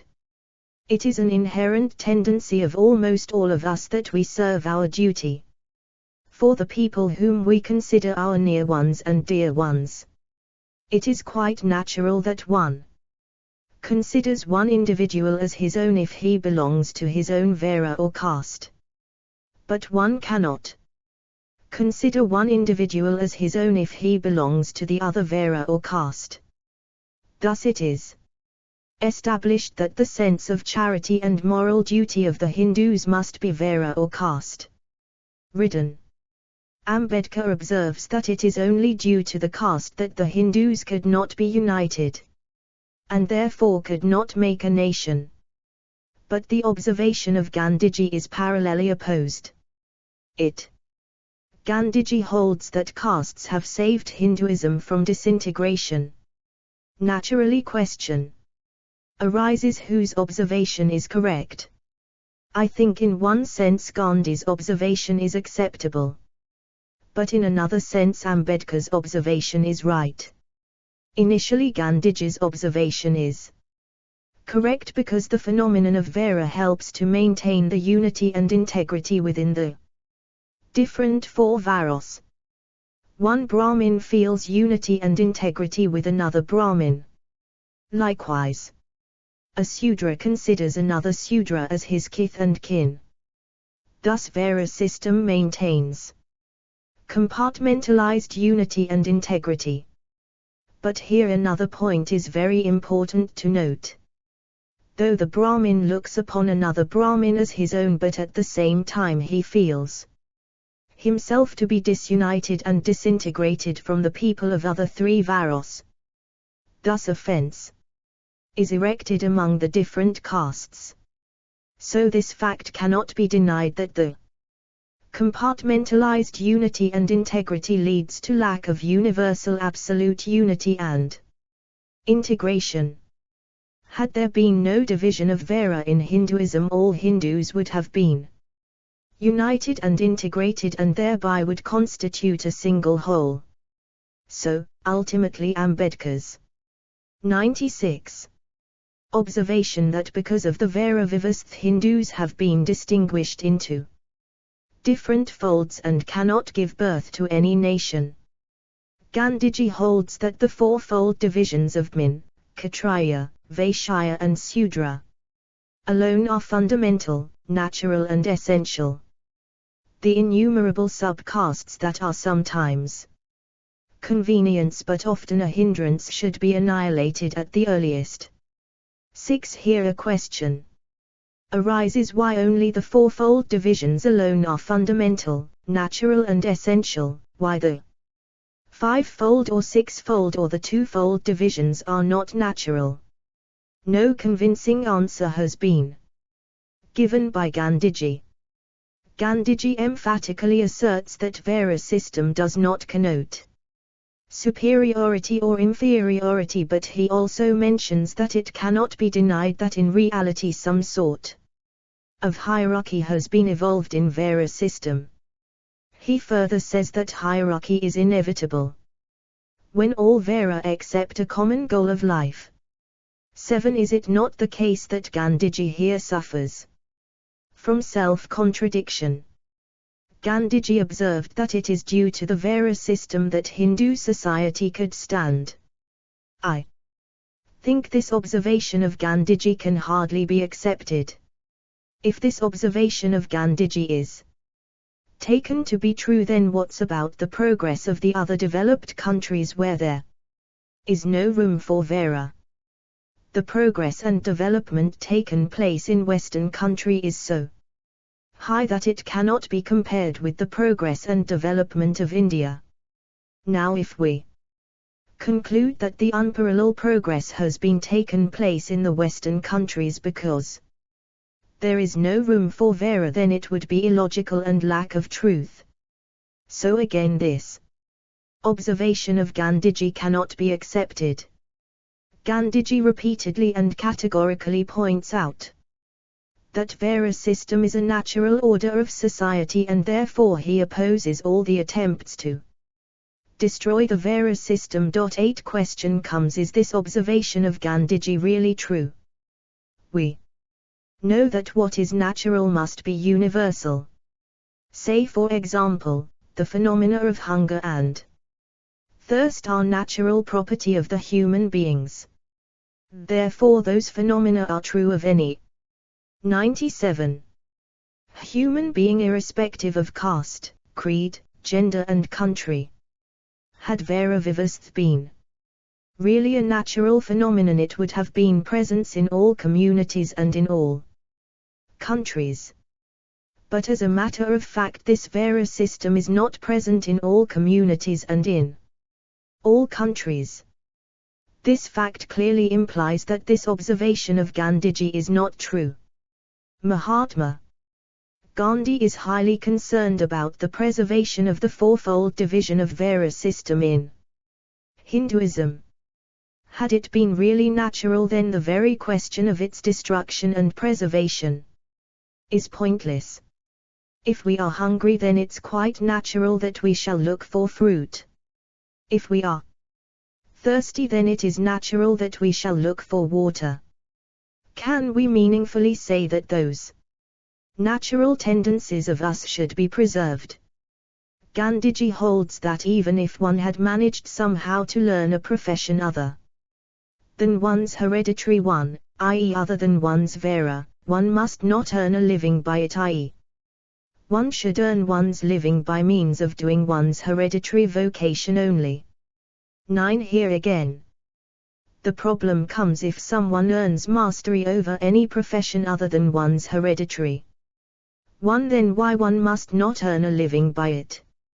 No special reason has been shown by Gandhiji in this regard. If Gandhiji's observation is true, then society cannot make any progress. We know that day by day the demand of our society is increasing. Accordingly, avenue of new activities are opening up. How can those new activities be adjusted as they are not our hereditary activities? Another important observation made by Gandhiji regarding the status of Vera should be examined. Gandhiji says, there are 4 Varos, all equal in status, and they are determined by birth. They can be changed by a person choosing another profession, but if Varos are not as a rule determined by birth, they tend to lose all meaning. 10. Ambedkar does not agree with Gandhiji on this issue. Ambedkar says that our birth cannot be the criterion for the distinction of the fourfold Varos. In fact, birth is the standard for the 98 distinction of the caste or jati. If birth is taken as the standard for the distinction of Varos, then in no way Vera can be distinguished from caste or jati. Here Ambedkar has raised a serious objection against Gandhiji. Ambedkar holds that Gandhiji confuses Vera with the caste, and he has made this confusion consciously in order to cheat common people and to satisfy the vested interest of his own. Ambedkar observes that there were 2 eyes in Gandhiji. One is his spiritual eye and another is political eye. His spiritual eye takes an initiative to spiritualize the politics. But his political eye is a selfish eye who knows very well that the society cannot bear the whole truth. Gandhiji, Ambedkar observes, is quite conscious that if he takes the truth and thereby tries to destroy this caste system, then there is every possibility that he loses his political position. Keeping this in view, Gandhiji intentionally tries to make the downtrodden people fool by confusing Vera with the caste. Now let us examine whose observation is correct. More clearly to say, whether the observation of Gandhiji that the criterion for distinguishing the fourfold Varos is birth, or the criterion in question is the Gua and the Karma as it is mentioned by Ambedkar, is correct. So far as my own observation is concerned, I think the observation of Ambedkar in this regard is correct. First of all, let us go to Srimad Bhagavad Gita with Macron. In Srimad Bhagavad Gita with Macron, Sri Kriya categorically says to Arjuna that the fourfold division of Vera has been made by himself. But at the same time he says that this fourfold division has been made by him on the basis of Gua and Karma. Kshavera Master Gua Karma Vibhagya 11. Here if we have a closer examination, then it can easily be understood that when Sri Kriya positively says that the criterion of the division of fourfold Vera is Gua and Karma, then it clearly implies that he negatively intends to mean that our birth cannot be the criterion for the same. Thus it is seen that what is said by Srikraya in the Gita with Macron to be the criterion of the division of Vera directly goes against the view of Gandhiji. If we are to understand the very spirit of what is said by Srikraya in the Gita with Macron, then I think elaborate discussion of the terms Gua and Karma should be 99. Given. The term Gua actually stands for Sattva, Raja and Tama. Vera also represents the same. Generally by Vera we mean color of different kinds. But metaphorically Vera means different glass. This view is substantiated by the first verse of Sakhya where Pakati has been compared with Lohita Kriya Vera. We know that in Sakhya philosophy, Pruva and Pakati, the two ultimate realities, have been recognized. In Sakhya philosophy, Pakati is held to consist of the three gunas of Sattva, Raja and Tama in a state of equilibrium. It is further stated that Sattva, Raja and Tama can be compared with whiteness, redness and blackness respectively. The same view is held by Svatsvetara Upanishad 2. We also come across the same type of opinion in Mabrata. In Mabrata also Sita for white, Asita for black, Pitta for yellow and Rakta for red are used to stand for Brahman, Dra, Vaishya and Kshatriya respectively. Thus it is seen that in different religious texts the colors white, red, black etc. are used to stand for Sattvadigunas. Owing to this reason above give birth to the variations of the different varos like Brahman, Kshatriya, Vaishya etc. Thus the name Virabhida becomes appropriate and meaningful. These three gunas are seen to belong to all men but in different proportions. This difference of the proportions of the different gunas gives birth to the difference of the people. This difference of the guna accounts for the difference in the different varos. It is further to note that pleasure, pain and indifference come from Sattva, Raja and Tama respectively. Thus, Gwabhida accompanied by Karmabhida accounts for Virabhida. The karmas prescribed for one Vera are completely different from the karmas determined for other varos. Say for example, Yajna, Adhyana, Adhypaniti are prescribed for Brahman, ruling of the country, protection of the subjects and maintaining the law and order within the state are the activities reserved for Kshatriyas, agriculture and trade are prescribed for Vaishya and lastly Dras are advised to render service to the upper three varos. All these things as it is stated above clearly imply that Virabhida is based on Guna and Karma as it is understood. 100. And pointed out by Ambedkar, but not on birth as it is observed by Gandhiji. But the division of caste or jati is based on birth, not on Guna and Karma. Simply because he has taken his birth in a Brahmin by Vera, which implies that he may not be a Brahmin also. Whether the son of a Brahmin will be a Brahmin by Vera or not, it purely depends upon his Guna and Karma irrespective of his birth. The son of a Brahmin should be treated as a Brahmin if and only if there will be predominance of Sattva Guna in him and he takes yajna etc. as his profession or karma.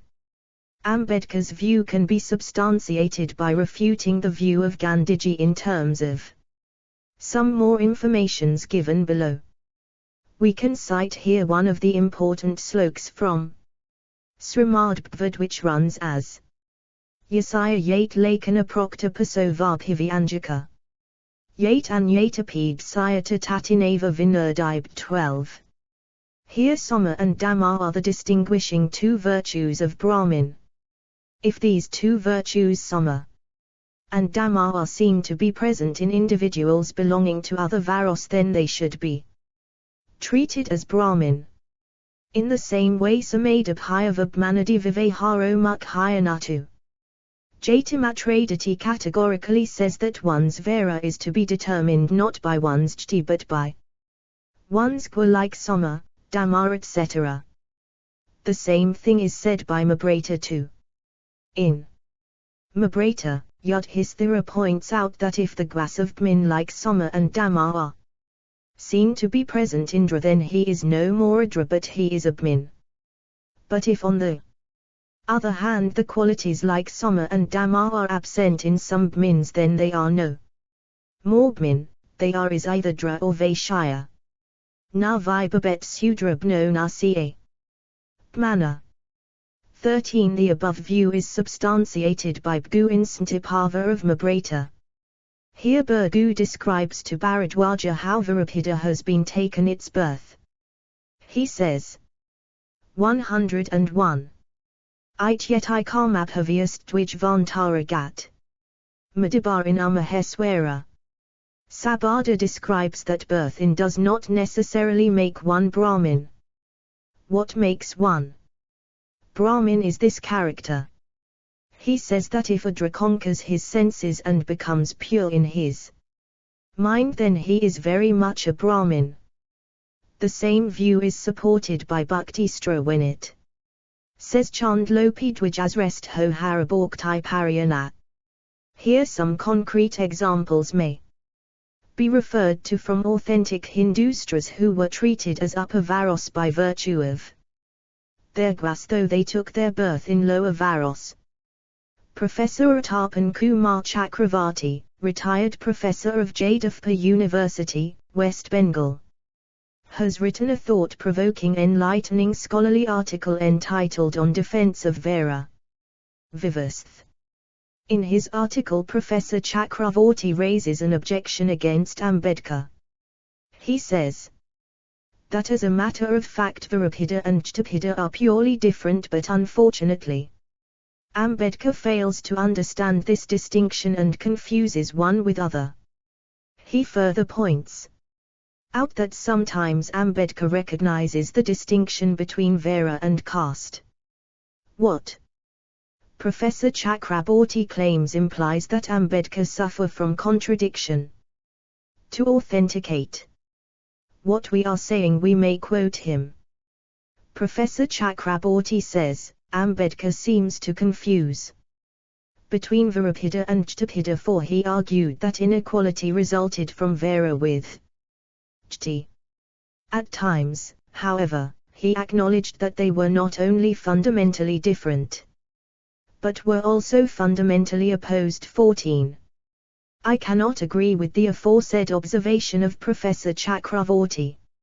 I think Ambedkar never confuses Vera with Jti. Rather, he sharply criticizes Gandhiji when he confuses Vera with caste. What Ambedkar says is that so far the definitions of Vera and Jti are concerned, it is clearly evident that one is purely different from the other. We know that the definition consists in the differentiating property, vivartakadharma, of the thing to be defined. Here Ambedkar categorically says that the differentiating property or defining 102 property of Vera is the worth, gua and karma. But the defining or differentiating property of Jti is birth. Quote, Ambedkar here raises the objection that though theoretically Vera and Jti are clearly different, but practically Vera has been turned into Jti, as in both of the Vera and Jti the birth has been taken as the defining property. This is the reason why Ambedkar claims that in Hinduism both Jti and untouchability come from Vera system, and which in turn directly comes from Hindu religion itself. Thus it can quite consistently and logically be said that the root cause of both the Jti and untouchability is the Hindu religion itself. Quote, people observe caste and untouchability not but because they are deeply religious. This observation made by me is clearly substantiated by what is said by Ambedkar, pointed out by Professor Chakravorty himself in his article mentioned above. At times, however, he acknowledged that they were not only fundamentally different, but were also fundamentally opposed. The former was based on worth while the latter on birth.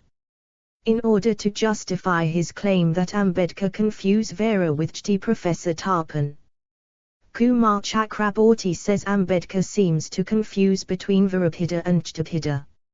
For he argued that inequality resulted from Vera and Jti. Here, if we have a logical analysis, then we can easily understand that the above statement has nothing to do with substantiating what Professor Chakravorty claims. The above statement says that one and the same effect called inequality is produced out of the two different causes, one is Vera and the other is Jti. The fact that here the Vera and Jti are different has been established by the conjunction and used here. If the conjunction or were used only, then the above mentioned observation of Chakravorty would have been substantiated. The following quotation made by Professor Chakraborty seems to substantiate his claim in question. The quotation runs as the original 4 classes have now become 4,103 castes. Here the statement cited by Chakraborty within the quotation clearly shows that the 4 varos themselves have been turned into caste or jti. But here a little reflection shows that here Ambedkar likes to mean that though as a matter of fact there is a consult the original varos consciously convert Vera into jti, caste, in order to fulfill their vested interests. The living example of such person, as it is clearly stated by Ambedkar, is Gandhiji himself. If we have a close examination and analysis, then we can see that the criterion of Virabhida was shifted from Gwakarma to birth from the ancient days. It is well known to us that initially Kara was not allowed to participate in the mock fighting with Arjuna simply because he was known as Staputra. So far as the Gwa and Kama are concerned, he was not different from Arjuna. If Gwa and Kama is the criterion for Virabhida, then why Kara was not permitted to participate in the mock fighting? Eklavya is also not exception to it. So far as the worth or potentiality, Gwa, of archery of Eklavya is concerned, there was none to compare with him, but yet Dronacharya did not agree to accept him as his student simply because he took his birth in lower family, Vidha family. References 1 Jata 4/13. 2 William K. Frankena, Ethics, 2nd edition, Prentice Hall of India Private Limited. New Delhi 110,001, 1993, p. 49. 104. 3 Annihilation of Caste, p. 42, 1944. 4 Jata. 4 Chaitanya Charitamrita. 5 Annihilation of Caste, 42 p. 1944. 6 Young India, the 8th of December, 2020. 7 CWMG, Volume 19, 174. 8 B.R. Ambedkar Writings and Speeches, Bombay, 1979, Volume 9, 275. 9 M.K. Gandhi, An Autobiography, Ahmedabad, v. ch. 3. 10 CWMG, Volume LP 233. 11 Jata, p. 42. 12 Jata, the 7th of November, 1935. 13 Mabrata, Vnapava, 180,312/108. 14 Tapan Kumar Chakraborty, in defense of Varnavivastha, p. 105. Bibliography. B.R. Ambedkar, 1957, 1991, The Buddha and His Dhamma, Siddharth. Publications, Bombay. B.R. Ambedkar, 1998, Ambedkar's Philosophy of Religion, Ena Shri Publishers. Jaipur. B.R. Ambedkar, 1982, Annihilation of Caste with a Reply to Mahatma Gandhi. Bhim Patrika Publications, Jalandhar, Punjab. Shri Jagadish Chandra Ghosh, 2000, Srimat Bhagavat Gita, Presidency Library, 15. Bankim Chatterjee Street, Kolkata 700073. Shri Baijan Bihari Goswami, 2000, Yajurveda Samhita, Harif Prakashani, A. 126 Kalaj Street Market, Kolkata 700007. A.K. Narain, D.C. Ahi, 2010, D.R. Ambedkar, Buddhism and Social Change. Buddhist Worlds Press, 425, Nimri Colony, Ashok Vihar, Phase 4, Delhi 110052. Jagadish Chandra Ghosh, 1999, Mahapran Jogendranath Babasaheb Ambedkar. Biswas Publisher, 45, Raja Ramohan Sarani, Kolkata 700009. Jagadish Chandra Ghosh, 1999, Dynamics of Neo-Buddhism, Biswas Publisher, 45. Raja Ramohan Sarani, Kolkata 700009. Mohammed Shaba, 1997, B.R. Ambedkar Study in Law and Society, Rawa.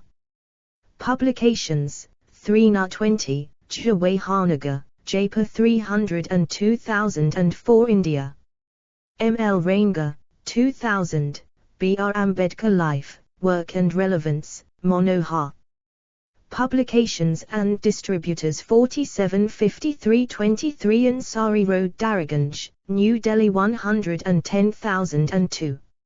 Shishrao Shavan, 2001, Gandhi and Ambedkar Saviors of Untouchables. Bharatiya Vidya Bhavan, Kulpati Munshi Marg, Mumbai 400007, in association with Authors Press, E35/103, Jawahar Park, Shri Ganesh Complex, Laxminagar, Delhi 110092. Shyam Lal K.S. Saxena, 1998, Ambedkar and Nation Building, Rawa Publications. 3/20, Jawahanagar, Jaipur 300 and 2004 India. Raj Kumar, Encyclopedia of Dr. B. R. Ambedkar, 2010, Commonwealth Publishers. PVT. Limited 483124 Prahlad Street Ansari Road, Daryaganj, New Delhi 110002. 106. Dr. Shiv Gajrani, S. Ram, 2011, DRBR. Ambedkar Commonwealth Publishers PVT. Limited 483124 Prahlad Street Ansari Road, Daryaganj, New Delhi 110002. James Massey, 2003, DRBR.